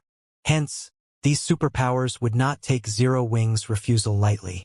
If the various superpowers got serious, they were very likely to destroy Zero Wing. After all, if they could not acquire the Secret Stone Fortress, then they wouldn't allow others to acquire it either, much less leave Zero Wing to monopolize it. "They sure moved fast," Shifeng said, chuckling when he saw the anguished expression on Aqua Rose's face. He had long since anticipated that the various superpowers would make such a move. Previously, Zero Wing had already incurred the envy of the various superpowers over Silverwing Town. However, as Silverwing Town couldn't affect the overall situation at the Ur Empire and Zero Wing's territory, there was still relatively small. The various superpowers weren't that concerned about Zero Wing. The Secret Stone Fortress, though, was different. Every location within the teleportation range of the Secret Stone Fortress could be considered the fortress's territory. Not to mention, the Secret Stone Fortress was the safest fortress for human players in the entire Ur Empire. The fortress was also relatively close to the Copper Mountain Fortress, presenting a stepping stone for the capture of the Copper Mountain Fortress. One fortress already provided an extensive territory. One could easily imagine what kind of temptations 2 fortresses held. In particular, seeing Blackwater occupy the Crimson Flame Fortress made the various superpowers even more anxious to obtain a fortress of their own. Now that Zero Wing had acquired the garrison rights to the Secret Stone Fortress, it would be strange for the various superpowers not to take action. "Guild leader, you still have the leisure to laugh?" Aqua Rose exclaimed, thunderstruck. "If we meet them now and refuse to cooperate with them, it would be tantamount to declaring ourselves their enemy. So, it's best not to meet them for now," Shifeng said. "But if we don't meet with them, I'm afraid the end result would still be the same." Aqua Rose felt that Shifeng's proposal wasn't a good idea either. In fact, maintaining their silence would most likely annoy the various superpowers even more. "That's why I said that we won't be meeting them for now," Shifeng pointed out, chuckling. "How are things coming along on your side?" "I'm almost ready. I'll be able to have our members transfer over in half an hour or so," Aqua Rose said. "Another half hour?" After giving the matter some thought, Shifeng said, "That's too long. For now, you should return to Silverwing Town and leave the transfer for Snow to handle. Once you're back, immediately gather an army and head for Ancient Rock City." "So soon?" Aqua Rose asked in surprise. "With the superpowers already getting antsy, we naturally need to hasten our movements," Shifeng explained. "Moreover, if we drag things on for too long, Blackwater and Beast Emperor might alter their plans to deal with us. If that happens, our assault might not go so smoothly." "I understand. I'll gather the army right away," Aqua Rose said, nodding. She promptly dropped her current task and proceeded according to Shifeng's demands. As for Shifeng himself, he returned to White River City's candlelight trading firm. The Hell tanks were too large, and transporting them would not be an easy task. Moreover, Shifeng didn't want too many people to know what he was up to. Hence, he decided to transfer the tanks one by one all by himself. Fortunately, It would take Aqua Rose quite some time to gather an army of 100,000 players at such short notice.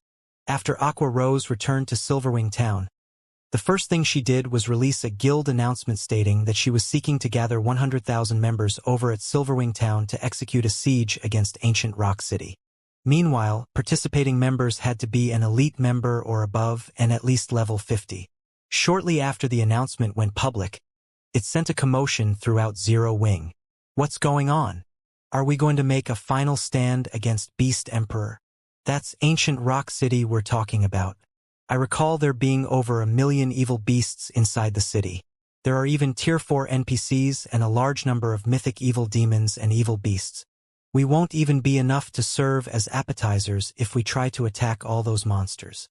Didn't you read the announcement properly? We won't be just 100,000 players. We're also bringing 200 miniature ballistas. Those are war weapons. Even those evil beasts and evil demons won't survive against them for very long. Moreover, since the guild has decided to attack Ancient Rock City, it definitely has other trump cards in store. Ha ha ha. This is wonderful. During the last major war, I was only a normal member of the guild. Now, I'm finally qualified to participate in a war. Zero Wings members had an intense debate over the sudden decision to attack Ancient Rock City. This was especially true for the guild members that frequently operated within the Empire. Thus far, they have been constantly suppressed by Beast Emperor's evil beasts and evil demons. Now that a good opportunity to vent their pent-up frustration was before them, they were naturally eager to jump at the chance. Meanwhile, word of Zero Wing's large-scale operation naturally entered the ears of the various major powers almost as soon as it was announced. Interesting. Zero Wing has just acquired the garrison rights to the Secret Stone Fortress, and it is already planning to assault Beast Emperor's Ancient Rock City. How rich! Zero Wing is actually mobilizing 200 miniature ballistas in addition to an army of 100,000 elites. Is Zero Wing trying to use this as an opportunity to demonstrate its strength and solidify its position in the Empire? Does Zero Wing want to prove itself to be qualified for the Secret Stone Fortress's garrison rights? The various major powers easily discerned Zero Wing's motives for besieging Ancient Rock City this time, especially the superpowers who were trying to recruit Zero Wing. Guild leader, Zero Wing is showing our king's return no respect. Should we take action immediately? Hellfiend asked, a sneer on his face as he looked at the white-clad, middle-aged man on the screen before him. He never held any goodwill for Zero Wing. If not for his guild leader ordering him to come to negotiate personally with Zero Wing, he would have liked nothing better than to annihilate the upstart guild. Let's wait for a bit. I'm interested to see just how much strength Zero Wing has to actually think that it can defend the Secret Stone Fortress. The middle-aged man replied, smiling as he took a look at the report he just received. Understood. At his guild leader's words, Hellfiend had no choice but to suppress the rage in his heart and wait quietly in White River City. Humph, I'll let you remain arrogant for now, Zero Wing. Once you lose to Beast Emperor, many superpowers desired the ancient rock city that Beast Emperor occupied. However, even until now, not a single superpower had managed to do anything to the city. Needless to say, the likelihood of Zero Wing successfully capturing Ancient Rock City was even lower. Like King's return, the other superpowers also chose to wait and see in regard to Zero Wing's sudden movement this time. They intended to look at the outcome of this impending battle before deciding. A defeat in this battle would force Zero Wing to acknowledge its inadequacy. If that happened, negotiations would go much more smoothly afterward. Zero Wing really is overestimating itself.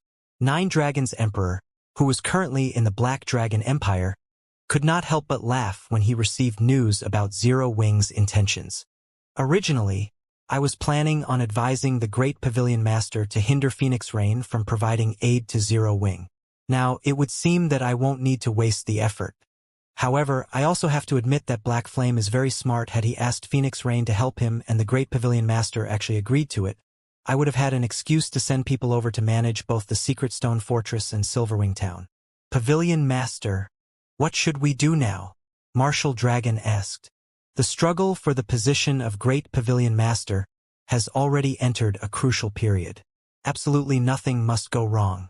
Bring a legion of experts over to Ancient Rock City right away. Once Zero Wings members start escaping, cooperate with Beast Emperor to slaughter Zero Wings members. It's fine even if you can't wipe them out completely. Just make sure to deal enough damage so that Zero Wings development stagnates. To prevent Zero Wing from helping Phoenix Rain, Nine Dragons Emperor said. Once I'm done dealing with Phoenix Rain, it'll be Zero Wing's turn to die. In response, Martial Dragon nodded and took his leave. Meanwhile, inside the Evil God's branch temple in Ancient Rock City. Good. Very good. You want to use me as a stepping stone to raise your position in the Empire. Beast Emperor flared up in rage after finding out about Zero Wing's actions. Since you are so eager to die, I'll fulfill your wish. Immediately notify all apostles and have them transfer their evil beasts and evil demons over. If Zero Wings members dare come to Ancient Rock City, I'll make sure none of them leave this place alive. At this moment, even a fool could tell what Zero Wings' goal was. Just as Beast Emperor and his allies were making their move, Aqua Rose finally finished organizing an army of 100,000 players. Guild leader, just like you guessed, Beast Emperor has already recalled the evil beasts and evil demons to Ancient Rock City. By the looks of it, he plans on smiting us. Aqua Rose said, smiling. Good. Let's begin our operation. Shurfeng commanded, nodding. On Shurfeng's command, Aqua Rose gathered the army of 100,000 elite and expert players in Silverwing Town, boldly advancing on Ancient Rock City. A total of 100,000 Zero Wing members atop majestic Thunder Wolves exited Silverwing Town. Some of these Thunder Wolves had even been promoted to bronze rank, and not only were they much larger than their ordinary counterparts, but faint arcs of blue electricity also danced along their bodies. In comparison, ordinary Thunder Wolves only gave off electricity from their paws. There were over 5,000 of these bronze-ranked Thunder Wolves, which were also players' companions in battle, wielding skills that could assist their masters. Seeing these Thunder Wolves greatly shocked the players in Silverwing Town. Amazing! Why do these mounts feel even stronger than ordinary players? Crap! My guild has only just built its stable and is preparing to nurture a guild mount, yet so many of Zero Wings members have already nurtured their guild mounts to bronze rank. Although I have heard that Zero Wings members are well equipped, isn't this a little much? Those are 100,000 players we are talking about, yet every single one is wearing at least 1 or 2 pieces of level 50 secret silver equipment. These players can rank among the top of my guild's elite members. Look at the experts wearing the core member emblem. Their weakest piece of equipment is level 50 secret silver rank. They even have several pieces of level 50 fine gold equipment. Although my guild has a lot of experts, those experts have only managed to collect 4 or 5 pieces of level 50 secret silver equipment so far. Zero Wing is cheating. The players in Silverwing Town, in particular, knew that Zero Wing could nearly rival first-rate guilds and had a very large number of experts. However, when they saw Zero Wing's organized and powerful army, they reevaluated their opinions of the guild. No first-rate guild could hope to amass such an army. As they watched Zero Wing's players march by, many of the guild experts in the town even considered leaving their guilds to join Zero Wing. They had worked arduously in their respective guilds, raiding dungeons and questing every day, but they had only gotten their hands on a few pieces of level 50 secret silver equipment. In contrast, even Zero Wing's elite members possessed 1 or 2 pieces of level 50 secret silver equipment, with the more powerful elite members wearing 5 or 6 pieces. However, the most enviable part about Zero Wings members had to be the Thunder Wolf. Previously, when the various large guilds had yet to acquire a stable of their own, they hadn't understood how valuable the Thunder Wolf was. However, now that some large guilds had their own stable and had begun to nurture their own guild mounts, they finally understood. The majority of the large guilds that acquired a stable were fortunate if they acquired a 3-star mount. However, a 3-star mount had less than a 30% chance of becoming. As for a 4-star mount, encountering one was simply too difficult. Moreover, even if they managed to find one, they wouldn't be able to capture it. Meanwhile, as the Thunder Wolf was a 5-star mount, it had the potential of becoming a mysterious iron mount in the future. There was even a small chance that it could grow into a secret silver mount if nurtured properly. As Zero Wing's army depart for ancient Rock City, many players curiously followed. Not many players had witnessed a battle of tens of thousands of players, let alone a siege war of this scale. They would definitely regret missing out on this rare opportunity. Because of this, many players from neighboring kingdoms, who had learned about the upcoming battle and were confident of their strength, decided to trail after Zero Wing's army. In the face of Zero Wing's army, the various ores and monsters on the path to ancient Rock City were little more than momentary distractions. Even when level 65 Grand Lords appeared, the fierce attacks of several dozen miniature ballistas easily shot them down. When the Dark players, who had intended to take advantage of the situation and assault Zero Wing's members, saw this, their mouths twitched. They then abandoned any thought of ambushing Zero Wing's army. Such power could easily annihilate an army of 10,000 players. Not even expert players would escape 200 miniature ballistas. After all, while a Tier 2 expert might be able to dodge one miniature ballista's attack, dodging 200 simultaneous AoEs would be utterly impossible. Even a Tier 3 expert would most likely fall in the face of such a large-scale attack. As Zero Wing's army arrived at the foot of ancient Rock City, the tension among the spectating players reached its peak. Some spectating players had even started to tremble. The scene before them was simply too spectacular. Zero Wing's 100,000 mounted players had stopped a short distance away from ancient Rock City, and the 200 miniature ballistas the army had brought were sparsely lined up in two neat rows, surrounding ancient Rock City's small hill. However, ancient Rock City wouldn't just lie down before this force, with its troops' disposition even stronger than Zero Wing's. At a glance, one could easily spot over 300,000 evil beasts and evil demons waiting outside the city walls, ready for battle. Even the weakest among these monsters was a level 60 special elite, and 5 50-meter-tall, level 80 mythic evil beasts stood at the forefront. To current players, this army was invincible. Upon seeing this army of monsters, the players observing the battlefield from several thousand yards away with magic mirrors could not help but shudder. Wiping out a guild town would be child's play for this frightening army. If Beast Emperor wanted to, he could easily drag them into this fight. Zero Wing, do you think that just because I exhausted a large portion of my forces at Crimson Flame Fortress, you will have an opportunity to strike? Beast Emperor sneered at the distant Zero Wing army from atop the city walls. Unfortunately, 100,000 players aren't even enough to serve as a warm-up. Previously, to assist Blackwater, he had exhausted a lot of his forces. During the battle to acquire the Crimson Flame Fortress, he had lost a total of 6 mythic evil beasts and mythic evil demons. The number of Grand Lords and Great Lords he lost was also massive.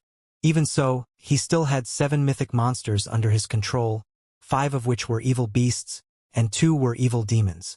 For this upcoming battle, he intended to use the 5 mythic evil beasts as the main force, while reserving the 2 mythic evil demons as a trump card.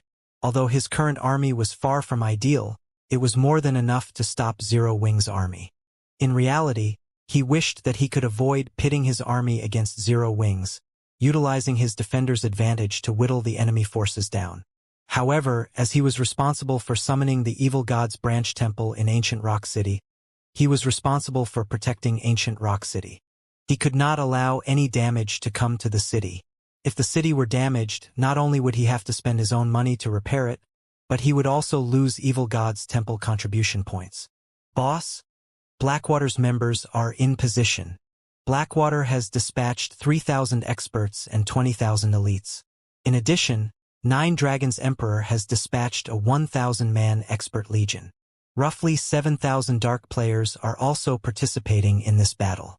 Once we crush Zero Wing's formation, these players will eliminate Zero Wing's members, Wind Hunter reported. A bunch of scavengers. But so be it. In any case, we just need the corpses. It doesn't matter who dies in the end, Beast Emperor said, sneering. Boss, I also received a report stating that a 1,000-man team from Zero Wing has left Silverwing Town and is heading toward the Dark Witch's Tower. I'm not sure what that team is trying to do, but the members are all considerably well equipped, Wind Hunter said. The Dark Witch's Tower? Isn't that a teleportation point for the Dark players? Why is Zero Wing sending people there? Beast Emperor was confused. Could they be trying to attack the Dark Witch's Tower while they attack Ancient Rock City? That shouldn't be the case. That's the Dark Witch's Tower we're talking about. Not only is it guarded by several hundred dark NPCs, but there are also 3,000 to 4,000 dark players there on a regular basis, Windhunter said in surprise. Even if it's true, it doesn't matter. Zero Wing is doomed regardless of what it does, Beast Emperor said, narrowing his eyes. I recall that Dust Edge is questing in that area. Tell him to head to the tower just in case. Think of it as a chance to collect materials to strengthen the evil dragons. Send Dust? Isn't that overkill? Windhunter gaped. Dust Edge was the strongest evil god's apostle under Beast Emperor's command right now. He had acquired one of the evil god's temple's 9 great legacies. Currently, he was only a step away from becoming an evil god's envoy like Beast Emperor.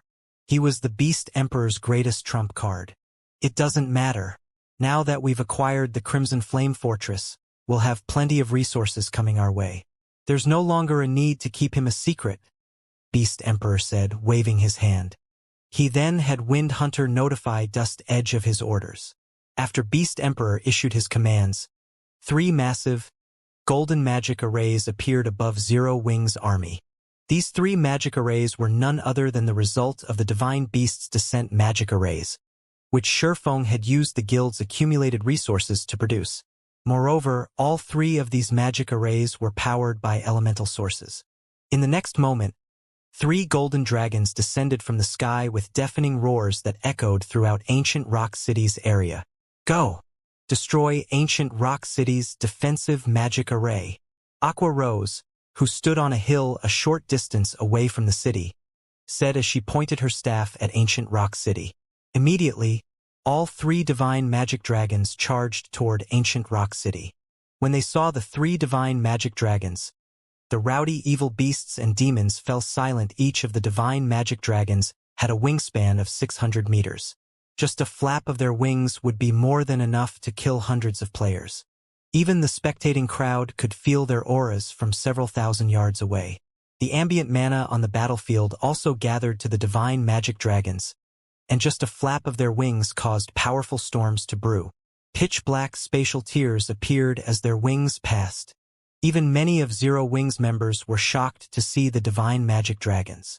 Although most of the Zero Wing members had seen the battle videos depicting these dragons, they had never seen one up close. The combined pressure 3 divine magic dragons exuded was so powerful that even Tier 2 experts felt their bodies grow heavy and their chests constrict, not to mention Tier 1 players. The divine magic dragons are so powerful. Is this the power of a dragon? I knew our guild must have had a trump card. 1 divine magic dragon was already enough to suppress 3 mythic evil beasts. Now that we have 3 divine magic dragons, I can't wait to see how Beast Emperor and his minions stand against us. Many of Zero Wing's members had still been afraid of the evil beast and demon army before them. After all, there were 5 level 80 mythic evil beasts standing between their army and Ancient Rock City. Even if they had 200 miniature ballistas on their side, they would still pay a horrific price to get through these monsters. However, now that they had 3 divine magic dragons on their side, the battle had turned in their favor. While everyone struggled with their shock, under Aqua Rose's command, the 3 divine magic dragons flapped their wings and flew toward Ancient Rock City. Although the 5 evil earth dragons tried to stop the divine magic dragons were too fast. Under Shadow Sword, Flying Shadow, and Minor Wind's control, the 3 divine magic dragons easily avoided the mythic evil beast's attacks and sent their glowing, dark purple claws smashing into Ancient Rock City's defensive magic array. Boom! Boom! Boom! The 3 divine magic dragons' claws struck the defensive magic array simultaneously, the force behind their powerful attacks instantly creating 3 intense storms that spread around them. Meanwhile, the magic barrier protecting Ancient Rock City shook violently, dimming considerably. Seeing this, Beast Emperor's expression darkened. The various major powers' upper echelons who watched via magic mirrors were astonished. What a powerful attack! When the various superpowers had assaulted Ancient Rock City, that barrier hadn't even faltered under a Tier 4 attack. yet it's trembling after those divine magic dragons struck it. It seems the dragon's damage exceeds the barrier's threshold. At this rate, it will take no time at all to deplete the magic array's energy reserves. 3 divine magic dragons?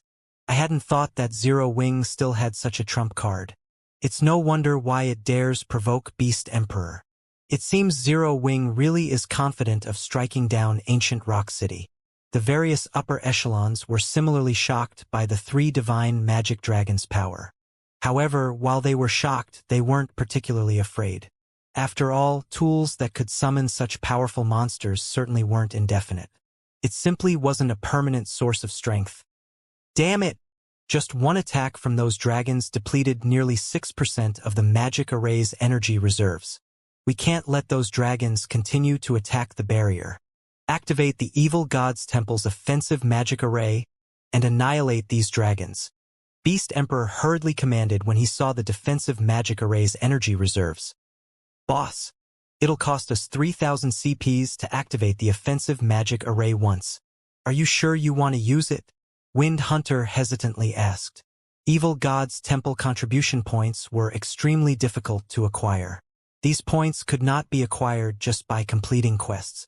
They also needed to trade a large amount of resources for these points. Although they had acquired a lot of resources from Blackwater to capture the Crimson Flame Fortress, they had expended a considerable amount. Now, they had less than 8,000 CPs available. Do it! I don't want to see the defensive magic array destroyed. Beast Emperor growled as the divine magic dragons launched their second wave of attacks. If the defensive magic array fell, anybody could enter ancient Rock City. If the divine magic dragons entered the city, they would wreak unimaginable destruction. As Beast Emperor finished speaking, the defensive magic array lost another 6% of its energy. Seeing this, Wind Hunter bit his tongue. Hurriedly, he activated the Evil God's Temple's offensive magic array. Suddenly, a gigantic, dark gray magic array formed above the Evil God's branch temple. Located in the center of ancient Rock City, the magic array enveloped the city lord's mansion. Even Zero Wing's members, who stood several thousand yards away, noticed this sudden development. Due to the appearance of this magic array, the mana inside and around ancient Rock City was obliterated. Now, there was not a single trace of mana in the area. Die! After activating the offensive magic array, Wind Hunter aimed and fired at the 3 divine magic dragons. He instantly lost 3,000 Evil God's Temple contribution points. Meanwhile, several hundred dark gray longswords shot out of the dark gray magic array, reaching the divine magic dragons in the blink of an eye. However, to Flying Shadow and the others, who controlled the divine magic dragons, the attack wasn't fast enough to be unstoppable. Immediately, the trio controlled the divine magic dragons to swipe at the approaching swords. Boom! Boom! Boom! The instant the divine magic dragon's claws met the long swords. However, Flying Shadow and the others felt their arms numb.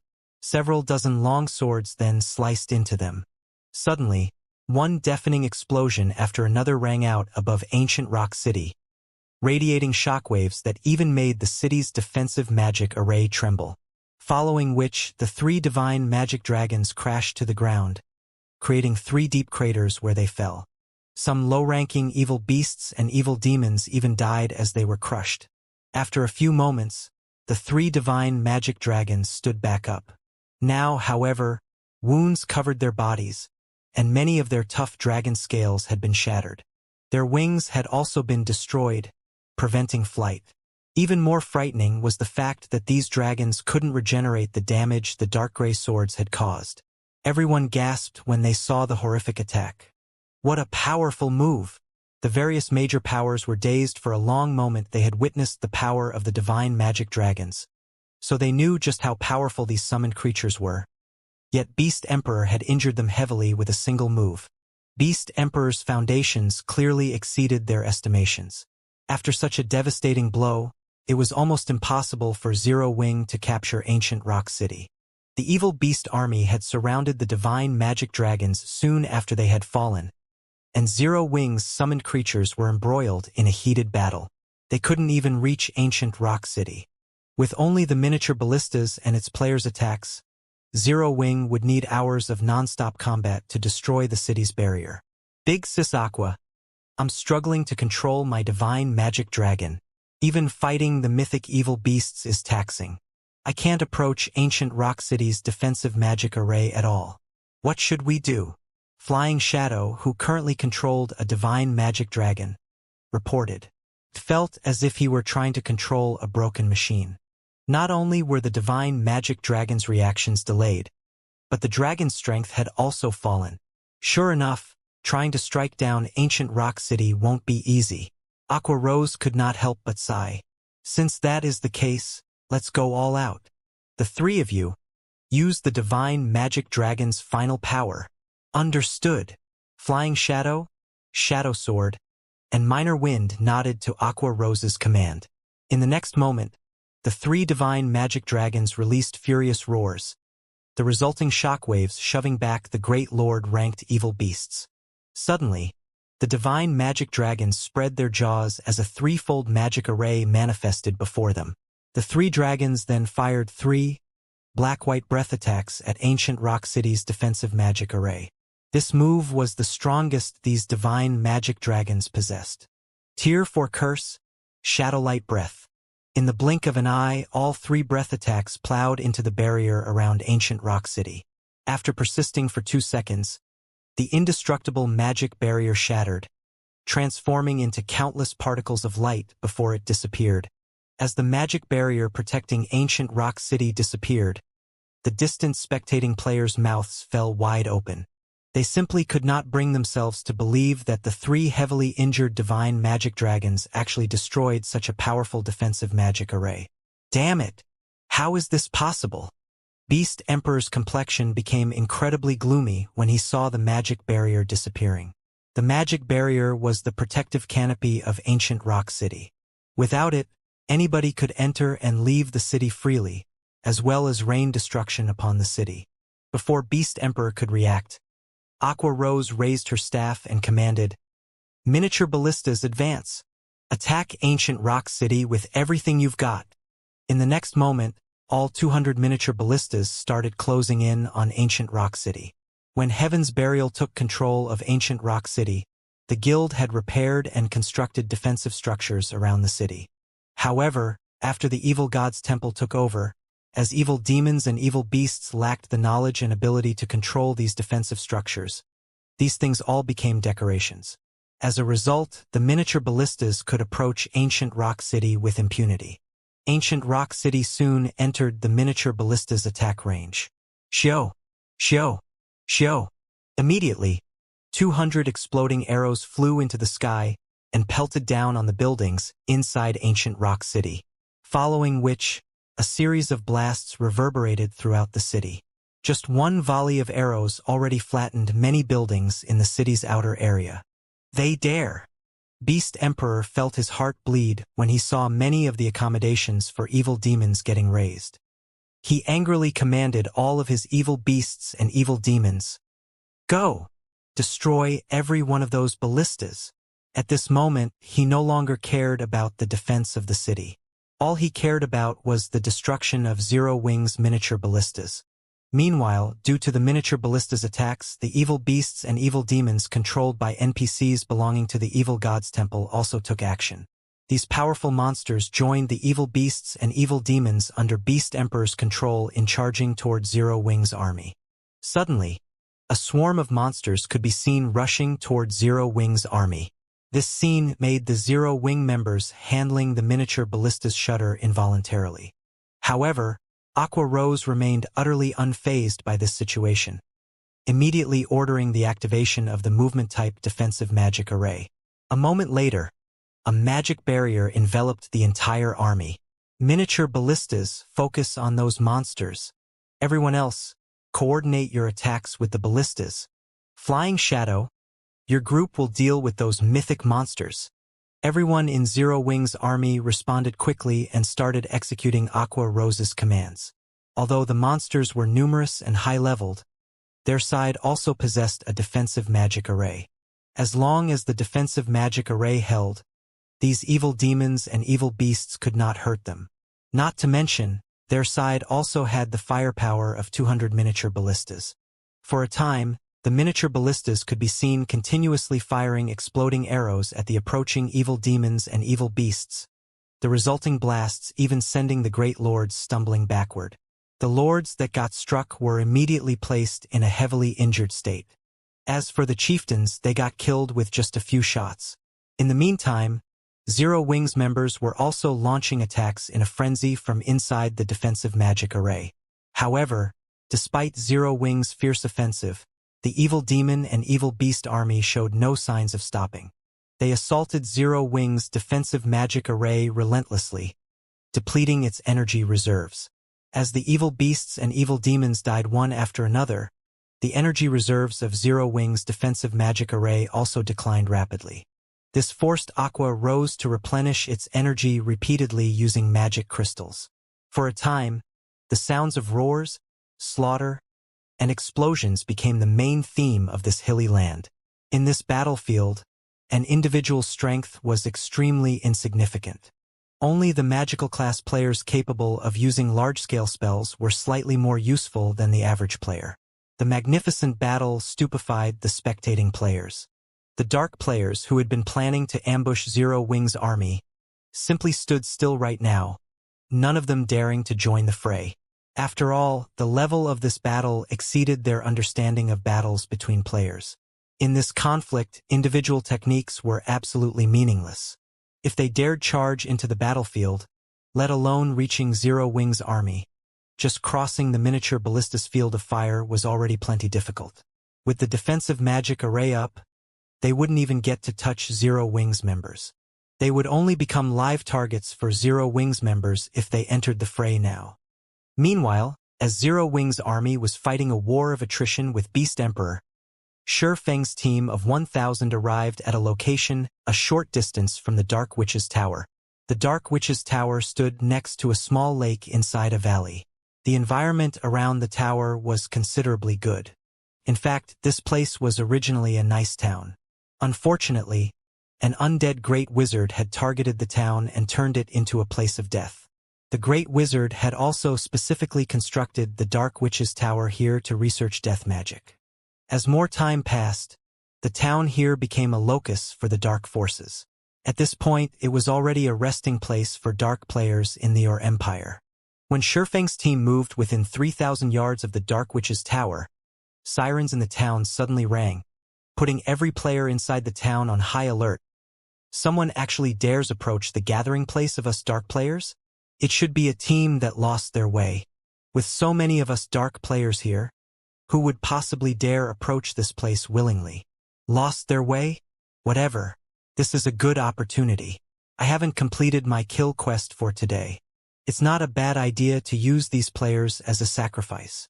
The dark players inside the Dark Witch's Tower all started laughing and chatting merrily, convinced that this team of players was a bunch of fools to have actually stumbled upon the Dark Witch's Tower.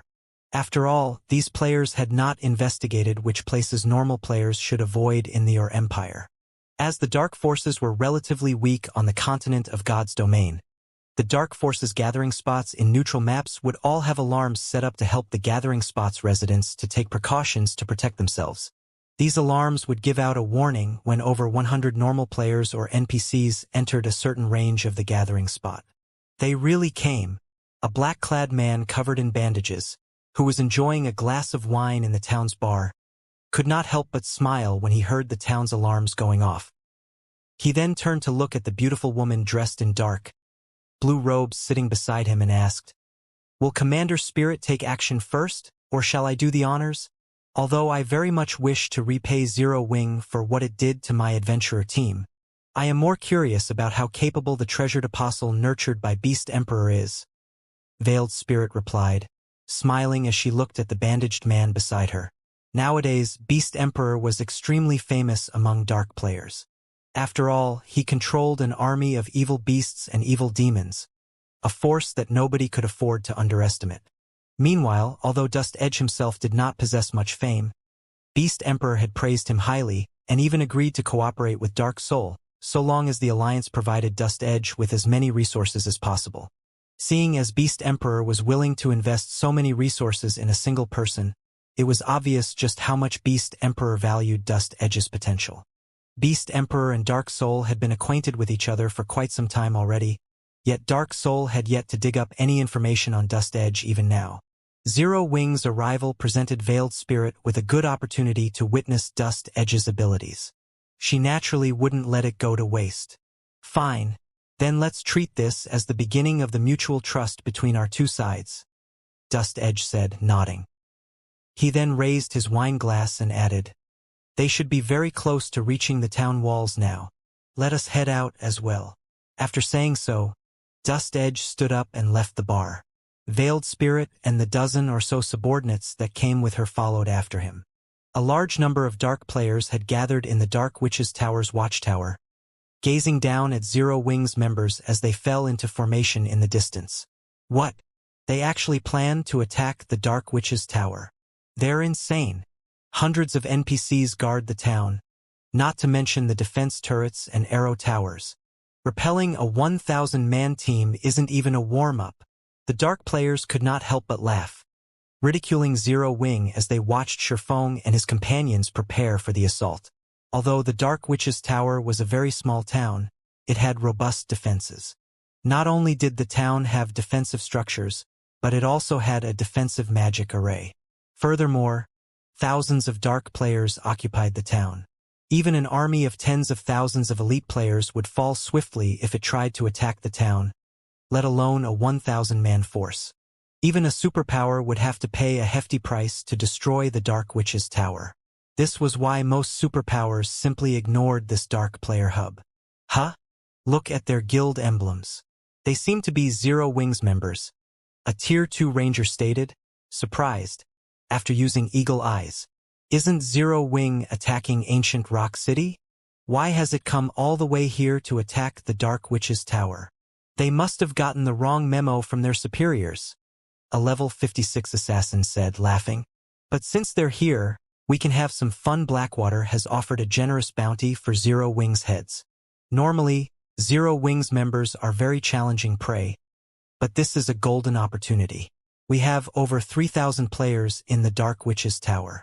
Wiping out this 1,000-man team will be a piece of cake. We can't let the town's NPCs get to them first. The various Dark players present in the Dark Witch's Tower didn't take these Zero Wing members seriously in the least. Rather, all they saw as they looked at their enemies were walking sacks of cash. Meanwhile, Dust Edge and Veiled Spirit's group had left the Dark Witch's Tower's walls and quietly observed Zero Wing's team, astonishment flashing in their eyes. All of these Zero Wing members were merely elites. Aside from the 100 or so players that wore black cloaks, every member of the force was a Tier 1 player. Moreover, they could tell that the 100-plus cloaked players weren't actually combatants, so they were even weaker than Zero Wing's elite members. Big Sis Spirit, is Zero Wing attempting suicide? It's actually attacking the Dark Witch's Tower with such a team? With such standards, we won't even need to get involved. The town's usual players are more than enough to eliminate this force, a level 57, Tier 2 Berserker said, clicking his tongue as he observed Zero Wing's team. They had come all the way to the Dark Witch's Tower precisely because they had heard that Zero Wing might attack the town. But this 1,000-man team was simply disappointing. It would have a painful time just trying to reach the town's gates, let alone destroying the Dark Witch's Tower. Veiled Spirit pondered the situation in silence. She couldn't figure out what Zero Wing was trying to do. This is indeed disappointing. I had wanted to give Zero Wing a taste of an evil god's apostle's might. But this team isn't worth the effort. Just let the Dark players handle them, Dust Edge said, shaking his head. Since that is the case, there's no longer a need for us to stay. The battle in Ancient Rock City is growing increasingly intense. If we hurry, we should be able to claim some scraps. Veiled Spirit agreed with Dust Edge's estimation. They couldn't afford to casually reveal either Shadow Claw or Dust Edge's trump cards. Using them against a 1,000-man expert team from Zero Wing might be worth it, but it would be a waste to use them on a 1,000-man elite team. As Veiled Spirit and the others prepared to leave, the town's Dark players were about to make their move. Over 2,000 Dark players charged out of the town, not even bothering to organize themselves into any formation as they rushed towards Zero Wing's members. Dark players like them had already participated and grown familiar with large-scale combat. They might have taken the battle seriously if this Zero Wing force had quite a few experts, but all of these players were elites or weaker. Players of such standards weren't worth a serious effort. As the 2,000-plus dark players approached, Zero Wing's elite members began to grow nervous. Guild leader, they're less than 1,000 yards away. A level 55, Tier 1 ranger anxiously reported to Sherfong. The dark players charging toward them were veterans of outdoor PvP, and every one of these dark players radiated a dense bloodlust. Over 40 Tier 2 experts ran among these dark players. On the other hand, they rarely participated in PvP, usually focusing on raiding team dungeons. Defeating elite players like them would be a piece of cake for these dark players. Good. Engineering team, begin the assembly, Sherfong ordered, nodding. In a moment, the engineering team will be responsible for the offensive. The rest of you just need to focus on defending our position. Hearing Sherfeng's command, the cloaked engineers removed their black cloaks and retrieved the Hell Tank's components from their bags. When Zero Wing's elite players saw the 100 level 40-plus lifestyle players, they were stunned. They had hoped that these cloaked players were exceptionally strong. They had never expected these comrades to be lifestyle players. On top of that, these lifestyle players were going to fight. When the distant dark players saw the level 40-plus lifestyle players, they were just as stunned. However, their expressions quickly soured, becoming serious. The 100 engineers swiftly assembled 6 colossal tanks, and despite the 1,000 yards separating them, the dark players could hear the engines roar as the tank's immense power swept over them. Good. 800 yards ahead. Fire at will. Sherfong issued the command once the 6 Hell Tanks were ready for battle. Under Sherfeng's command, the engineers' eyes glowed with excitement as they operated their Hell Tanks. They then aimed the Hell Cannons at the dark players and fired. Suddenly, a crimson, twofold magic array appeared before each Hell Tank's gun barrel. Boom! Immediately, the 6 Hell Cannons released balls of crimson light. These crimson light balls reached the dark players almost instantly. By the time the dark players reacted, the light balls had descended on the disorderly crowd. Boom! Boom! Boom! The moment the crimson light balls struck, 6 towering pillars of fire rose up amidst the dark player army, each encompassing a radius of 35 yards. The towering flame pillars were clearly visible from several thousand yards away. As the flame pillars faded, they revealed 6 lava pits on the battlefield, glowing with a red light.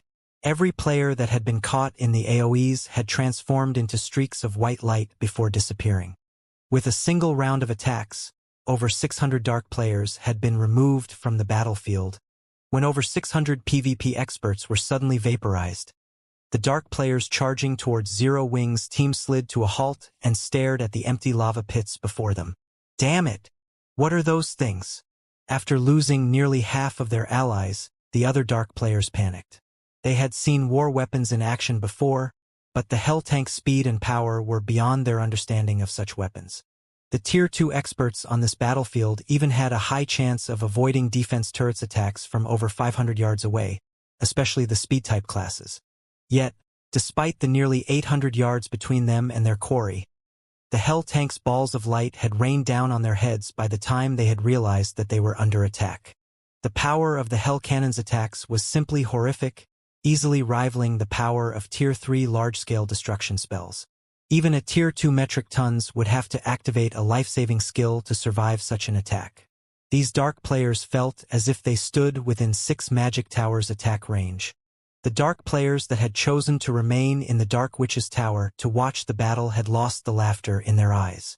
Now, their gazes only contained fear as they watched the 6 Hell Tanks. Veiled Spirit, who stood in the watchtower, couldn't help but frown at the scene. The speed and power of the Hell Tank's attacks were horrific. Expert players were no more than ants before the monstrous vehicles. Those war weapons were basically mobile magic towers. How does Zero Wing have such powerful war weapons? We're doomed. We don't have any war weapons. How are we supposed to deal with those things? What's there to be afraid of? We may not have war weapons, but the Dark Witch's Tower does. Moreover, the town has a defensive magic array. If Zero Wing's war weapons get near the town's NPCs will bombard them with the defense turrets. Besides, with how powerful those attacks were, those war weapons definitely have long cooldowns. Once our people get close to the weapons, not only will we kill Zero Wing's members, but we'll also use the war weapons for target practice. Although the might of the Hell Tank's cannons had shocked many people, some more experienced experts retained their cool and analyzed the vehicle's weaknesses, developing a plan to combat the war weapons. Very quickly, the other Dark players also came to realize the Hell Tank's weaknesses. Instead of retreating, they resumed their charge in an attempt to reach the Hell Tanks. Although they had never used a war weapon themselves, they knew that all war weapons shared a single flaw. They were vulnerable at short range. Like the miniature ballistas bombarding ancient Rock City, once hostile players drew near, the war weapons could be destroyed with a few attacks, regardless of how much destructive power they possessed. The remaining 1,000+ Dark players dashed towards the Hell Tanks in a frenzy, intent on destroying the war weapons before the Hell Tanks' cooldowns ended. Guild leader, they've resumed their charge. Should we form a defensive line? Seeing the Dark players draw closer, Zero Wing's elite members grew restless again. The Hell Tank's power gave them some hope of victory, and as long as they protected these massive weapons, they could defeat these Dark players. But despite the Dark players closing the distance to 200 yards, Shurfeng hadn't given the command to defend the war weapons. If they allowed these Dark players to engage the Hell Tanks in melee combat, they'd be doomed. No. Let them come. Shurfeng waved a hand, signaling for his companions to hold their positions. Following their guild leader's orders, Zero Wing's elite members had no choice but to stand their ground, watching as the Dark players approached. 200 yards, 150 yards, 100 yards. Brothers, we're almost at the war weapons. Once we destroy them, victory will be ours. Ranged players, attack with everything you've got once you're in range. The Dark players couldn't help their excitement as they reduced the distance between them and the Hell Tanks to 50 yards. At this time, Shurfeng raised his long sword into the air. He then pointed it at the approaching Dark players and shouted, "All Hell Tanks, move out. Leave none of them alive." The engineers, itching for action, eagerly stepped on the tank's accelerator. The engines roared to life once more, and the 6 Hell Tanks jerked forward, speeding towards the Dark players in a V formation. What are they trying to do? The advancing Dark players were stunned as the Hell Tanks raced towards them. However, before the Dark players could react, each Hell Tank released 14 flame spears. Meanwhile, each flame spear carried power at the peak of Tier 2. A total of 84 flame spears flew at the Dark players simultaneously, as if 84 miniature ballistas had launched their payload at the same time. But unlike the ballista's exploding arrows, the flame spears weren't AoEs. Shio! Shio! Shio! When the flame spears made contact, light flashed among the Dark player army. Many of the melee players leading the charge, who had failed to defend themselves in time, transformed into stakes of light and vanished on the spot. Although some players had activated life-saving skills or dodged the attacks in time, surviving the first volley, the flame spears had claimed over 50 Dark players' lives. However, the surviving melee players slid to a halt once more, too afraid to approach the Hell Tanks after watching that wave of attacks. Ranged players, hurry and attack! Some melee players shouted, snapping out of their daze. The Dark-ranked players then launched spells and arrows, aiming for the approaching Hell Tanks. Just as the spells and arrows were about to slam into the Hell Tanks, the 6 war weapons activated their magic shields. A magic barrier, able to absorb up to 3 million damage and possessing Tier 3 defensive capabilities, surrounded each Hell Tank. The Hell Tanks pushed through the rain of spells and arrows, receiving no damage whatsoever. How is this possible? Seeing the unscathed Hell Tanks stunned the Dark players. They had never thought that these war weapons had defensive magic arrays as well. As the Dark players tried to think of a way to deal with the enemy weapons, the Hell Tanks reached the melee players that led the army. Without slowing in the slightest, the Hell Tanks bulldozed through the Dark players in their way.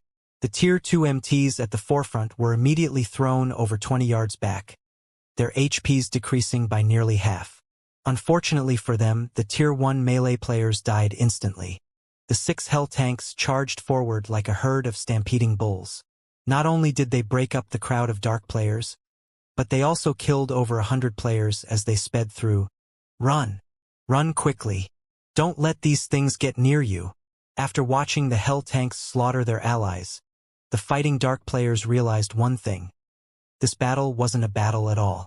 It was a one-sided massacre. It's too late to escape now.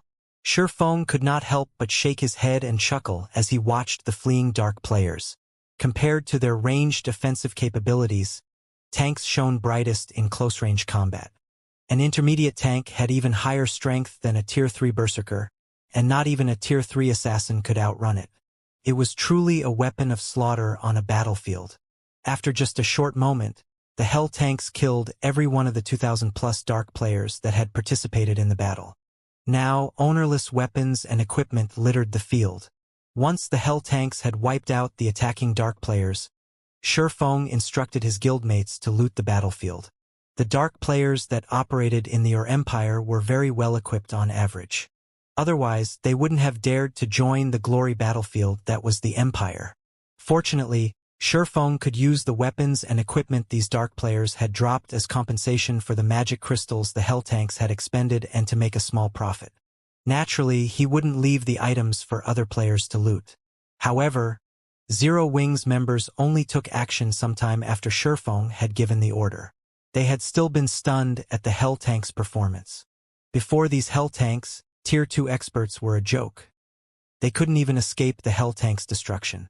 Despite the 1,000+ surviving dark players fleeing for their lives in every direction, the 6 war weapons annihilated them all. Zero Wings members watched the war weapons, their eyes sparkling as if they gazed at a piece of top-tier equipment. These tanks are amazing. I can't wait to see how these dark players plan to maintain their arrogance around Silverwing Town now that we have these tanks. I wonder if the guild will give a similar tank to the guild teams? If every 1,000-man legion had 5 or 6 of these things, we'd be unstoppable in the fields. Keep dreaming. How could the guild casually afford to arm a guild team with such powerful tanks? I'd be satisfied if my team had just one of these tanks, not to mention 5 or 6. While Zero Wings members cleared the battlefield of items, they softly discussed the guild's new war weapons. When Shurfeng overheard these discussions, he couldn't help his bitter smile. The necessary materials to produce the hell tank were extremely precious. He had already depleted the materials the guild had fought to collect to craft the 6 hell tanks before him. If he wanted to produce more, he would have to rely on guild members to collect the necessary materials from team dungeons. After all, team dungeons had cooldowns, and not every team dungeon dropped the necessary materials. Grinding for the necessary materials wouldn't be possible. However, his team members' comments did remind him of something. He could arm the Zero Wing teams that patrolled around Silverwing Town with the hell tanks. Although doing so would cost a lot of magic crystals and rapidly deplete the hell tank's durability, it would significantly increase Silverwing Town's security. Current players were no match for these war weapons, and several hell tanks could end a battle of several thousand players within minutes. After his team had cleaned up the battlefield, Shurfeng ordered the 6 hell tanks to bombard the Dark Witch's tower. Now that more than half of the dark players in the town had died, the remaining dark players posed no threat. All they had to do was destroy the town's defensive magic array. Then they could storm the town and destroy its magic array core and teleportation device. Once those had been destroyed, they would rend the Dark Witch's tower powerless. Zero Wings coming. What should we do? Meanwhile, the dark players who had watched the battle from the town's watchtower wore ugly expressions as they gazed at Zero Wings members. Over 2,000 expert players had died in just a few minutes. To make matters worse, not a single one of them had killed any of Zero Wings players. This was utterly terrifying. These dark players had been confident that Zero Wings members couldn't touch the Dark Witch's tower, much less destroy the town. However, after witnessing the hell tank's destructive power and their ridiculous movement speed, They realized that the town's defense turrets and arrow towers would be useless against the enemy war weapons. So, this is the trump card Zero Wing has hidden all this time? Even Veiled Spirit was a little afraid as the 6 tanks approached the town. Although she had prepared a trump card, in the form of a magic array that enhanced players' power, she wasn't certain that any player at this stage of the game could stop those tanks, regardless of their buffs. Not bad. It's no wonder why Zero Wing only sent a 1,000-man elite team here. It turns out that they've prepared such a move. Dust Edge gave the Hell tanks a bright smile. I hadn't thought that those players were worth my involvement, but it seems that they just barely qualify. You have a way to defeat them? Veiled Spirit asked curiously as she gave Dust Edge, who brimmed with confidence, a look. Of course. I can also use this opportunity to show you your collaborator's strength, Dust Edge said, nodding. However, I will require some sacrifices. Do you mind if I trouble you to capture some? Sacrifices. Veiled Spirit repeated, confused. I'm talking about players. I need a large number of players. The more, the better. Since this is a hub for the dark forces, these NPCs won't mind if players slaughter each other. And the remaining players in the Dark Witch's Tower aren't particularly valuable anymore. Anyway, right? Dust Edge asked, chuckling as he eyed the dark players as they tried to flee from the town. I'll also need to borrow 2 of your peak experts. My subordinates? Veiled Spirit frowned, turning to Dust Edge with a frosty expression. Although she did not know why he needed sacrifices, it definitely wasn't for something good.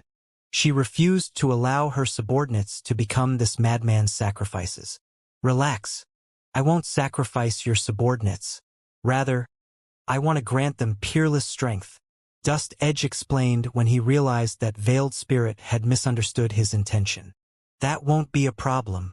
Veiled Spirit agreed.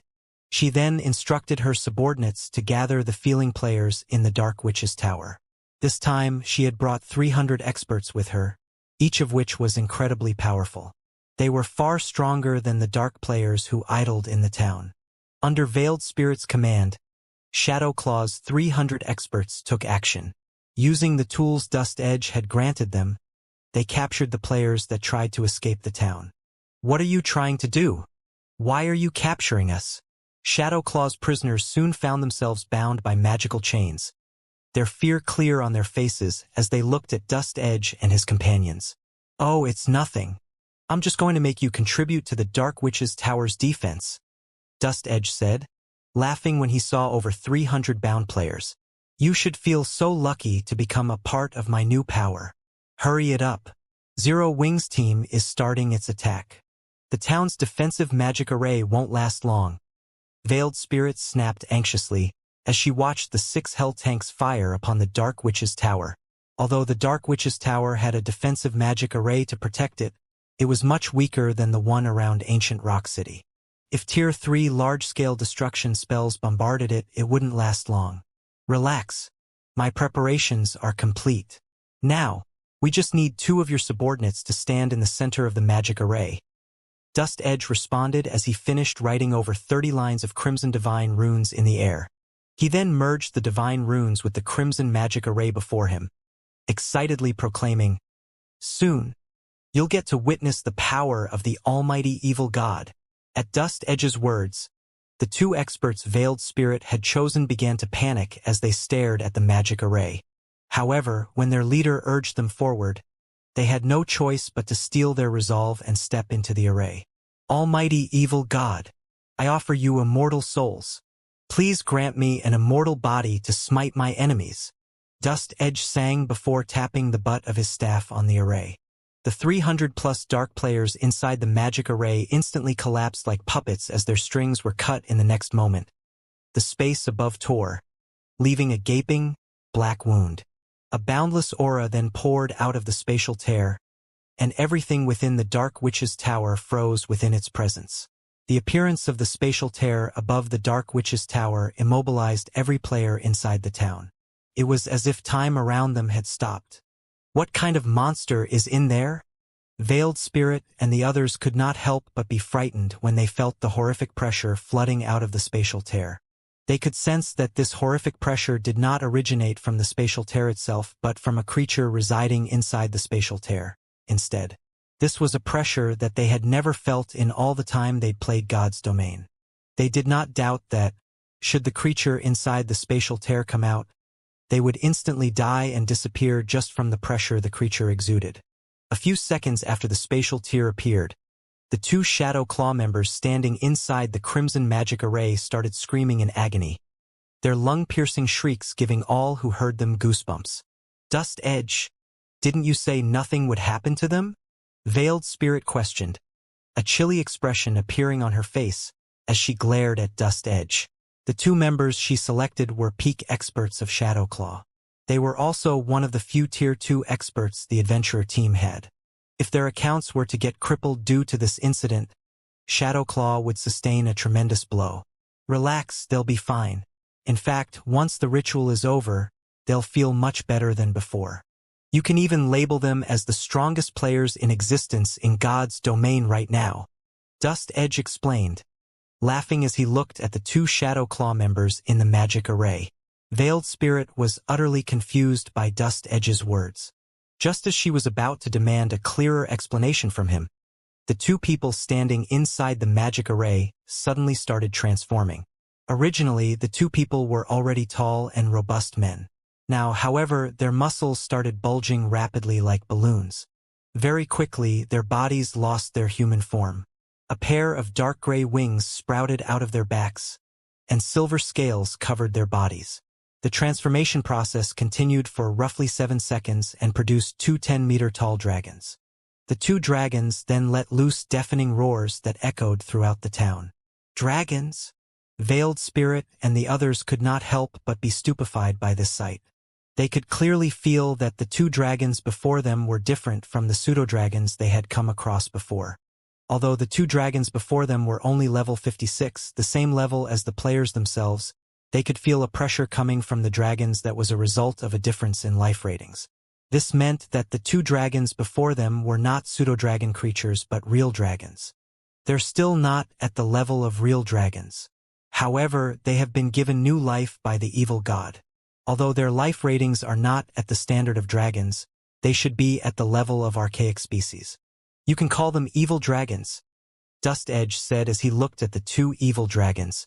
With a hint of excitement in his tone, he continued, unlike lowly evil demons, evil dragons are players.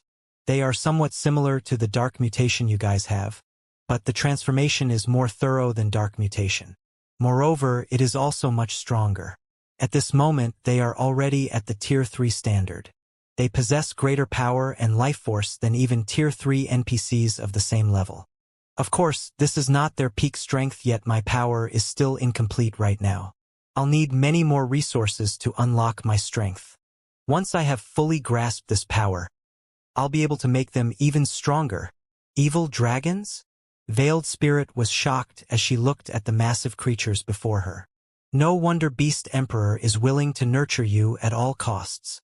Dark mutation was something she was very familiar with. However, dark mutation raised only a player's combat power. The improvement was not sufficient for a qualitative transformation. The two players that had turned into evil dragons, however, had undergone a qualitative transformation. Not only had their tiers increased by 1, but even their life ratings now rivaled that of archaic species. In other words, the two players before her already possessed the strength of level 56, Tier 3 archaic species. This was simply frightening. A Tier 3 archaic species was originally already extremely difficult to deal with. After all, the attributes such a monster possessed were simply too much for current players to handle. The only saving grace was that the combat standards of monsters were relatively low on average. They also grasped very few skills. If players cooperated properly, defeating such a monster was still possible. However, a player transformed into a Tier 3 archaic species would be an absolute nightmare for current players. Not to mention, said player would be able to control their new body as if it were their own. Let alone a 100-man team of Tier 2 experts, even a 1,000-man team of Tier 2 experts would be no match for such a player. Just thinking about meeting such a player on a battlefield made Veiled Spirit shudder in fear. The destructive power of such a player would far exceed that of a Tier 4 mythic monster controlled by players. How do you two feel right now? Are you still accustomed to your bodies? Veiled Spirit asked the two evil dragon players curiously. When players transformed their bodies using dark mutation, they would initially have trouble adapting to their new bodies. Now that the two players before her had taken on a form that was nothing like the human body, chances were high that they would have great difficulty controlling their bodies.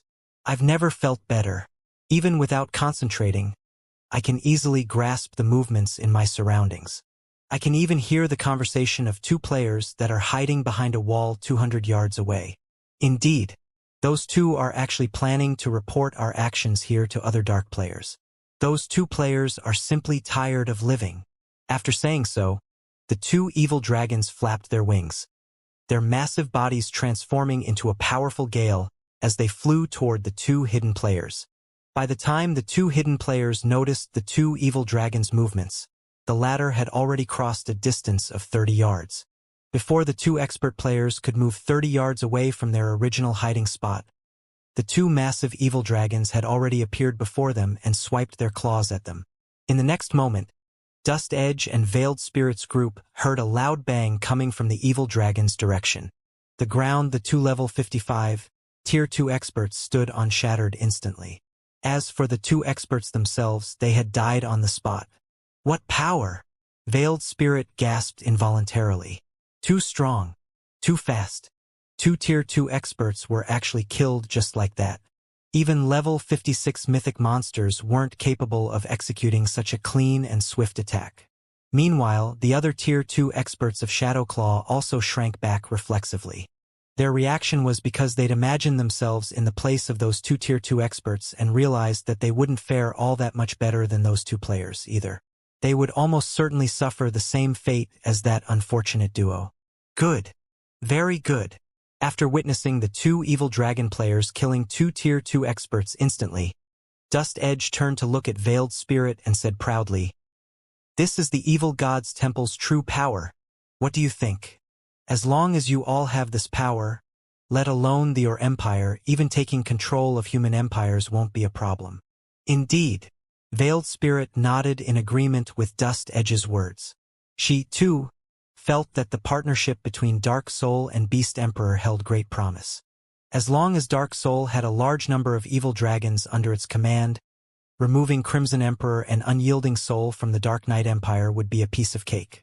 All right, now that you two have warmed up, it's about time we go greet our guests, Dust Edge said, smiling as he turned to look at Zero Wings members, who were close to destroying the Dark Witch's Tower's defensive magic array already.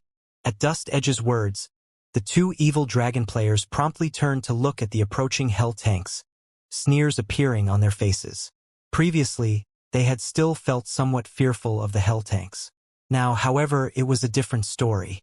Following which, the two evil dragon players flapped their wings and swiftly flew out of the town's magic barrier and straight toward the hell tanks. As the two dark gray evil dragons ascended, leaving the Dark Witch's Tower, their massive frames, powerful roaring, and the intense pressure they radiated due to their upgraded life ratings quickly attracted Zero Wings' attention. Are those dragons? How does the Dark Witch's Tower have two dragons? How is this possible? They're actually Great Lord-ranked archaic species. Zero Wings members, who stood some distance behind the hell tanks, watched the two massive beasts fly away from the town with astonished expressions. They could not understand why dragons would be in the Dark Witch's Tower. Tier 3 archaic species were an absolute nightmare for current players, and although the two evil dragons were only level 56, they wouldn't be easy opponents. Guild leader, what should we do? The dragons are too fast, slightly faster than the hell tanks. The engineers controlling the team's war weapons asked worriedly. As engineers, they were familiar with the hell tanks' flaws. Although the hell tanks were extremely powerful against players, they were fairly useless against monsters. Monsters had much higher HP and defense, and if they pitted a hell tank against a great lord of the same level, it would take a considerable amount of time to defeat the monster with the hell cannon and flame spears. Furthermore, a great lord was considered a tier 3 monster, so it would be more than capable of causing substantial damage to the hell tank, depleting its durability. If the two level 56 evil dragons were allowed to fight the Hell Tanks would definitely lose. Evil dragons? Feng watched the approaching dragons with a strange look. He could feel that these two were not actual dragons but pseudo-dragon creatures. If they were actual dragons, his heavenly dragon's breath would have given him a massive basic attribute boost since the fragmented legendary ring hadn't reacted. He knew that these evil dragons were something else. Moreover, he could sense the evil dragons' human-like emotions. When he looked in their eyes, it was as if the two evil dragons were children that had just found a new toy and were eager to play with it. That wasn't an emotion monsters should experience. Zero Wing, die! The two evil dragons bellowed. The two evil dragons widened their jaws and spat a tornado-like breath attack. Space Tor was the attacks flew towards two of the 6 Hell Tanks. Since the attacks had been launched from a close distance, the Hell Tanks couldn't dodge in time. Boom! As the two tornadoes dissipated, they revealed the massive craters the attacks had torn in the ground, each encompassing a 50-yard radius with a 5-meter depth. Both of the Hell Tanks' magic shields had shattered instantly, and the power of the breath attacks left Zero Wing's members flabbergasted. Impossible! The dragons actually spoke? Are players controlling them? That can't be right. Even if they are controlled by players, they shouldn't be able to speak. Their destructive power is insane. They actually broke the magic shields that not even hundreds of Tier 1 and Tier 2 players could destroy. Everyone was shocked as they watched the Hell Tank's magic shields shatter, and the battlefield's new craters. The evil dragon's breath attack was clearly stronger than the Hell Tank's hell cannons, but the watching players were more confused by the dragon's ability to speak. Moreover, the dragon's words had been meant for Zero Wing. NPCs and monsters definitely weren't capable of such a thing. So, this is the power of the evil dragons? Veiled Spirit, who stood in the town's watchtower, was just as shocked by the evil dragon's power. With such great destructive power, these evil dragons would be of immense help when sieging a town or city. If Dust Edge could mass-produce such beings, the evil god's temple would truly be invincible in the Or Empire. Ha ha ha! Wonderful! Destroy Zero Wing's tanks and teach those players how foolish they really are. Dust Edge's eyes glowed with excitement as he watched the evil dragons. The two evil dragons were still incomplete, yet they had displayed such frightening prowess. Once he collected the remaining materials and perfected the magic array, he could create even stronger evil dragons. A measly guild like Zero Wing would pose no threat to the evil god's temple, and the temple would claim the Or Empire for its own. The two evil dragons nodded in response to Dust Edge's command, elation filling their hearts. The Hell Tanks, which had slaughtered thousands of dark players like helpless sheep, were now at their mercy. This newfound power was intoxicating. The two evil dragons flew toward the two Hell Tanks, which had lost their magic shields, and assaulted the war weapons with claw swipes. Crap! They're coming! The engineers controlling the Hell Tanks panicked and tried to move out of the dragon's way, but the creatures were too fast before the Hell Tanks could adjust their trajectory. The evil dragons had reached them, reaching towards the vehicles with their massive claws. Boom! The earth beneath the two tanks shattered as dust and dirt flew into the air due to the shockwave. As the dust settled, a new shocking scene was revealed. Dust Edge, Veiled Spirit, and their dark companions had assumed that the Hell Tanks were finished, but the two tanks were safe and sound. The evil dragon's claws had only left a few white scratches on their armored shells. How are they so tough? The two evil dragons stared at the tanks in astonishment. When their claws struck the Hell Tank's armor plating, they felt as if they had scratched an indestructible wall. Their claws even stung from the impact. Even the engineers were stunned. They hadn't realized that the Hell Tanks had such ridiculous defense. The evil dragon's claw attacks had only reduced each of the Hell Tank's durability by 2 points. In other words, the evil dragons would have to land 200 claw attacks to destroy the war weapons. Stop daydreaming. All tanks, ignore the Dark Witch's tower and prioritize the evil dragons. Feng suddenly shouted through the team chat. He was not surprised in the least that the evil dragons had failed to do any substantial damage. After all, the Hell Tank's outer shell had been made with Titan or... Normally, it was a material used to craft epic weapons and equipment. it wouldn't be easily destroyed by a Tier 3 archaic species. However, Shurfeng was relieved that he had upgraded the Hell Tank's engines, increasing the vehicle's defensive capabilities. Otherwise, those claw attacks would have reduced the tank's durability by at least 4 points. After hearing Shurfeng's command, the engineers promptly targeted the 2 monstrous dragons. Without hesitation, the 2 tanks before the monsters fired their hell cannons at the hovering evil dragons. 2 balls of crimson light then slammed into the evil dragons. Boom! The attacks, which had the power of a peak Tier 3 attack, sent the 2 monsters flying over 20 yards backward as the evil dragons cried out in pain. The 2 level 56, Tier 3 evil dragons did not possess as much HP as true Tier 3 archaic species. Each only had 28 million HP. A single hit from the hell cannons had devoured over 3 million HP. While the evil dragons flew back, the 2 tanks' engineers followed up with their flame spears. 14 flame spears bit into the 2 evil dragons simultaneously, each dealing over -60,000 damage. After taking all 14 spears, the 2 monsters had lost nearly 1 million HP.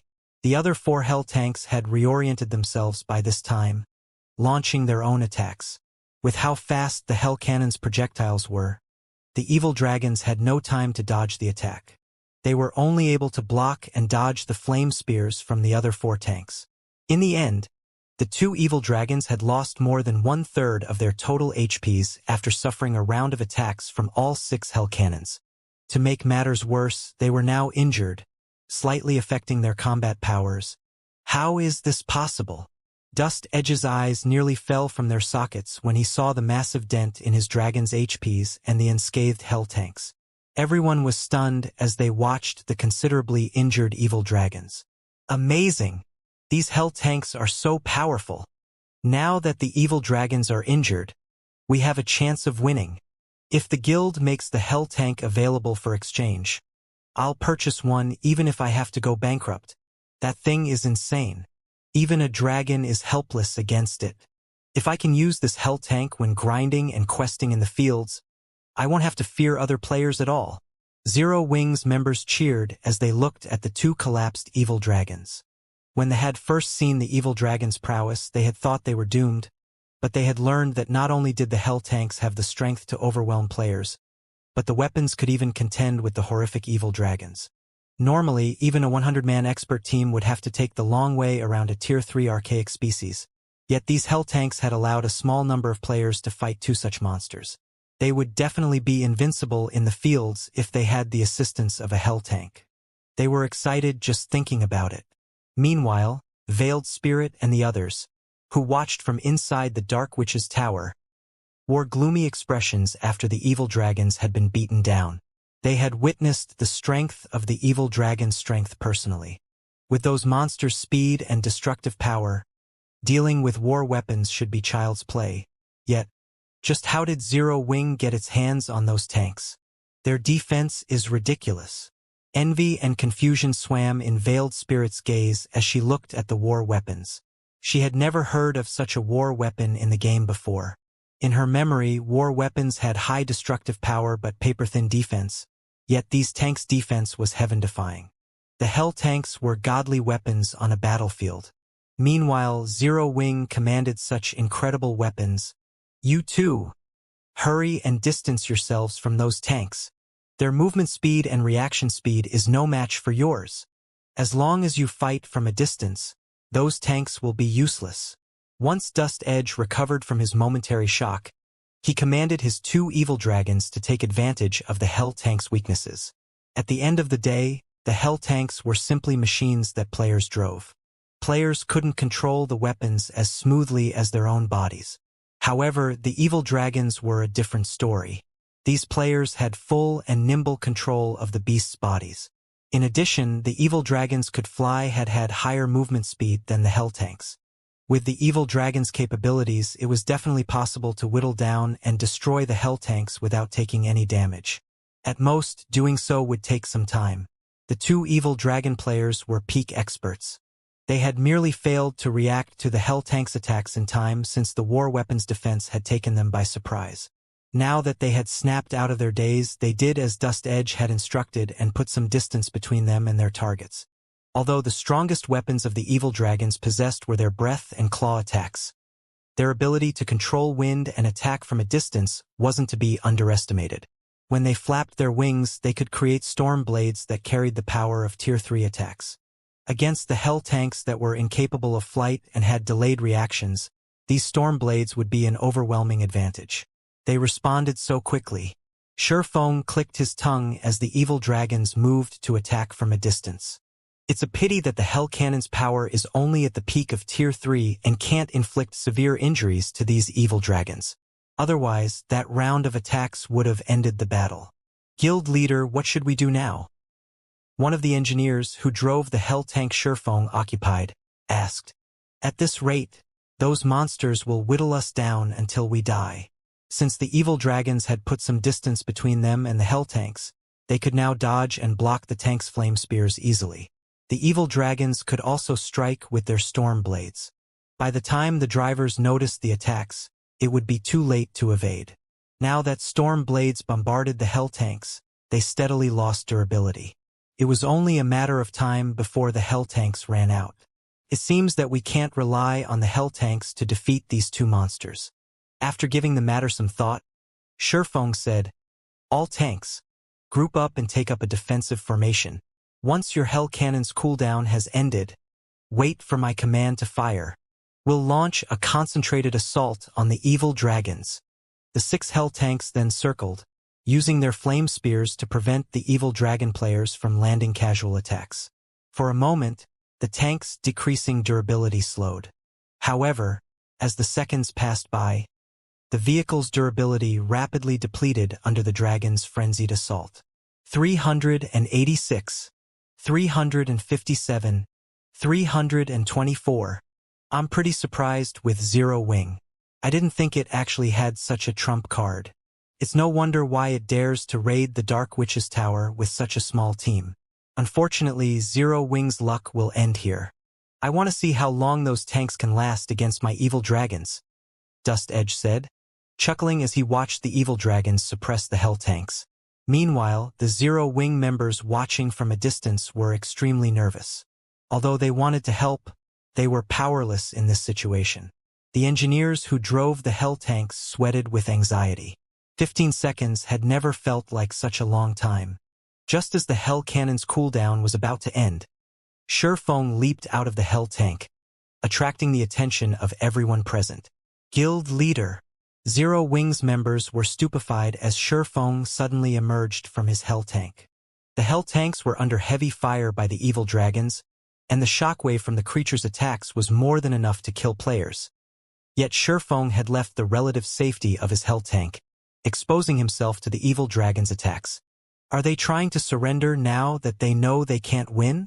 Dust Edge joked when he saw someone exit one of the tanks. The Shadow Claw members were similarly surprised. They could not understand why someone would leave the safety of the tank and put themselves in death's path.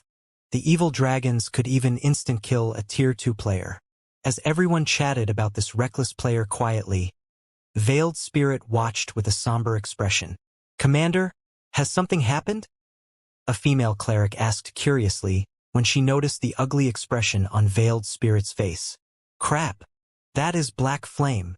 Veiled Spirit shouted after getting a closer look at the figure. She hadn't been able to get a clear look at him since the evil dragon's storm blades had kicked up dirt and dust around the Hell Tanks. But after watching carefully with squinted eyes, she recognized the player. Veiled Spirit could never forget Black Flame's appearance. After all, he was the sole reason that Shadow Claw's ambush on Zero Wing had failed so miserably. When they heard their commander's comment, the other Shadow Claw members grew nervous. In their minds, Black Flame's name was synonymous with monster. The man's most memorable feat was his ability to contend with a mythic monster by himself. Although he had only stood against the monster for a short moment, it was a display of strength that countless experts dreamed of commanding. Oh, he is Black Flame. Hearing Veiled Spirit's warning, Dust Edge squinted his eyes as he looked at Shurfeng. Currently, Shurfeng stood beside a Hell Tank, yet the man was utterly unfazed by the evil dragon's frightening aura. It was as if the evil dragons didn't even exist to Shurfeng. Sure enough, he really is extraordinary. Unfortunately, even if Zero Wings guild leader is here, there is no changing the guild's fate here. You two, get rid of him. It's time to put an end to Black Flame's undefeated legend. Upon receiving Dust Edge's command, the two evil dragon players licked their lips in anticipation and fanaticism as they watched Shurfeng. He was the most famous individual in the Or Empire. Almost no one throughout the Empire or Dark Soul didn't know the name Black Flame.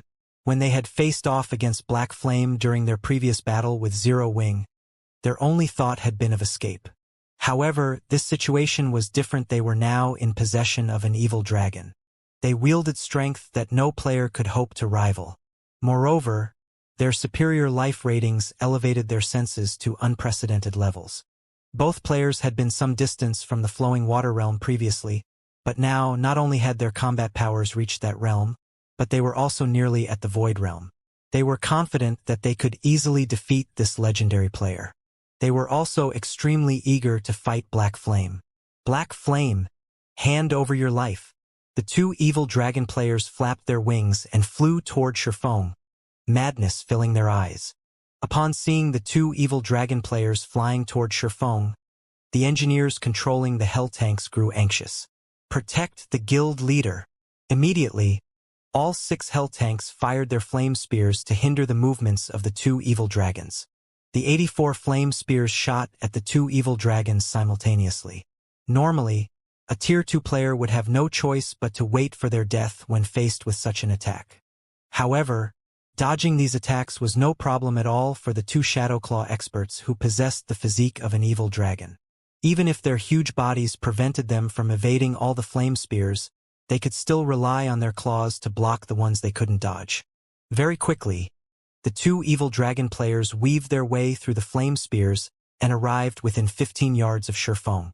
They then simultaneously swung their massive paws at him, their silver claws tearing space apart as they sped toward Shurfeng's head. Just as the two paws were about to hit Shurfeng, the sacred sword in his hand suddenly flashed. In the next moment, a massive bolt of lightning cut the space before Shurfeng in half, spatial tears appearing in its wake. This move was none other than Lightning Slash, the additional skill of Killing Ray. The moment their claws came into contact with the massive lightning bolt, the two evil dragon players felt as if a truck had just hit them. Their bodies went flying over a dozen yards before crashing heavily into the ground, cratering it. Impossible! Is he really a player? Dust Edge and the others gaped in shock when they saw this scene. They simply could not believe their eyes. Shurfeng had actually sent 2 level 56, Tier 3 archaic species flying. The shock they felt from seeing this scene was akin to that from seeing an ant flipping over an elephant. The other dark players hiding within the Dark Witch's Tower were also rendered speechless at this scene. They didn't even know what had just happened. After all, everything was too quick. All they saw were the two evil dragons flying toward Shurfeng, then a bright, blue flash coming from Shurfeng. Before they realized it, the two evil dragons were already tumbling backward. Is he a monster? The two evil dragon players wore looks of horror as they stared at Shurfeng. A single slap from them had managed to kill a Tier 2 expert. However, when they tried to do the same thing to Shurfeng, not only did they fail to kill him, but they also actually lost in a competition of strength. However, what the two players did not know was that Shurfeng's strength already rivaled a great lord's of the same level. Meanwhile, after continuously producing the forging components for the hell tanks for the past few days, he was now a level 69, Tier 2 Swordmaster, 13 levels higher than the two evil dragon players. Lightning Slash also provided him with a 330% increase to his strength attribute. Although he still couldn't reach the standard of a mythic monster of the same level, his strength was more than enough to deal with level 56, Tier 3 archaic species. No, that's not right. He must have used a skill that increases his strength. He shouldn't be able to use such a skill often. As long as we work together to attack him, he'll definitely fall. That's right. How could a player possibly possess that much strength? He must have used a powerful skill. The two evil dragon players discussed quietly as they looked at Shurfeng. Then, they promptly split up and started circling to Shurfeng's sides. A lot of powerful skills in God's domain provided a significant boost in attributes. Among these types of skills, berserk skills were the most common. However, there were also certain skills that exceeded one's imagination, such as taboo skills. Such skills were generally kept as a trump card and could not be used frequently. Since that was the case, all they needed to do was continue attacking Shurfeng until he exhausted all of his skills. In any case, both of them had a maximum HP of 28 million. They were not afraid of fighting a battle of attrition against players at all. As for the attacks of the Hell Tanks, they only needed to be wary of the Hell Cannons. The Flame Spears posed no problems for them whatsoever. As the two evil dragon players closed in on Shurfeng's sides and were about to launch another attack, Shurfeng took out a magic scroll from his bag and activated it immediately. A golden-haired woman dressed in luxurious purple robes appeared before him. This woman was none other than Anna, Shurfeng's personal guard. At this point, she was already a level 85 Yin-Yang saint. As soon as Anna appeared, she lightly tapped the butt of her staff on the ground. Suddenly, a Yin-Yang barrier spread out with her as the center. Boom! The moment the two evil dragons collided with the Yin-Yang barrier, they felt a power rivaling Shurfeng's lightning smash into their bodies. The two evil dragons went flying once again. Everyone, fire at will! Shurfeng commanded when he saw the evil dragons tumbling backward. After snapping out of their daze, the engineers simultaneously activated their respective Hell Tanks, Hell Cannon, and Flame Spears. 6 crimson light balls and 84 flame spears flew at the fallen evil dragons right there and then. Boom! Boom! Boom! A series of explosions shook the battlefield. The HPs of the two evil dragons plummeted, falling below the 25% threshold. Feeling death approaching, the two evil dragon players automatically flapped their wings in an attempt to escape. Shurfeng's and Anna's attacks might not pose a massive threat to them, but the attacks of the 6 Hell Tanks were simply too fierce. If the Hell Tanks landed another barrage on them, their lives would definitely be forfeit. You wish to run? Do you think you can so easily? Shurfeng chuckled when he saw the two evil dragons trying to fly away. Right then, Anna finished chanting an incantation and now pointed her staff at the sky. In the next moment, pitch-black magic arrays appeared around the two evil dragons and shot out pitch-black spears. In the blink of an eye, the pitch-black spears stabbed into the bodies of the evil dragons, sealing their movements and sapping their strength. This move was none other than the new over-tier spell Anna had learned, Dark Lock. Due to Dark Lock, the two evil dragons were unable to move whatsoever. Their attributes had also decreased by 30%, which further reduced their already low HPs. On the verge of ordering the Hell Tanks to fire the killing blow on these two evil dragons, Shurfeng suddenly felt a pulse coming from his bag. What's going on? Just as Shurfeng was about to inspect his bag to check which item was producing the humming noise he was hearing right now, a broken sword suddenly flew out of his bag. This broken sword was none other than the evil god's inheritance, the weapon that Shurfeng dreaded using. System. Faint traces of the evil god's power detected. Do you wish to use the evil god's inheritance to absorb this power? Does this sword want me to use it to kill these evil dragons? As Shurfeng looked at the broken sword, he could tell that the evil god's inheritance was riveted by the dying evil dragons. He then clicked to use the weapon in order to see what would happen if he killed the evil dragons with the evil god's inheritance. After Shurfeng made his selection, the abyssal blade suddenly vanished from his hand, and taking its place was the evil god's inheritance. At this moment, despite Shurfeng not having sacrificed any of his attributes, he was actually able to utilize the full power of the evil god's inheritance, the weapon causing his basic attributes to skyrocket. Although the entire process seemed to take a lot of time, in reality, only 3 seconds had passed since the evil god's inheritance started humming until now. Tightening his grip on the evil god's inheritance, Shurfeng activated Instant Strike and appeared above the heads of the two evil dragons. He then sent a slash at them. Godslayer. Suddenly, 5 pitch-black sword lights devoured the two evil dragon players. Seen from afar, it looked as if a gigantic pitch-black mouth had swallowed the two evil dragons whole. As the pitch-black sword lights faded away, the two evil dragon players' HPs instantly fell to 0. their bodies petrified into 2 stone sculptures, which then disintegrated into dust particles that scattered on the wind. A short while later, all traces of the 2 evil dragons had thoroughly disappeared from the battlefield. As the 5 pitch-black sword lights disappeared, the 2 evil dragons disintegrated into dust and scattered with the wind. The players spectating from the distant watchtower only reacted after the 2 evil dragons had vanished. Hey died. Is Black Flame really a player? Everyone had gasped when they saw Shurfeng's sudden attack. Although they understood that the 2 evil dragons had very little HP left, each had held on to over 1,000,000 HP, yet Shurfeng had slain both with a single attack. The man's damage was horrific. When the dark players in hiding saw this, they abandoned any thought of killing Shurfeng. They now considered the idea laughable and ignorant. It was no exaggeration to say that no player at this stage of the game could survive Shurfeng's last attack. Unless they used an invulnerability skill, they would die in an instant if they tried to take on the swordsman. Furthermore, Shurfeng had summoned a level 85 personal guard to his side.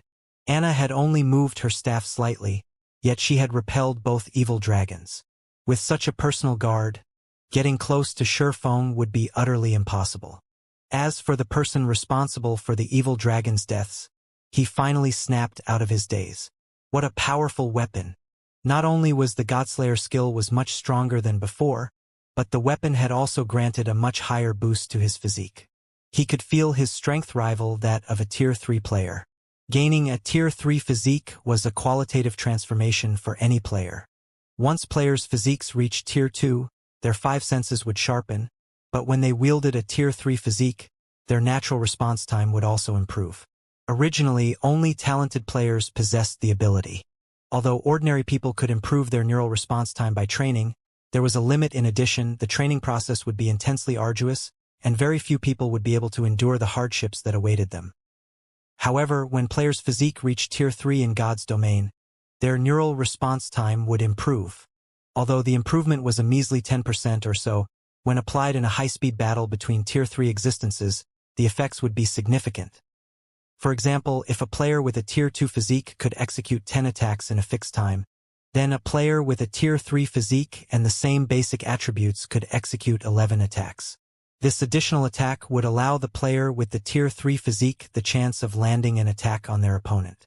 By relying on the advantage of one extra attack, the player with the Tier 3 physique could eventually achieve victory. This was also why reaching Tier 3 was so difficult in God's domain. In the past, Tier 3 had been a threshold to determine whether a player was a true expert or not. Meanwhile, despite the evil god's inheritance being a shadow of its former self, equipping it had nearly boosted Shurfeng's physique to the Tier 3 standard. One could easily imagine how powerful the evil god's inheritance was. It definitely wasn't something an ordinary legendary weapon could compare to. After killing the 2 evil dragons, the sound of a system notification reached Shurfeng's ears. System: Evil God's inheritance has accumulated sufficient life force and recovered the 2nd Evil God's mark. Activating the 2nd Evil God's mark's ability. As the system notification ended, the Evil God's inheritance began to transform. The blurry divine runes that covered the broken sword became much clearer. The ambient mana also avoided the broken sword due to these divine runes. Naturally, the broken sword's attributes had changed significantly. Evil God's inheritance. One-handed sword. A treasured sword that the evil god had once used. However, the sword had been destroyed in a battle, shattered into 3 pieces. Although the evil god's treasured sword had been destroyed, the evil god's power within remains intact. As long as one gathers all 3 fragments, it is possible to restore the sword to its past glory. This piece is the sword's broken hilt. By permanently sacrificing 8 points of all attributes, the user may temporarily use the sword's power. Although this sword has been severely damaged, it can still exert 1/10 of its original power. First Evil God's Mark. Power absorption can increase strength by a maximum of 120%, stamina by 30%, and all resistances by 120%. Second Evil God's Mark, Soul Devourer. Can cause tremendous damage to the target's soul. When this fragment is within 3,000 yards of other fragments, the fragments will resonate. Drops upon death. Cannot be traded. Soul Devourer? How tyrannical. Shi Feng looked down at the evil god's inheritance in his hand with slight astonishment. In God's domain, items that could attack a person's soul were exceedingly rare. After all, the soul was a creature's foundation. Even if a player's soul only received a small amount of damage, it could double the player's death penalty. Depending on the severity of the damage, the affected player might even be prevented from logging into God's domain for several days. If a player's soul were thoroughly destroyed, they'd be forced to start over. This was why any item that could target a soul was incredibly precious. Superpowers treated these items as ultimate trump cards to deal with peak experts. And Soul Devourer was such a frightening ability. Of course, this ability wasn't without a price. To use the evil god's inheritance, Shi Feng still needed to sacrifice 8 points from every basic attribute. Although 8 points weren't cheap, if Shi Feng could deal a devastating blow on his enemies, the price would be worth it to him. Following which, Shi Feng stored the evil god's inheritance and returned his gaze to the Dark Witch's tower. He then commanded, "The evil dragons are dead. There is no longer anything in our path. All hell tanks, fire at the Dark Witch's tower. Destroy the teleportation device and the town's core magic array." As Shi Feng gave the command, the 6 hell tanks advanced as one on the Dark Witch's tower, firing their weapons at the town's defensive magic array. Although the barrier could protect the town from intermediate Tier 3 attacks, the hell tanks dealt bonus damage to magic arrays and constructions. In addition, the hell cannon's attacks were at the peak of Tier 3. Under the bombardment, the defensive magic array's energy reserves visibly drained. "Commander, are we going to continue this fight?" Shadow Claw's members asked Veiled Spirit when they realized that the barrier was near to crumbling. Originally, they had been very confident of defeating Zero Wing. They were also eager to pay back the humiliation they had previously suffered. However, after witnessing the hell tanks and Shi Feng's power, they shed the idea that they could annihilate this team from Zero Wing. "Retreat!" Veiled Spirit growled in frustration, a hint of reluctance flashing in her eyes as she watched Shi Feng's figure in the distance. There was no point in staying here any longer. They would only get themselves killed if they did. After all, they had no other means of dealing with the hell tanks. Although several hundred NPCs still guarded the Dark Witch's tower, the tank's defense was simply too high. Even the evil dragons, Great Lord-ranked archaic species, were incapable of damaging the vehicles. How could Tier 2 and Tier 3 NPCs fare any better? By the time Tier 3 NPCs destroyed the hell tanks, the latter would have long since destroyed the Dark Witch's tower's teleportation device and core magic array. When they heard Veiled Spirit's decision, Shadow Claw's members breathed a sigh of relief. They immediately retrieved return scrolls from their bags in an attempt to leave this dangerous place as soon as possible. If they tarried, they might get caught in the crossfire and lose their lives. "Zero Wing, you may enjoy this victory, but the next time we meet, you'll be doomed," Dust Edge said, sneering as he tightened his grip on the 2 shattered, gray crystal balls in his hands. He had lost this time, but the legacy he had acquired was still incomplete. He still lacked a lot of resources. Hence, the evil dragon crystals he had created were not of sufficient quality. However, now that the evil god's temple had partnered with Blackwater and Dark Soul, he was confident that he could create even stronger evil dragons in the future. At that time, his evil dragons would fall as easily as they had today.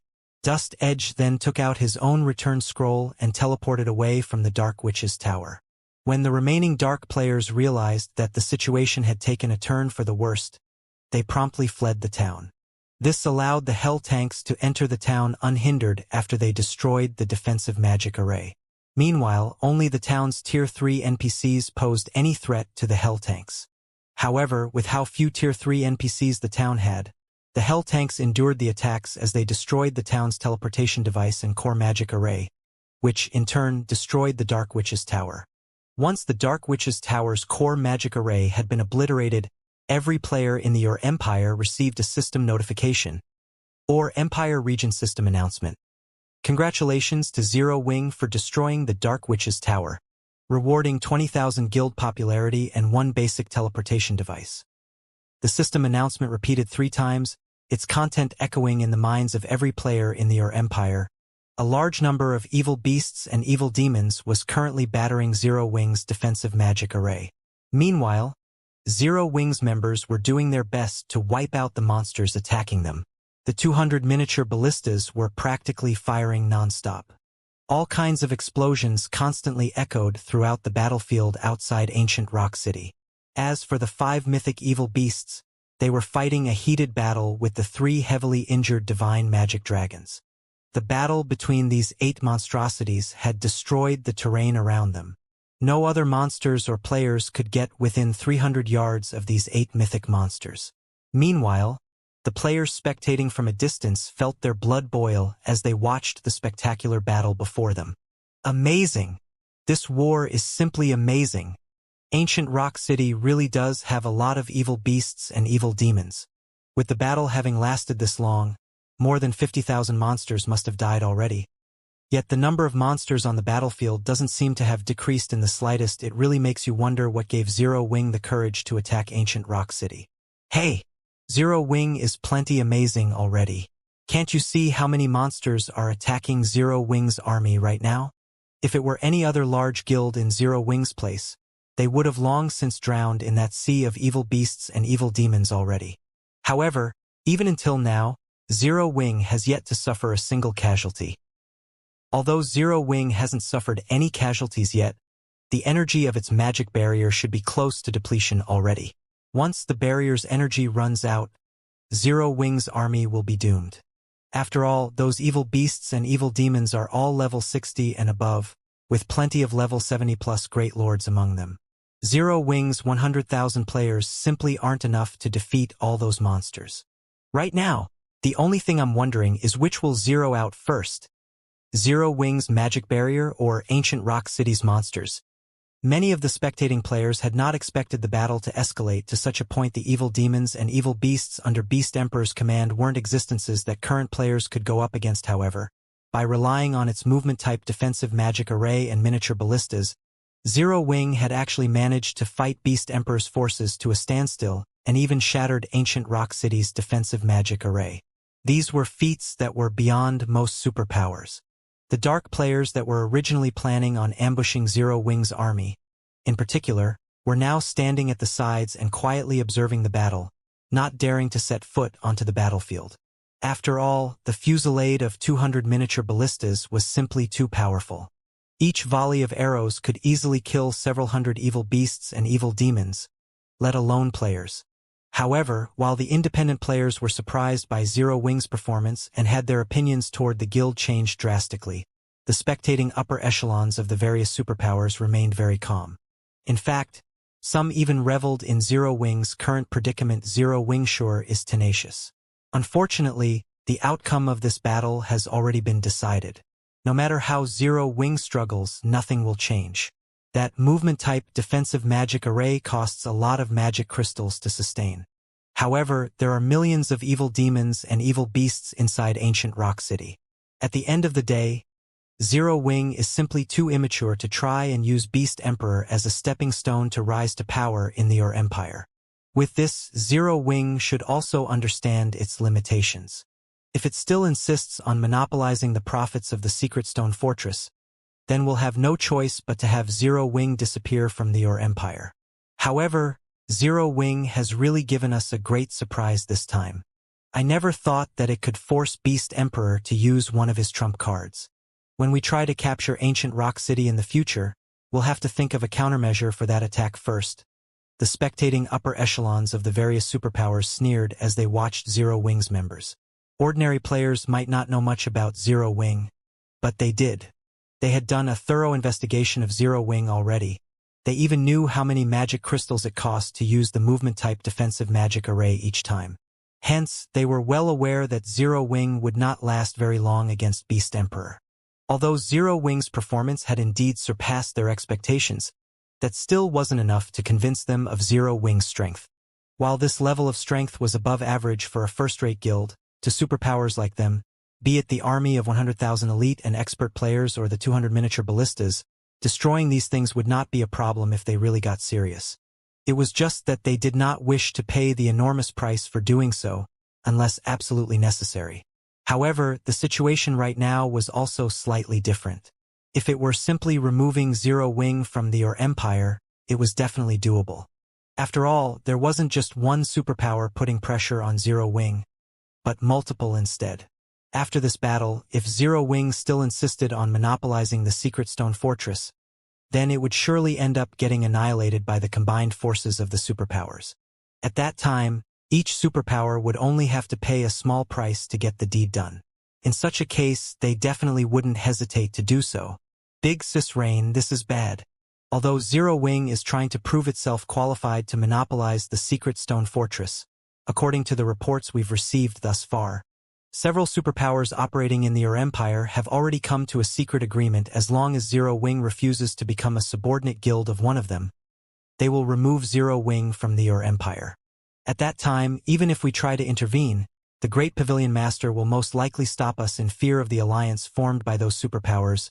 Blue Phoenix, who was observing the battle at Ancient Rock City in person, reported to Phoenix Rain. According to Phoenix Rain's original plan, if Zero Wing really wasn't a match for Beast Emperor, then they would use the Dragon Phoenix Pavilion's identity to back up Zero Wing. If they did that, the various superpowers might decide not to take action against Zero Wing. After all, individually, these superpowers couldn't take down the Dragon Phoenix Pavilion easily. Not to mention, if the Dragon Phoenix Pavilion gained access to the Secret Stone Fortress via Zero Wing, the superpowers would have an even more difficult time dealing with the Dragon Phoenix Pavilion and Zero Wing. However, it was a different story if these several superpowers cooperated.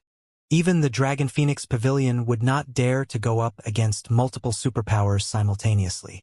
Just what is Black Flame trying to do? Phoenix Rain could not help but frown upon hearing Blue Phoenix's words. Meanwhile, inside Ancient Rock City, Beast Emperor likewise received news about the alliance of superpowers. Good. Very good. Beast Emperor's brows arched up in joy when he read the message he just received. Zero Wing. This is your retribution for trying to use me as a stepping stone.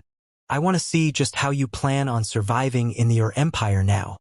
Although he wished to destroy Zero Wing personally, not having to expend a single troop to destroy Zero Wing was also a good thing for him. Just as Beast Emperor was about to have his subordinates send the two mythic evil demons into battle as well, to put a quick end to the battle, the sound of a system announcement suddenly entered his ears, or Empire Region System announcement. Congratulations to Zero Wing for destroying the Dark Witch's Tower, rewarding 20,000 guild popularity and one basic teleportation device. The emotionless voice of the system caused Beast Emperor to fall into a daze. How is this possible? How could the Dark Witch's Tower possibly fall to Zero Wing? Beast Emperor instinctively refused to believe the system announcement. Although the Dark Witch's Tower wasn't an impenetrable fortress, it had several hundred NPC soldiers protecting it, including level 100, Tier 3 NPCs. The town was also well equipped with defensive structures. Most importantly, several thousand dark players resided there. Let alone a 1,000-man team, even an army of 50,000 players wouldn't be able to take down the Dark Witch's Tower. Moreover, he had even dispatched Dust Edge to defend the town.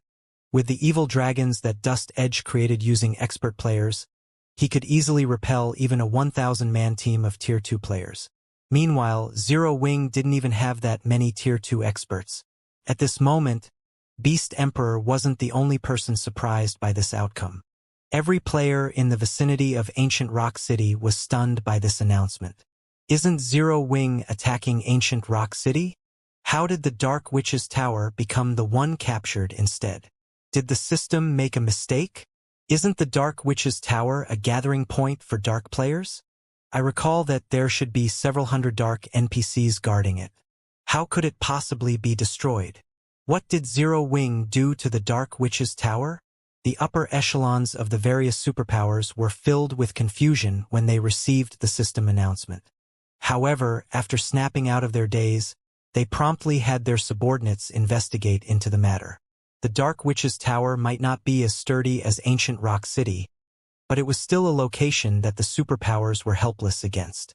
Hence, they found it incredible that Zero Wing had managed to destroy the Dark Witch's Tower. After all, Zero Wing's main army was clearly attacking Ancient Rock City right now.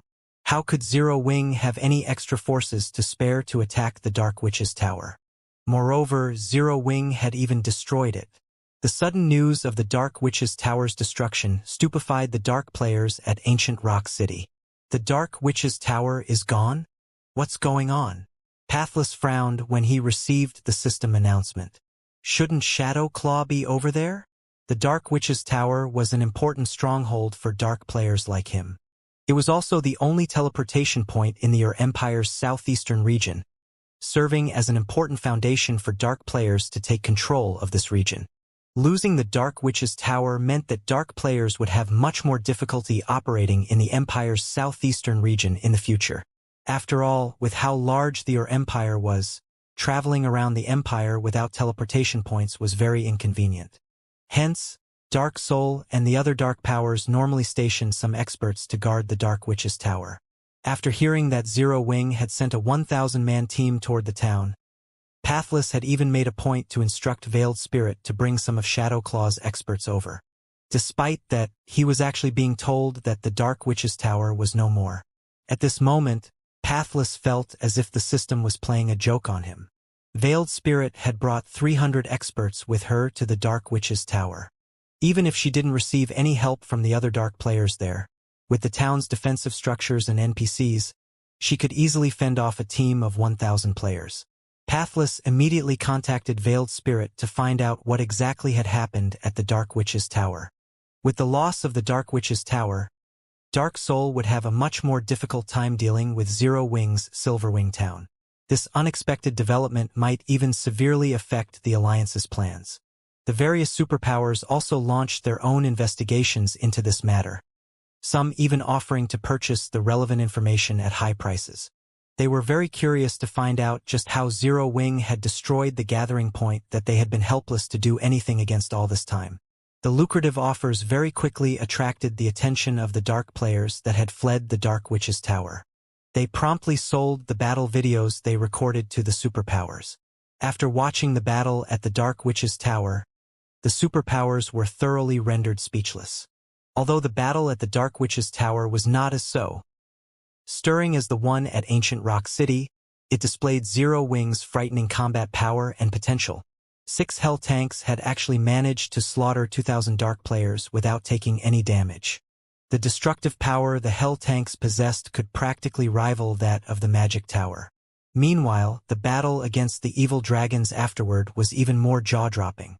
Despite being Tier 3 archaic species, the 2 evil dragons had actually failed to inflict any noticeable damage on the Hell tanks. Even for the various superpowers, this was the first time they had heard of or seen such a frightening war weapon. The Hell tank boasted both heaven-defying destructive power and defensive capabilities, which would make it an absolute nightmare on a battlefield. Of course, dealing with the Hell tanks wasn't exactly impossible. Only the cost would be exorbitant. For example, Tier 4 large-scale destruction magic scrolls. Attacks at the Tier 4 standard would definitely be effective against the Hell tanks. However, the question was, how effective would they be? How many of such magic scrolls would be needed to destroy a Hell tank? Even superpowers like themselves had great difficulty getting their hands on Tier 4 magic scrolls, not to mention Tier 4 large-scale destruction magic scrolls. These things were treated as their guild's foundations. They were tools that should not be used casually. Moreover, the most frightening aspect about the Hell tank was that, aside from being useful in siege battles, it would also be effective in guerrilla warfare. 6 Hell tanks could effortlessly slaughter over 2,000 expert players. In the future, when Zero Wing came across ambushes involving hundreds or thousands of players, it could deploy just 1 Hell tank to fend off these ambushes. With this, trying to whittle down Zero Wing's strength by ambushing its members would become much more difficult. As for conducting ambushes on the scale of parties or small teams, such attacks would simply be a waste of time and resources, as they would not cause Zero Wing any substantial damage. So, this is the trump card Black Flame has kept hidden? Truly amazing. Blue Phoenix was filled with envy after she finished watching the video of the battle at the Dark Witch's tower. The 6 Hell tanks were akin to 6 mobile magic towers. It was no wonder Zero Wing did not need any direct assistance from the Dragon Phoenix Pavilion. One could say that, with these Hell tanks, Zero Wing had the qualifications to establish a foothold in the Ur Empire. Although the various superpowers operating in the Ur Empire had banded together, there was still a limit to the number of forces each superpower was willing to dispatch. They would not send their main armies to fight Zero Wing in a frontal confrontation. After all, Silverwing Town's defenses were no laughing matter. Even if they could capture the town, the price of doing so was not one that the various superpowers were willing to pay. At best, they would dispatch some members to conduct guerrilla warfare against Zero Wing or economic wars. The appearance of the Hell Tanks threw a wrench into the various superpowers' plan of dealing with Zero Wing using guerrilla warfare. As for economic warfare, that was even more impossible. Zero Wing possessed Silverwing Town, Stone Forest Town, and Zero Wing City. So long as the safety of these three money-printing machines remained unthreatened, Zero Wing would not lack for income. Now that the various superpowers no longer had any means of dealing with Zero Wing without paying a huge cost, they would naturally give up on targeting Zero Wing altogether. After all, the superpowers were not actually friendly with each other. Every one of them had their own agenda. Unless they bore some deep-seated hatred for Zero Wing, or one of these superpowers lost their mind, none of them would persecute Zero Wing at all costs. Damn it! How did Zero Wing get these tanks? Nine Dragons' Emperor frowned as he read the report in his hands. Immediately have someone look into this. Find out how Zero Wing managed to obtain these tanks regardless of the cost. He felt true jealousy toward Zero Wing at this point. When he looked at the Hell Tanks, it was as if the doors to a whole new world opened up to him. While expert players were important, tanks could also play a huge role in future struggles in God's domain. Understood. Martial Dragon nodded before turning around to leave. In reality, Nine Dragons' Emperor wasn't alone in having such thoughts. Every major power that had watched the battle at the Dark Witch's Tower basically had the same thought as well. The appearance of the Hell Tank signaled the end of the era of numerical strength. The upper echelons of every major power had immediately ordered their subordinates to conduct a thorough investigation into the Hell Tank.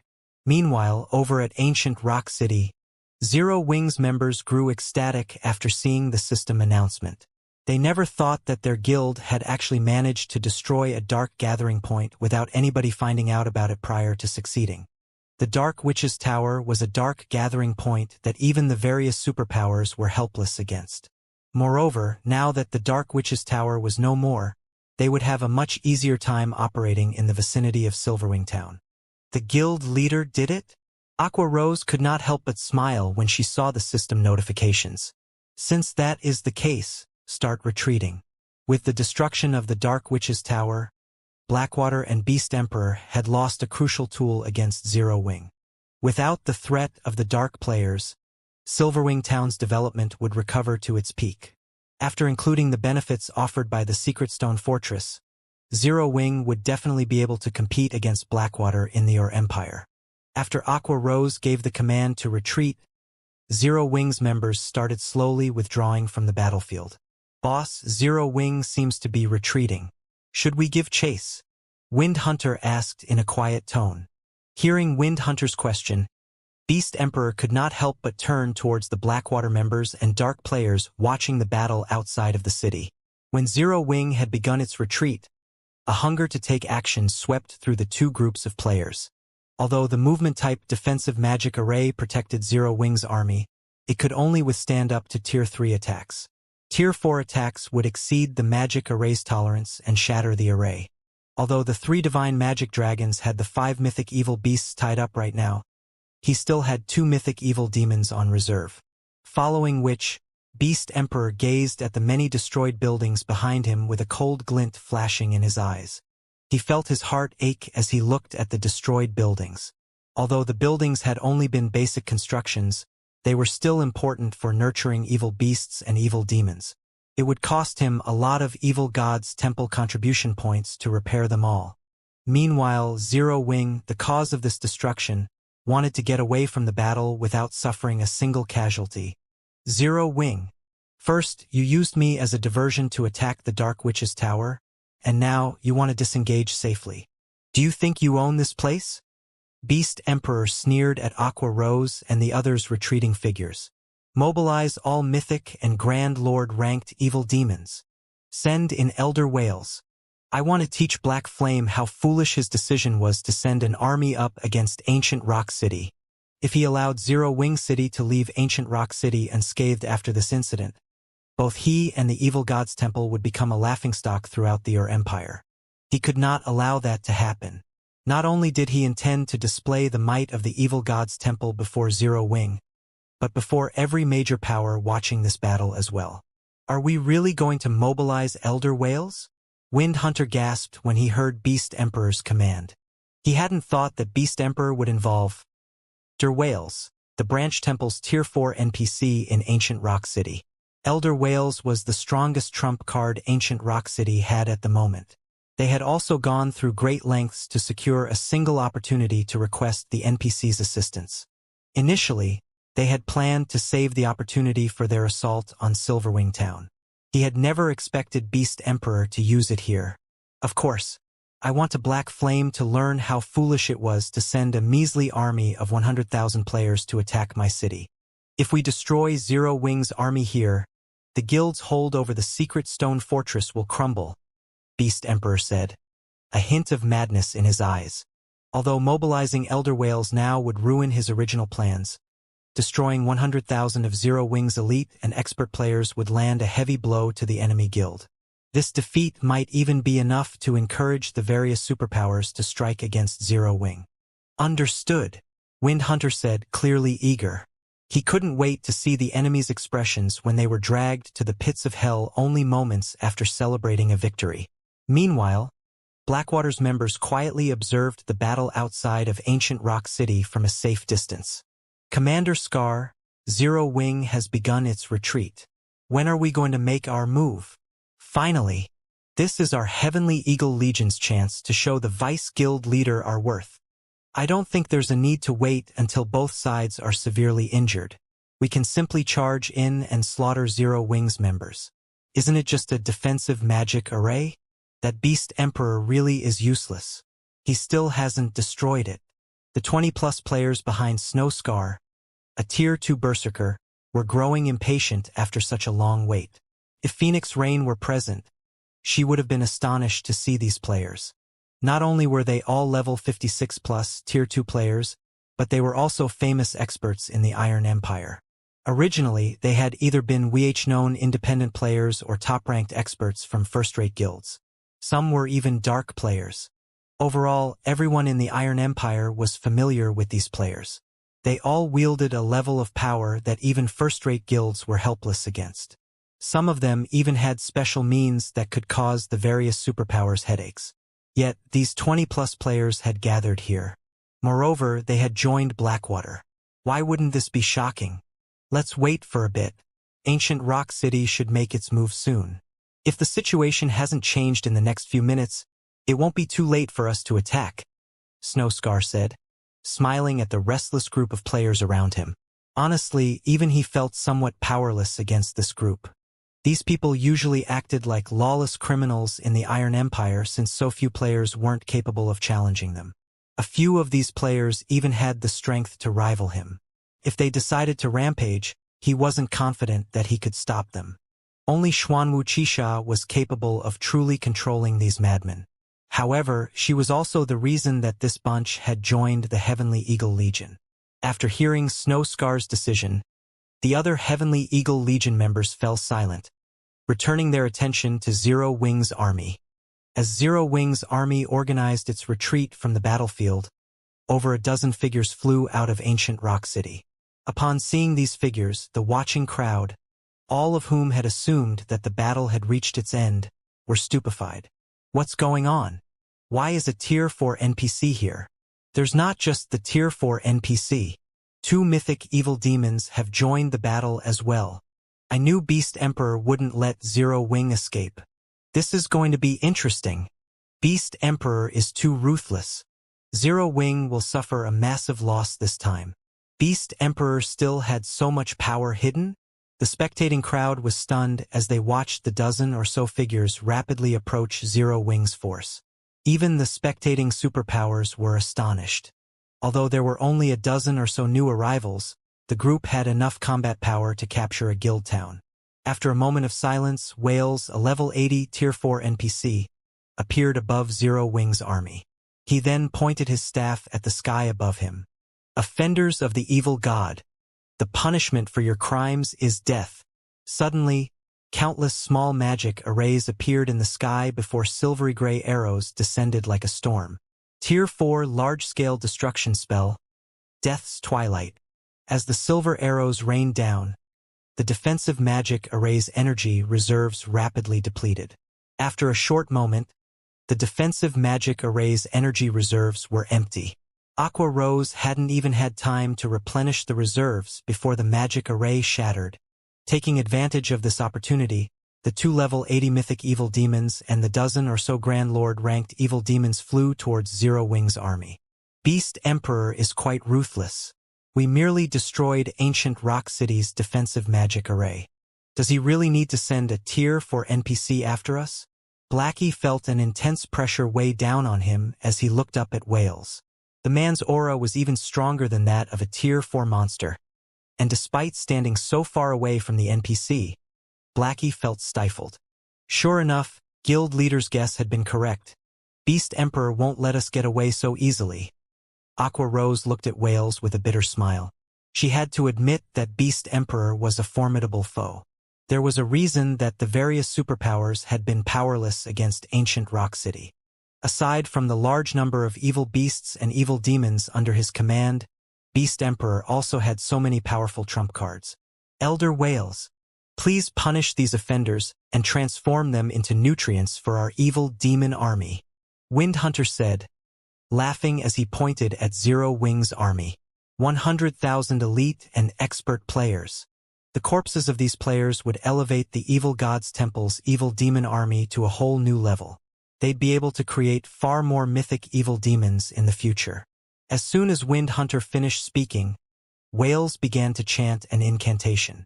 Meanwhile, the mythic and Grand Lord ranked evil demons charged for the movement-type defensive magic array in an attempt to destroy the barrier around Zero Wing's army, preventing it from erecting another. It seems that there's no other way. Since he won't let us leave, we'll drag him to hell with us. Aqua Rose sighed. She then pulled an ancient magic scroll and a beautiful crystal from her bag. This magic scroll was none other than the Tier 4 continuous use magic scroll, Vulcan's Sigh. As for the beautiful crystal, it was an elemental source melancholic smile had acquired with great difficulty after scouring through the various kingdoms and empires. Source of blazing fire. Vulcan's kin, descend.